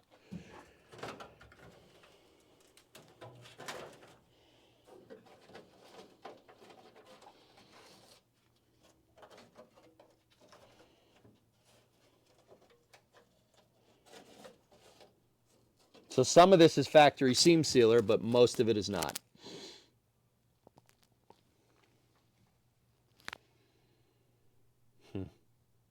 Crazy. Does the extension have the lower part still? Let me check, Mutter. No. No. Nope. No. Let me look. Let me get it. Feeling it out. No, it does not seem like it does. Somebody zipped it out. Same thing as the other side, dude. Yep. Yeah, the pinch weld is shot over here too. It's there, but it's shot. Okay. Update on the automotive archaeology here. The extension, the downward, the thumb part of the extension, Mutter, left the chat on both sides here, and somebody just seam sealed the crap out of this thing, and bondoed it and seam sealed it. They cut the rusty parts out, which thankfully for our benefit saved the damn quarter panel flange. They cut all the rust out, and they just sealed that up. They bondoed the crap out of it. Now this extension was probably not as bad as the other one. But them doing that inadvertently caused that and this. There's rust. It rusted it from the inside out. That made it worse. For the quarter. I mean, it probably sealed it up, but see, look. There's no structure here because you cut that extension out. See, you shouldn't be able to do that. And that's how I noticed that. That's how I knew that that was no good, even though it looked okay. Actually, to be 100% honest, whoever sealed that up did a pretty decent job because I had to really hammer at that thing to get it all out. But yeah, junk. So like Mutter, there's a flange that goes down off the corner piece here. It's cut. It's supposed to go all the way down to the quarter. It's cut about 2 inches after this corner. So it goes down about 2 inches, and then I see the same cut marks as the other one. So yeah, somebody cut the extensions, compromising the structural integrity of the rear quarters. Once again, I don't think they cared. It was probably already rusty. It's probably already gone for what it's worth. So yeah, okay. So somebody that seals the deal. That this whole thing was basically somebody saying, "Fix my car, please. I need it fixed. I don't need holes in the trunk. Please just seal it up." That's what happened. All right, we can confirm that now. I'm pretty sure we could put that one to bed.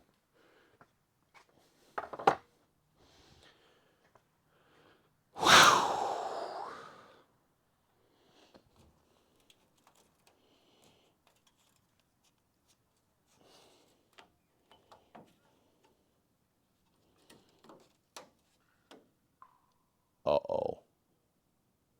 Oh, no. No. Don't. Oh, boy. Guys, I found something. I found something.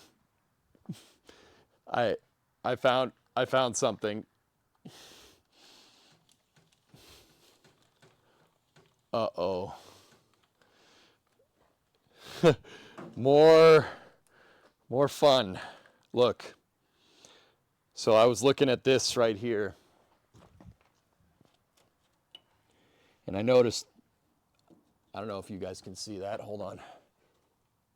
Here, let me lower the tripod. I'll just show you.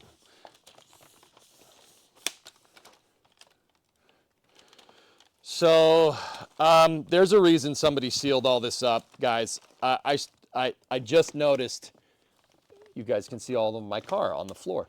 I just saw something. Oh, ow, ow, knees. All right, look, come in here. So I saw something here, and I started noticing things. Look, so I saw that, and I'm like, oh man, we might need new rear quarters.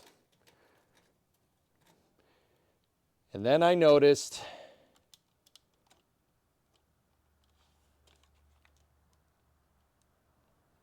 that.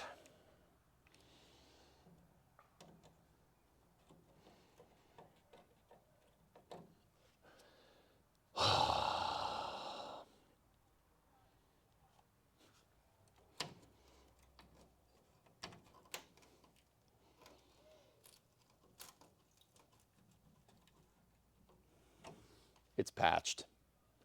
That's patched. But it's not patched. It's patched behind the trim, so it is pretty subtle. But that's patched. There's fuck.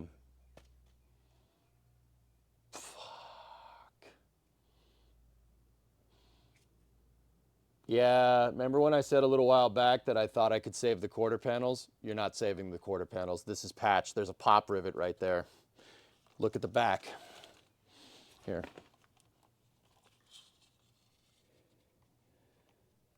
They didn't just cut the trunk extensions out, they cut the panels too.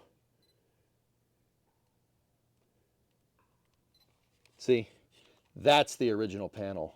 That is the factory quarter panel right there. That's why the flanges on this looked so good. They look good because they're replaced.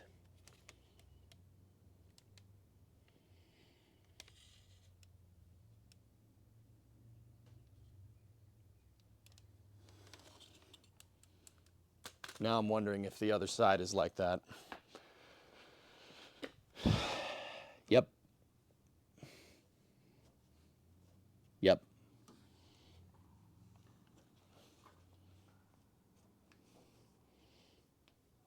Pop rivet.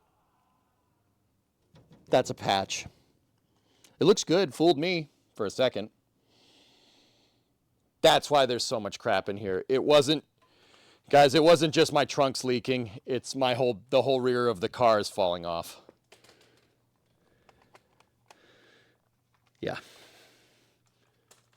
That's what happened. It was pretty, dude, that was pretty well done. I'll admit that threw me for a second. I'm like, the quarter panels are actually super clean. Nope.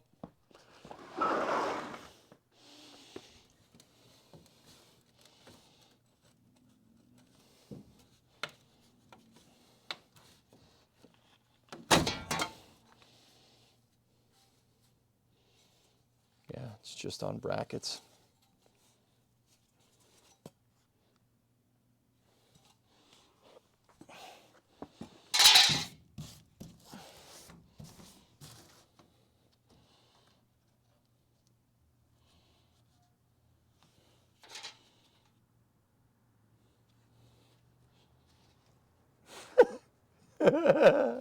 That's why the flange looked so good. I was like, what the heck? How is this car in such good condition? Actually, that's a pretty, dude, for all this freaking work, man, you could have just done it right. That's what I don't understand. For all this work, you could have just taken it to a welding shop or taken it to Chrysler and patched it. It wouldn't have been expensive. Why would you do this? Unless the guy was just like, I'll do it myself, whatever. I don't know why he's Southern, but quarters a shot.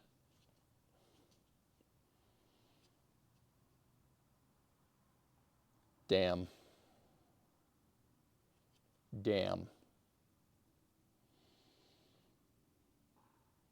Discovery, go at throttle up.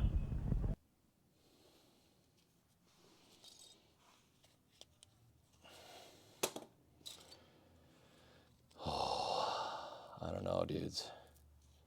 Quarters are expensive. I might be able to make a patch. I think they make, I do think they actually make this piece, but if I have to buy a whole quarter, that's $500 per side.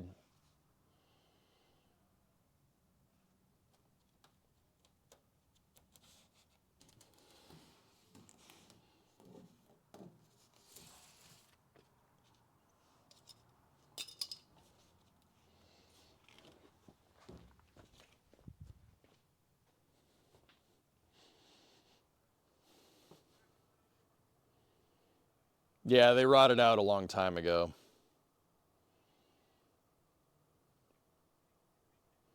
Actually, dude, the car looks pretty sharp without the trim. I think it looks better without it. I love those clean lines all the way down. It looks real sharp if it's not a patched freaking mess.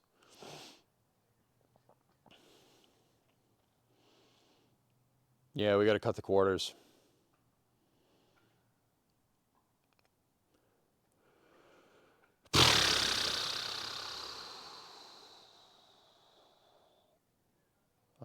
I'm not sure. I got to double check to make sure that the quarters are the same, dudes.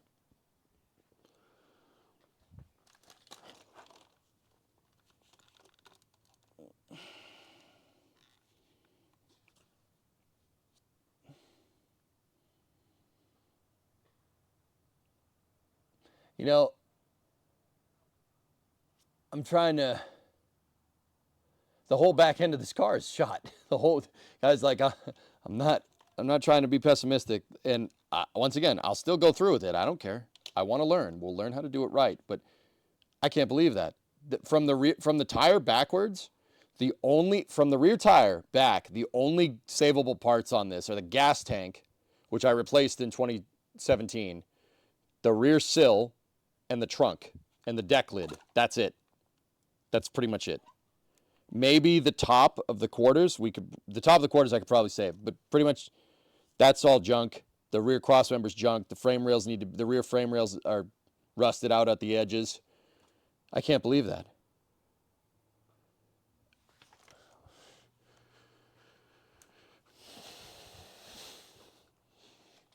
It's a pretty nice patch for what it's worth.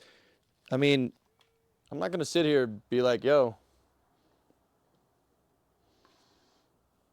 let's see what's behind this side.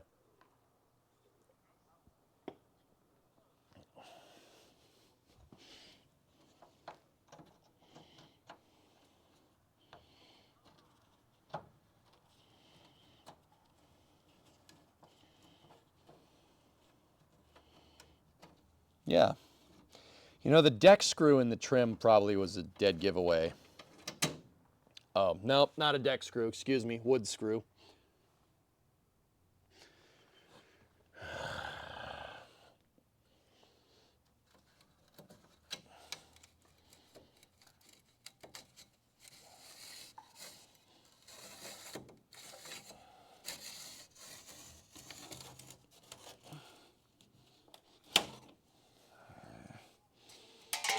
I snapped it. I snapped the brackets. I don't know if we can get those trim brackets again, dudes.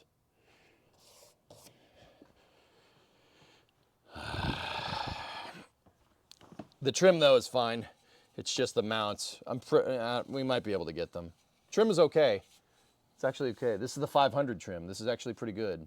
They didn't make many of these. I'm going to put that in my box of trim parts.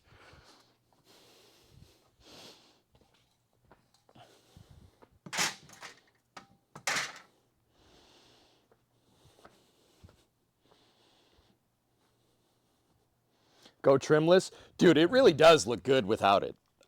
Like, you know, patch panel notwithstanding. Here, let me just block out. We'll block out the sun. Yeah. It doesn't look too bad. I love the shape. You know, but once again, patch panel notwithstanding.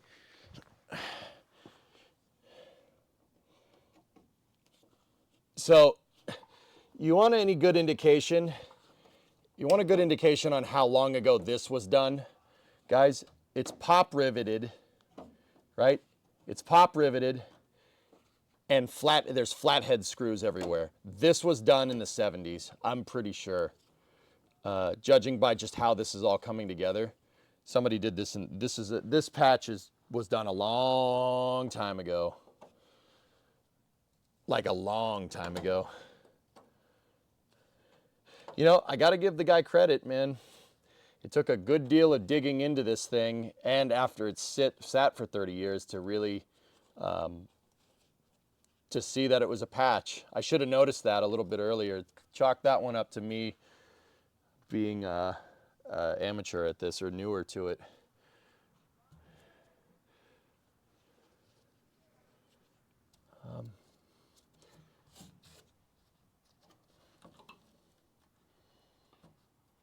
Yeah.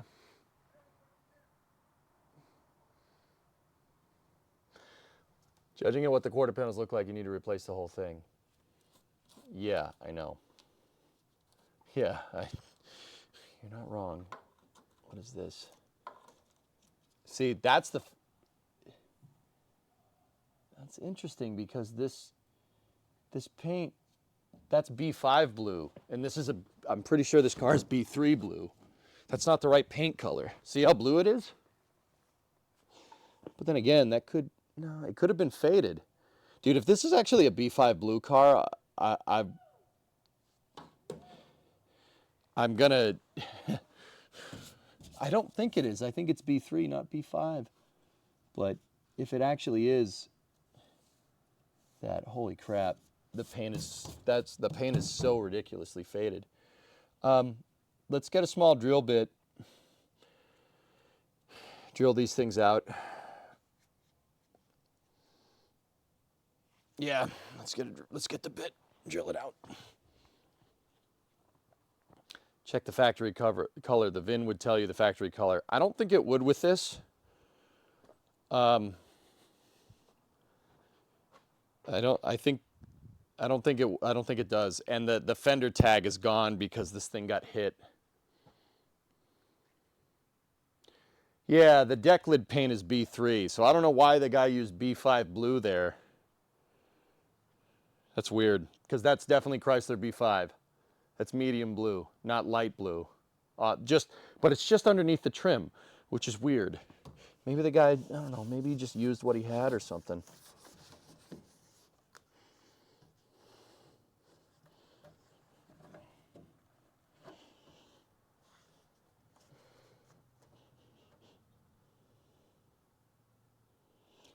That is pretty trick, dude. The guy did it on the seam and put the trim over it so you'd never know. It's pretty cool, man. Pretty old school. Yeah, like I said, that was done in the 70s, dude. Rivets, definitely the 70s. Flathead screws, 70s, all day.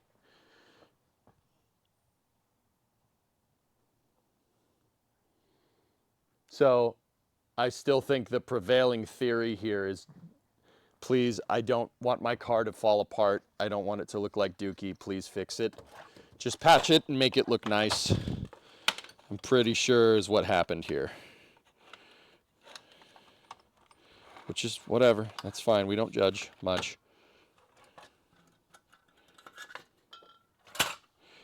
Let me get a small drill bit and the drill out, and we'll start drilling those rivets.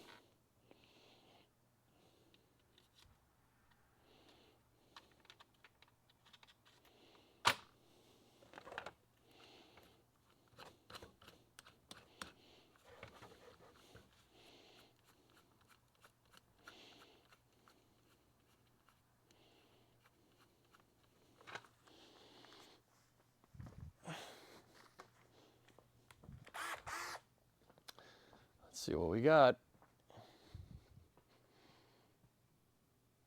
Yeah, exactly. Passing for sure.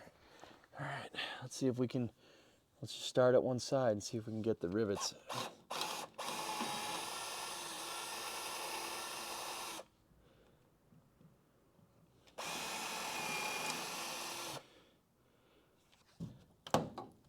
Yep, there we go. Doesn't take much.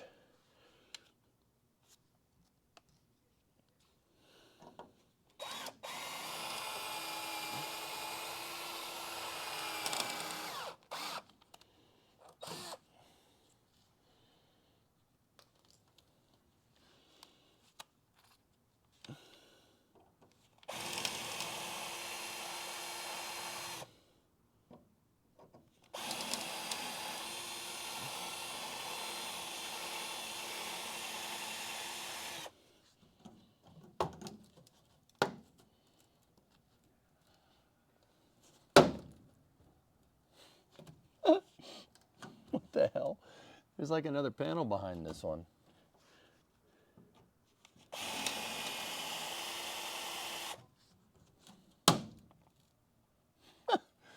Okay. You didn't even paint the metal. Come on, man.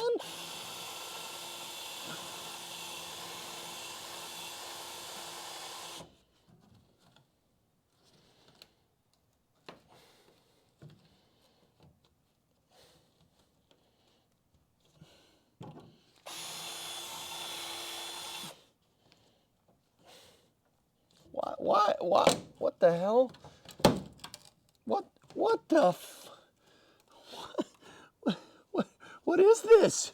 Why would someone do this?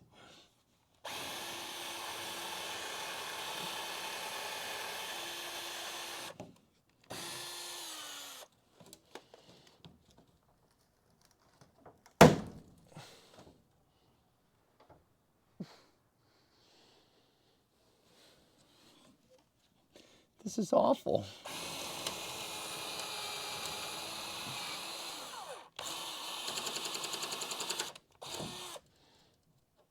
What?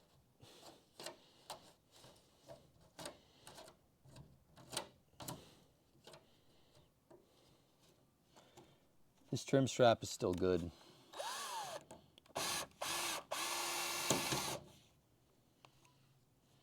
That trim strap's still good. We can keep that. The other one's junk. I broke it by accident.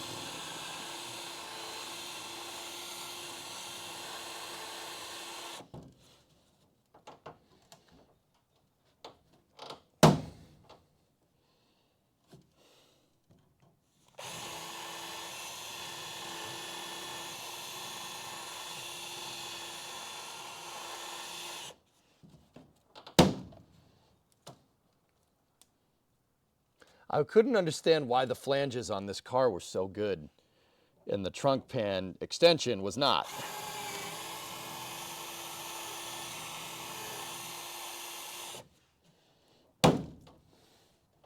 Holy shnikes, that's bad. Okay.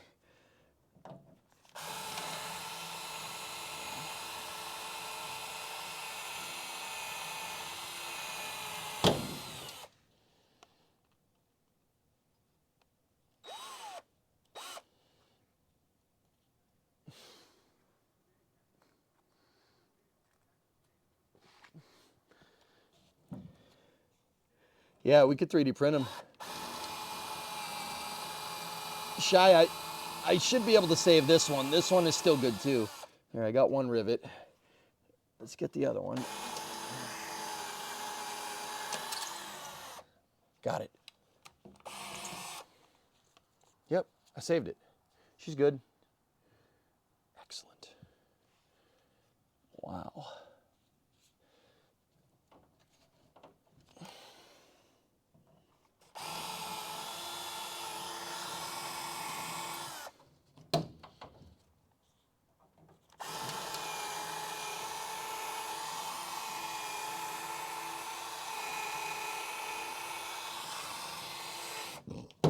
Just a couple more.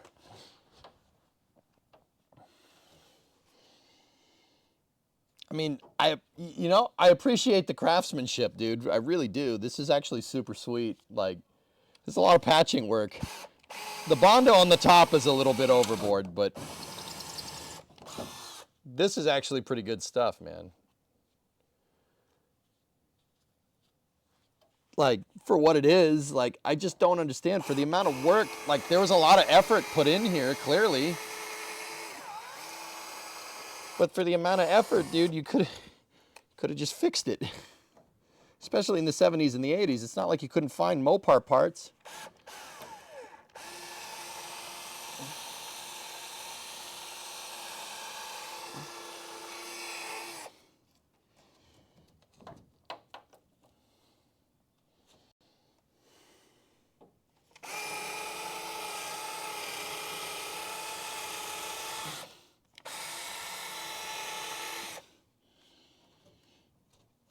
These ones got to go a little bit more.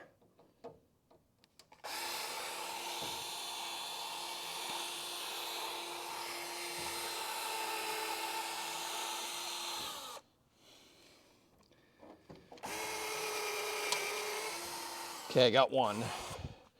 This top rivet is giving me a little bit of trouble.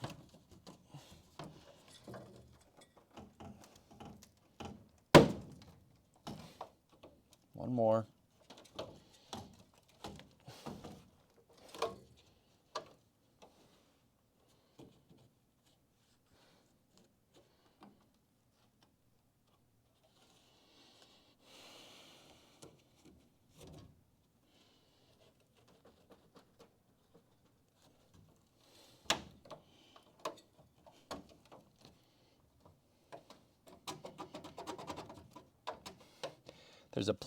There's a rivet on the plastic that's holding us in place.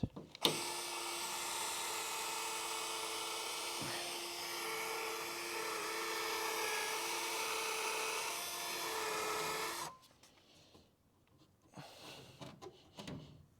we go.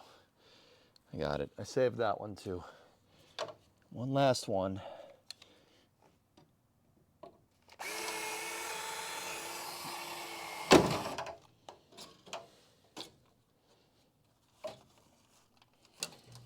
And then there's that strap. This is the strap for the panel. Let me get the tin snips. Oh, they're right here. Excellent.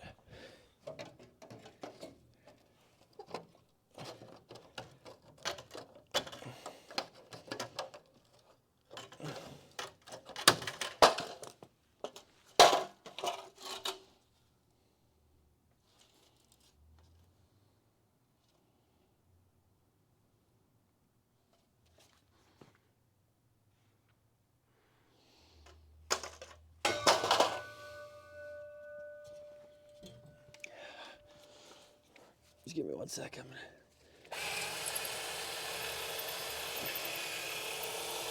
There's just another rivet over here that's holding this piece of trim in place.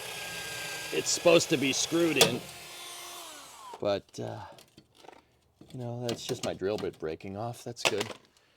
Sure, I didn't need that.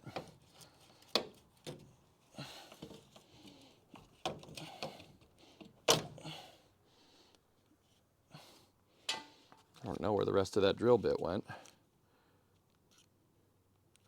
think it might still be in the car. Yes, it is. All right, cool, sweet, great, great. Wonderful. That trim is still pretty good. Save that. Drill bit shot. I had a feeling that might happen. Wow. Okay. That was the big one, I think.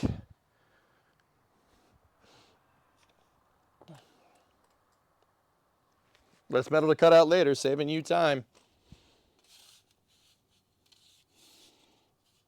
Yep. Yeah, that piece of trim's still good. Put that in the trim bucket.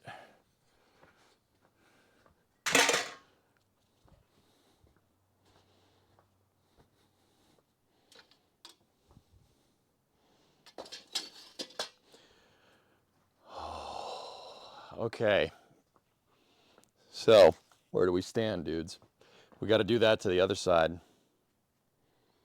But that's, yeah, that's... Will this be sold or kept? I'd like to keep it.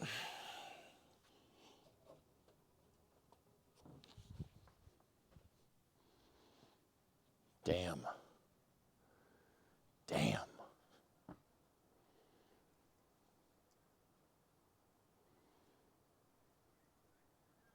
You don't have time to catch me up, do you? The trunk is an abomination, Peter.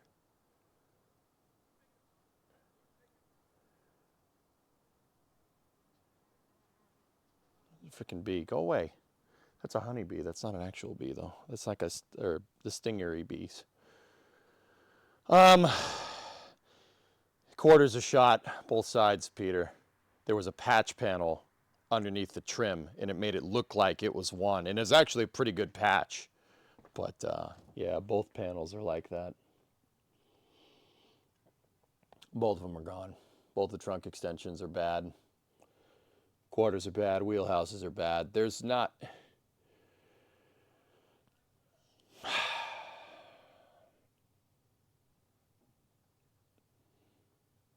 I mean, this is going to be the Coronet of Theseus here. It's really, there's not going to be much left of the original car. The doors, the roof, the hood, trunk, the deck lid, that's about it. The pan's good, the footwells are good, and that's, yeah, once again, that's it. There ain't much more. Damn, dude, that's a huge kick in the nuts.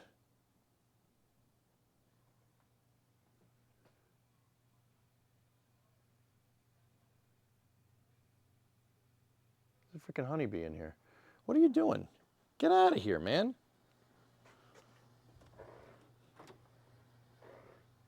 Get out of here.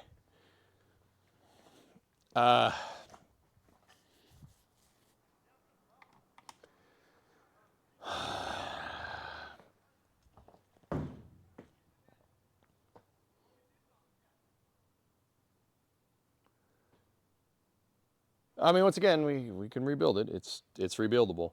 This is just a lot of work. I want to point out, guys, there is no. If I was a shop, if this was a shop, if we were trying to make money, this would be a part out at this point. The quarters are basically the kill shot. This would be a part out. There's nothing worth saving. There's nothing worth saving. The glass, the doors. But even then, nobody cares about four doors. So the deck lid, the hood would be worth saving. The quarters, the grill, you know, all the trim pieces that we've been collecting, the tail light harness, the sill plate, and this is a harvest car. You just take everything off of it that you want. Like even this metal would be good for patching on a two-door car. Even the door could be useful for patching. This is. Yeah, this is not like, okay, once again, I'm not saying don't. I'm not saying we're not going to do it. You are trying to make money technically. Yeah, ARJ, but your prototypical shop is not doing what I'm doing. So, once again, fellas, I want to be very clear about this.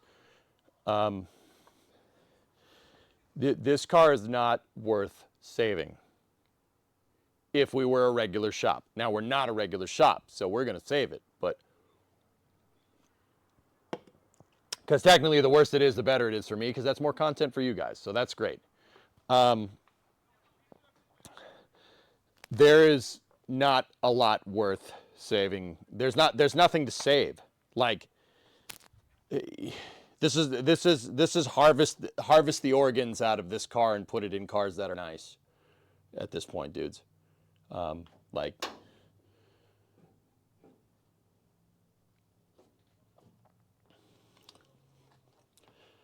Discovery, go at throttle up. The quarter panels being patched is a big problem. And once again, if we were a regular shop, this wouldn't be worth it. We would part this out. Find a two-door, part it out. Find a two-door, part this, build this together with one good car and go. This car is not worth it. But we don't do things because they're easy. We do it because they're hard. Right? That's why we're here. So I'll do it. I'll do it. It's just like I can't really emphasize enough how not worth it is, but we'll do it.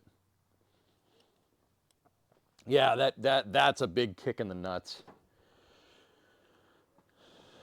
Whoa, you shaved your head. Yes. Shame to you to get saved. I'm gonna do it, man. We're gonna save it. I'll do it. I'm gonna do it. Sure. I'm good with that. I'm fine with it. It's just a lot. It's like I want to say,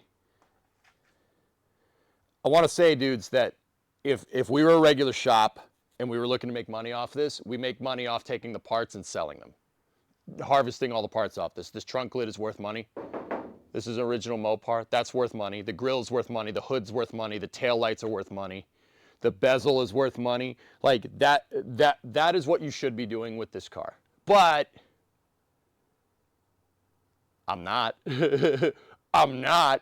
I just want to make it very clear in case there's anybody out here watching this VOD, this car should not be saved. This car has no business having a frame off restoration, but we're still going to do it because we want to learn how to do it, because frick it. Don't shave your head again until the car is done. Oh boy.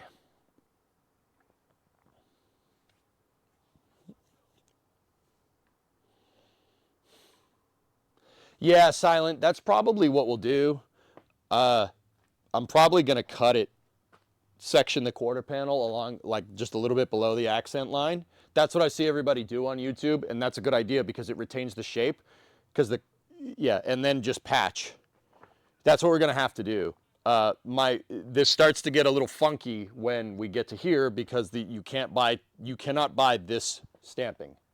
The 4-door stamping you can't buy. So we're going to have to cut this out of a 2-door. That cut line, Silent, is going to have to go down here, right? And it's going to have to follow the line here. Or we're going to have to make it custom and wrap around the door jamb, which is shot down there at least. Because that's what they did from the factory. They cut reliefs here, and then they bent it around and spot welded it.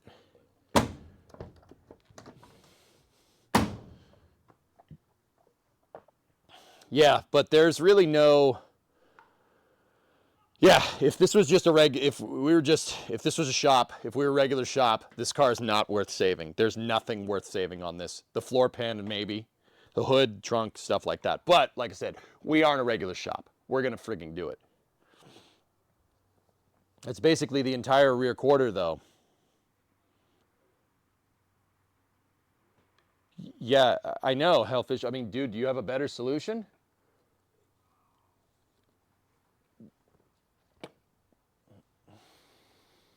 Does it have AM? It has AM FM radio, dude.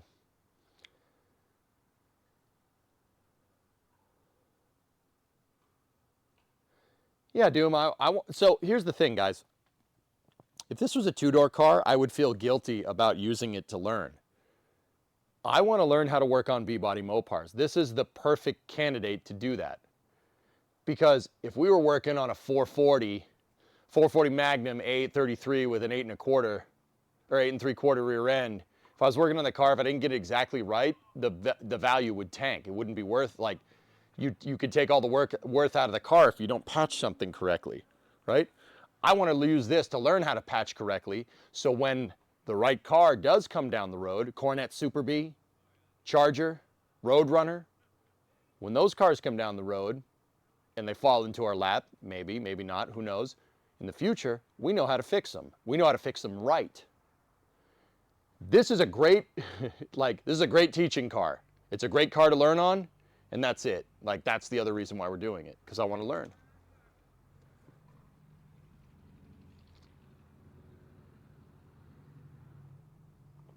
Something just drove by that was loud. Cool. Why not cut out a bad spot and weld in the shape anew?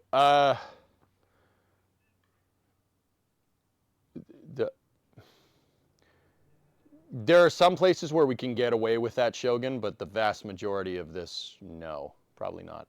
Probably can't get away with it. But, whatever. It's fine. You have a lot of time to learn at this rate. Dude, I want to learn. This is a good car to learn this on. It really is. That's why I'm doing it. And it's a good teaching tool for you guys. And if we screw it up, and I really can't fix it, junk it. Take all the parts off, find a 2-door and build that. Or another 4-door, screw it. 4-doors don't go for much money. They go for pretty short money for a good reason.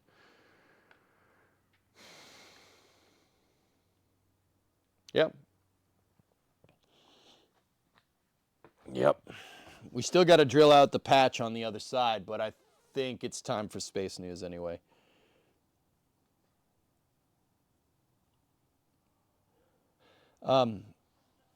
Guys, what we're going to have to do is I'm going to have to cut a line up here, and I want to cut this way. I got to see what rust is behind this. Cutting it on the accent line is probably a good idea. I'm really starting to notice some stuff that I don't like here. Here, let me show you.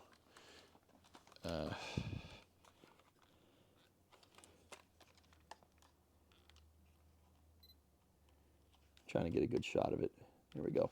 All right, look at this shot of the quarter. So from here it don't look too bad, but look at it there. See this? See that right there? Bondo. More Bondo. See how it goes up and then down? Like this is metal. That's Bondo. Yep. Yeah.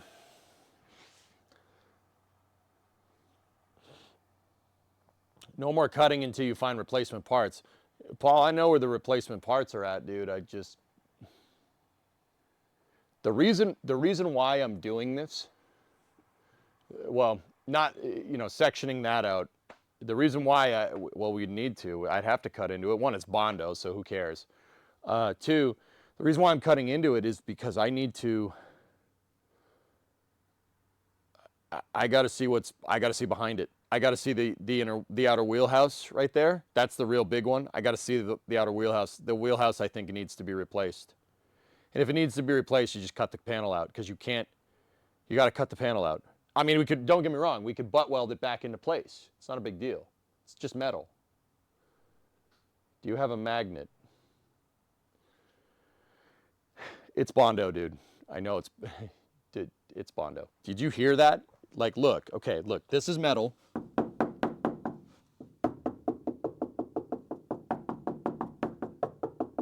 Hear the difference? There's Bondo behind that. Oh my goodness.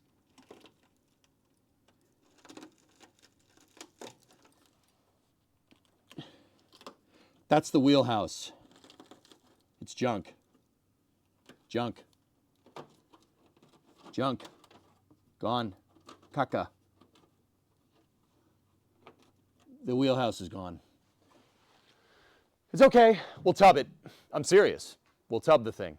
If the flange going down to the quarter panel is gone, tub it. They make tubbed wheelhouses for this thing, so we'll tub the thing. We might not even need a new wheelhouse to do that. We might be able to make it. Maybe road trip to find a donor for parts. Electron, what donor? Like, so here's where I'm at. We go to find a 4-door version of this car. I basically need a 4-door shell at this point. If I was going to find a 4-door shell that's in good condition, what are the odds that we're going to find a 4-door 69 Coronet with a good shell and nothing else? The point that I'm getting at is that another 4-door that we find is probably going to be rusted in the same spots, or it's going to be just overall nicer than this one, in which case this becomes the donor car. You see what I'm talking about?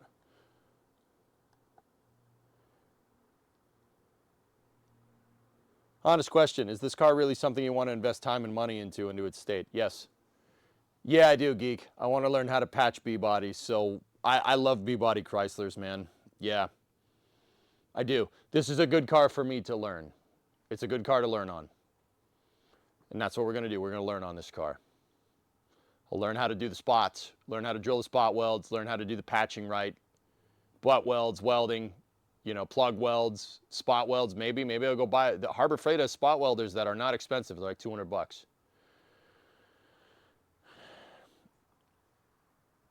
Same issue I have at the Jeep. Also, I'm taking that to get fixed next month. Nice. Discovery, Hey, Ensign. go at throttle up. 94-month resub. What's going on, man? Yeah, this is it, geek. That's it. That's really what this is. This is a car to learn on, dude. It's a car to learn. And that's what we're going to do. We're going to learn. I've never done patch panels before. You did the patch panels on the 59. I need to learn. If we're going to keep doing project cars, if we're going to keep doing old muscle cars, or any car for that matter, if we have the talent to be able to patch stuff, dude, we can buy cars that are a much lower price than anything else.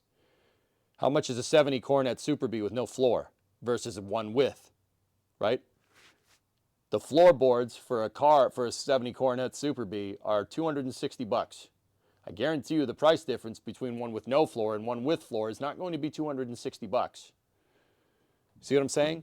I'm using this to learn. Dude, like, once again, the other thing is that I know enough about cars to know, and I know enough about B-bodies and stuff to know that this car is not, there's no other scenario other than using it to learn and cool content for you guys. There is no other scenario where this car is worth saving. Now, with that all being said, there was no scenario for the 1980 Austin Mini that became Project Binky.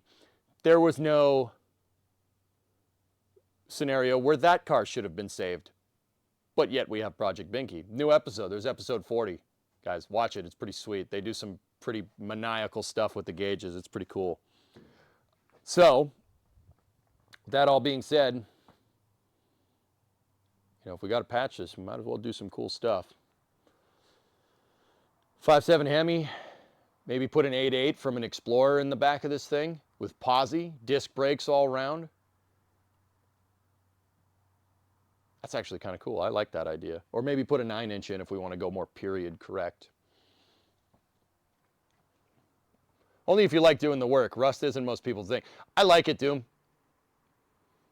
Don't do annoying stuff for content. No, I want to. I want to work on it, dude.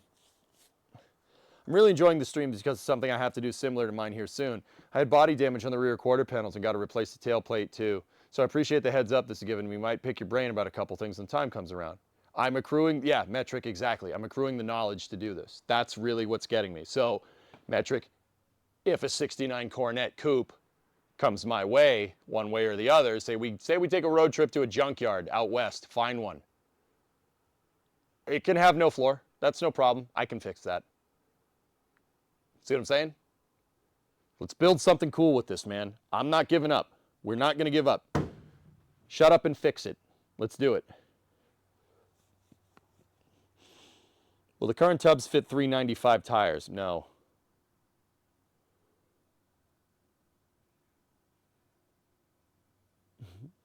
You learn sailing on old ships. By the way, you're not a comb over looks good.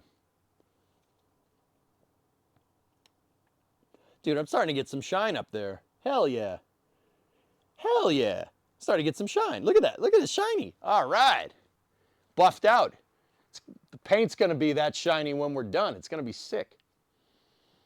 It's not bald. It's a buzz cut. See? It's a buzz cut. We're not bald. It's just a buzz cut. Okay? We're not bald. It's just a buzz cut.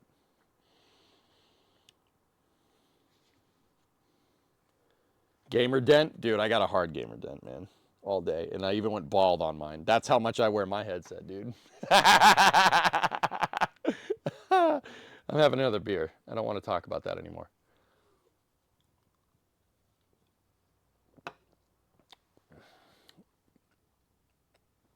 Talk to BPS and replace the panels with solids. Extra boost.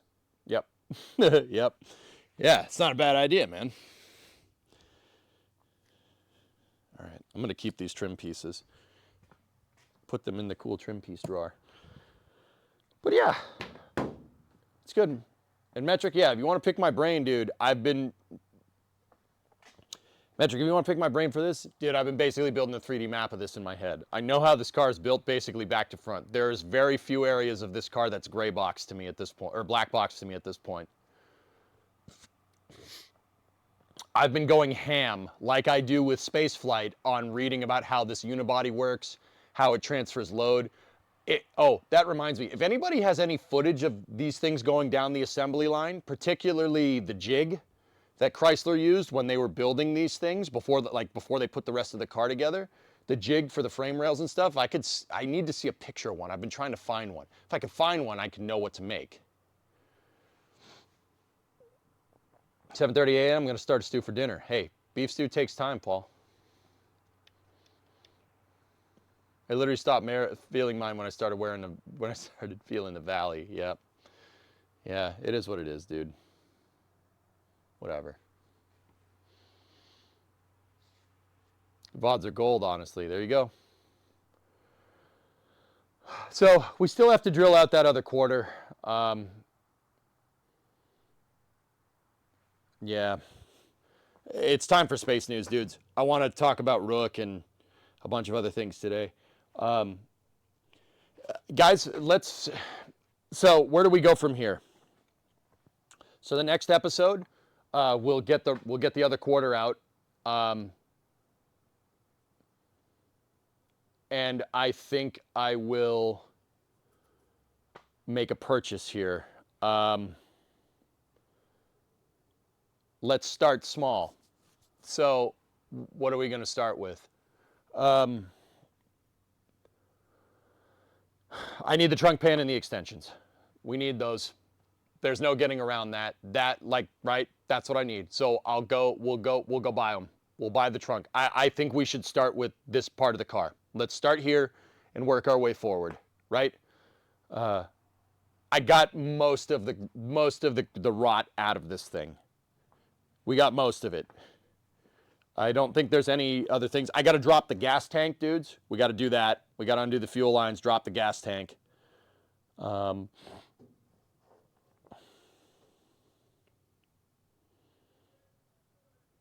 Yep. Yeah, that's what we got to do. I'm going to buy a trunk pan. We're going to buy trunk extensions. And, yeah, we'll go from there. Actually, let me rethink that for a second. I got to get rid of that panel. We got to get rid of the patch panel on this side. We're going to need new quarters, dudes. There's no getting around it. So we got to start cutting into this thing. Especially if we're going to do the extensions and whatnot. Don't you have to put it on a jig first? Not for the back of the car. No, not for this part. No, not for this. The frame rails are carrying most of the load, dude. For the back of the car, there's just the 2 frame rails, Phil. That's it. That's the structure. The real big part for the back of the car is where the suspension attaches. So this has got a leaf spring. There's an attachment point up front, right around that big pile of rust. And there's an attachment point in the back. We looked at the attachment points today. Both attachment points are actually fine.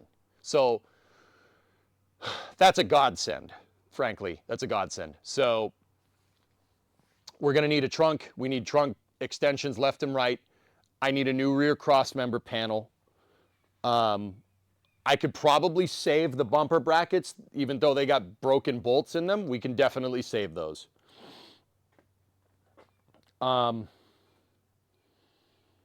I think starting here is the right move. Now, Phil, so hear me out. That's the other thing. Starting here is the right move because if I go to put this car on that jig and build all the structure into it, and the jig is anchored here and it's anchored up at the front and there's no structure here, who cares, right? Doesn't matter. So if we build structure back into the rear of the car, we can hold this up in the back, hold it up in the front, jig the thing, connect, make a frame jig, connect the front to the back, which has structure. I know the front has structure. The front's fine, as far as I can tell. There might be some surprises up there. Who knows? And then we build out the middle of it. You know what I mean? So building the structure into the back of the car, I think, is a good place to start, and that's what we're going to do.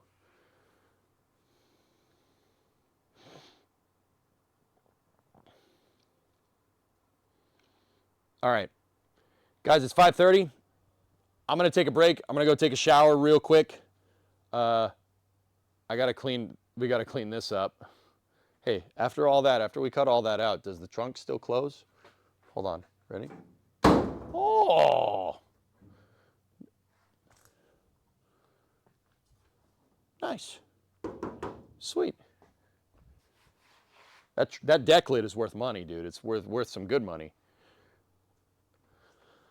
Okay, and now here's the fun part for these rust assessment streams. I'm going to move the car out of the garage, and we'll see how much car ended up on the floor today. Now, does it still open? I don't know. I left the keys in the trunk. No. Bro. There's a mouse nest in that thing, Element. Listen to this, dude. You hear that? Yeah, there's a mouse nest in that. There's a mouse nest in that. We're going to have to clean that out. All right, so yeah, here's the fun part where I pull the car forward and we see how much car is left on the ground. This is gonna suck.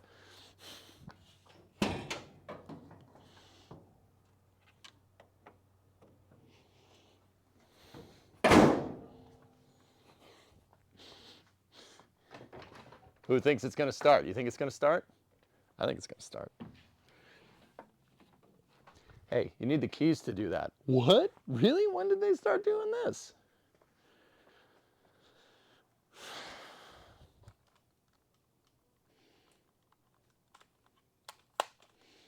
Let me move this out of the way.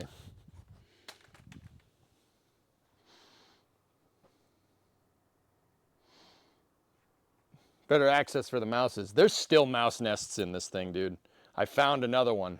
Actually, I found two. One's in the frame rail, and the other one is tubbed up against the wheelhouse, which probably is why there's rust there, because the mouse nest traps moisture, and they pee and stuff. Okay, ready? She gonna start? Let's see if she starts today. Bro.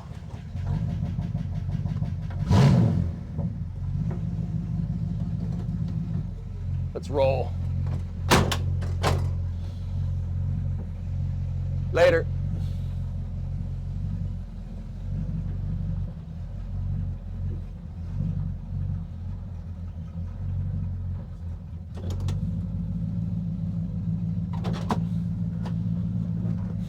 I'm quickly finding out that the motor is one of the best parts of this car. Okay, shut that off. It's not happy. For now. All right, how much car is, oh my goodness. Oh, that's a lot of car.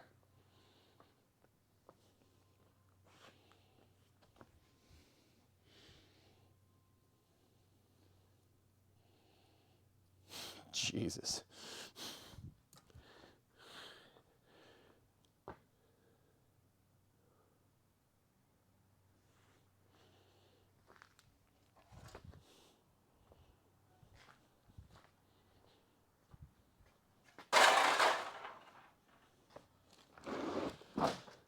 Oh, that's a lot of car. It's a lot of car on the floor. Probably shouldn't. Car sucker 9000, not mouse sucker. Yeah. Some of these parts might be a little too big for that, bro.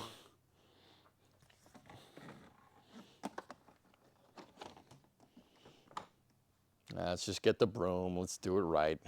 Do it freaking right. Just freaking rust. Okay. Cleaning up the shop, dude. It's part of the job. Oh my goodness. There's so much car. Look at this. There's so much freaking car here. Huh. That's a junk piece of trim.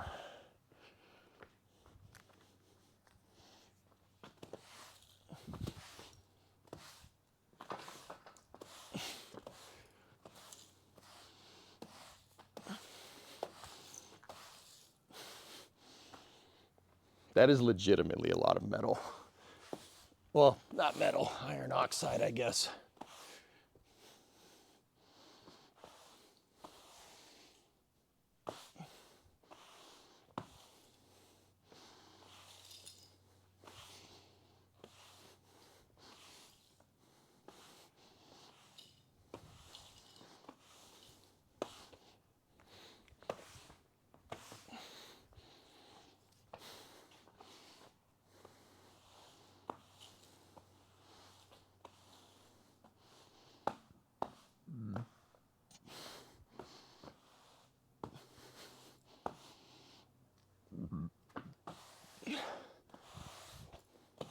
Wow. Dude, that is a pile of 69 Coronet.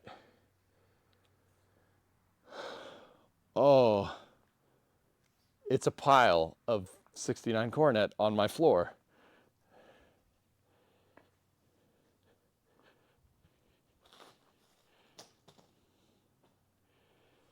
Jesus. What the frick are we getting ourselves into here? It's certainly a... Man, I know they said my car was a pile, but I...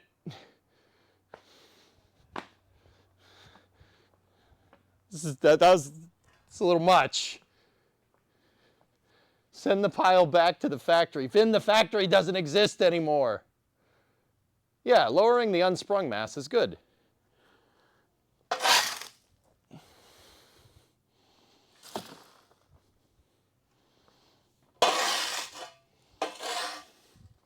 Dude, there's so much car on the ground. I'm sorry, I can't get over that. That's crazy. Oh my goodness. Dude, that's crazy, man. There's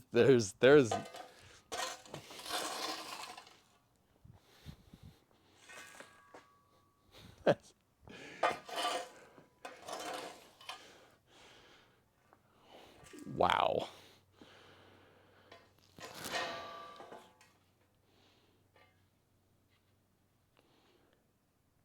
Dude, the guy I bought this from was like, car's complete, it's worth it, it's worth saving.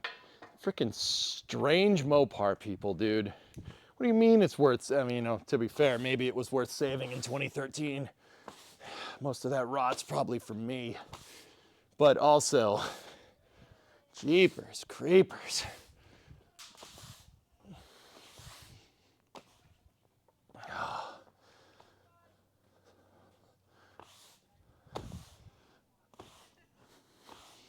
Bree and Titan are coming. I can see them coming up the driveway.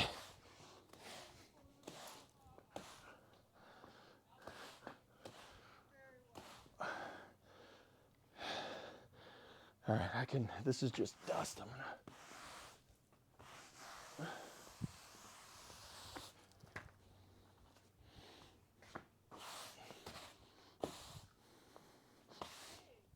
Hey, what's up? Yep. Cleaning up the shop is part of the deal. You know, I'm looking at these skid marks on the ground, guys. This thing actually did a burnout. How it did a burnout, it didn't just rip itself in half. I'm actually kind of wondering. Like, maybe I shouldn't have done a burnout in it. Maybe we'll do that later when it's not junk, but like, how did we do a burnout in this thing? Damn, dude. Look at the back of the car. Wow, you took pieces off of it. Yeah,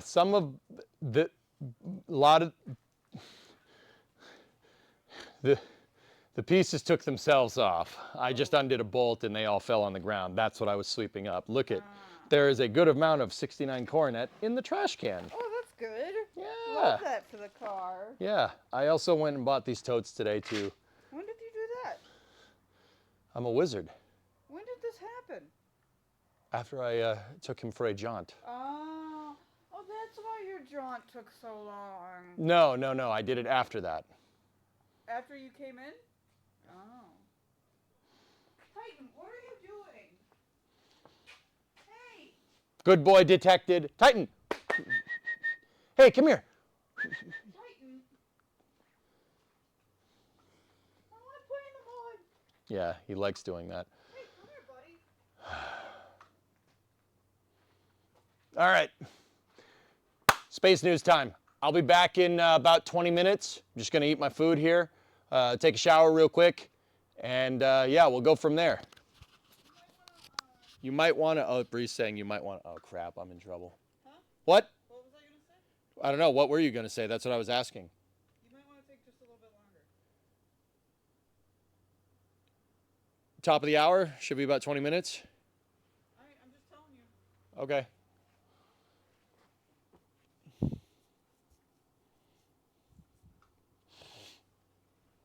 RDR2 will be for after hours tomorrow. We're going to do space news now for a couple hours, and then we have My Summer Car, part 2. My summer. Car. Tata Bear! Titan! Hello, buddy. Hello. Can I say No. Oh, Bree, did I show you this real quick? You found the old build sheet. I was here when you were looking at it. Oh, okay, cool, sweet. Never mind. Screw you then. Okay. Dude, when we, I can't believe, like, remember when we pushed it in here with the 97? I can't believe the whole back of the car didn't just crumple like a beer can. That shows that the frame rails are still good. I pushed this thing in when we first got it in here. I pushed it in here with the 97 because it wouldn't run. I was trying to tell you there's people at the neighbors. You might want to stop and No, say I know. hi. Yeah, Oh, I'm going to. okay. Cool. All right.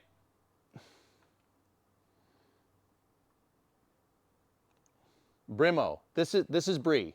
Bree. Hi. That's Brimo, Stufa Man. And that's my dog Titan. You can't see him right now, though. Here, we switch to the high. No, I don't want to switch to the high cam right now.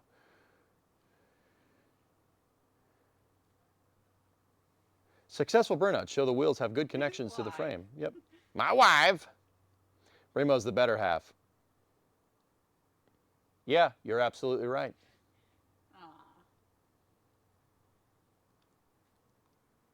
You know what makes good marriage is that you're both the better half. This is what we like to tell people. You know, apart, we kind of suck at what we do. But when our powers combine, we form one functioning adult. Damn.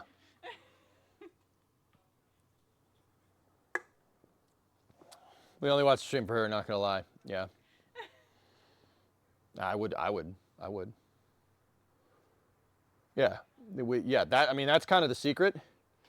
You know, when you're married, you can form one functioning adult and actually like be on top of stuff. Yeah. It's actually pretty sick, you know. It's like, oh crap, I forgot to do task A, and you're like, no, I got it. And you're like, oh, you forgot to do task B. I'm like, no, I did that. Don't worry about it.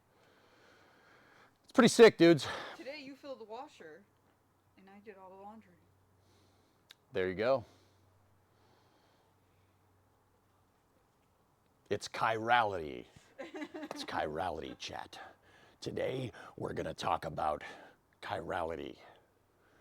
Two things can be chiral at the same time. No? Do you think they got it? No, I don't think so. Oh. No hair. Yeah, no. No, I got rid of that.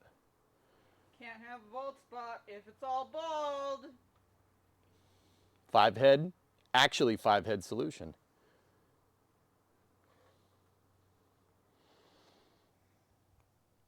Yep, getting old sucks.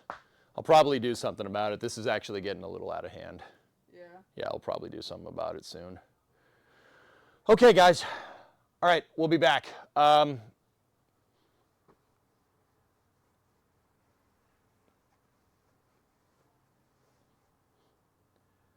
Project Binky, crownless. Creation, where did we get at today? I pulled the bumper off. The rear bumper, looked at the trunk. We found a lot of fun back there. The rear bumper was attached by 8 bolts. I broke one and undid 2, and it came off. Take with that information what you will. All right, stand by for loss of signal from the office. I hope you guys enjoyed part 8. I will be back in 15, 20 minutes for Space News. And then my summer car after that. We have a lot of stream left. Should be fun. Brie, are you psyched? So psyched. Can't wait. Yeah. She's super happy about it. All right, cool. I'll be back in a little bit.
Discovery, go at throttle up.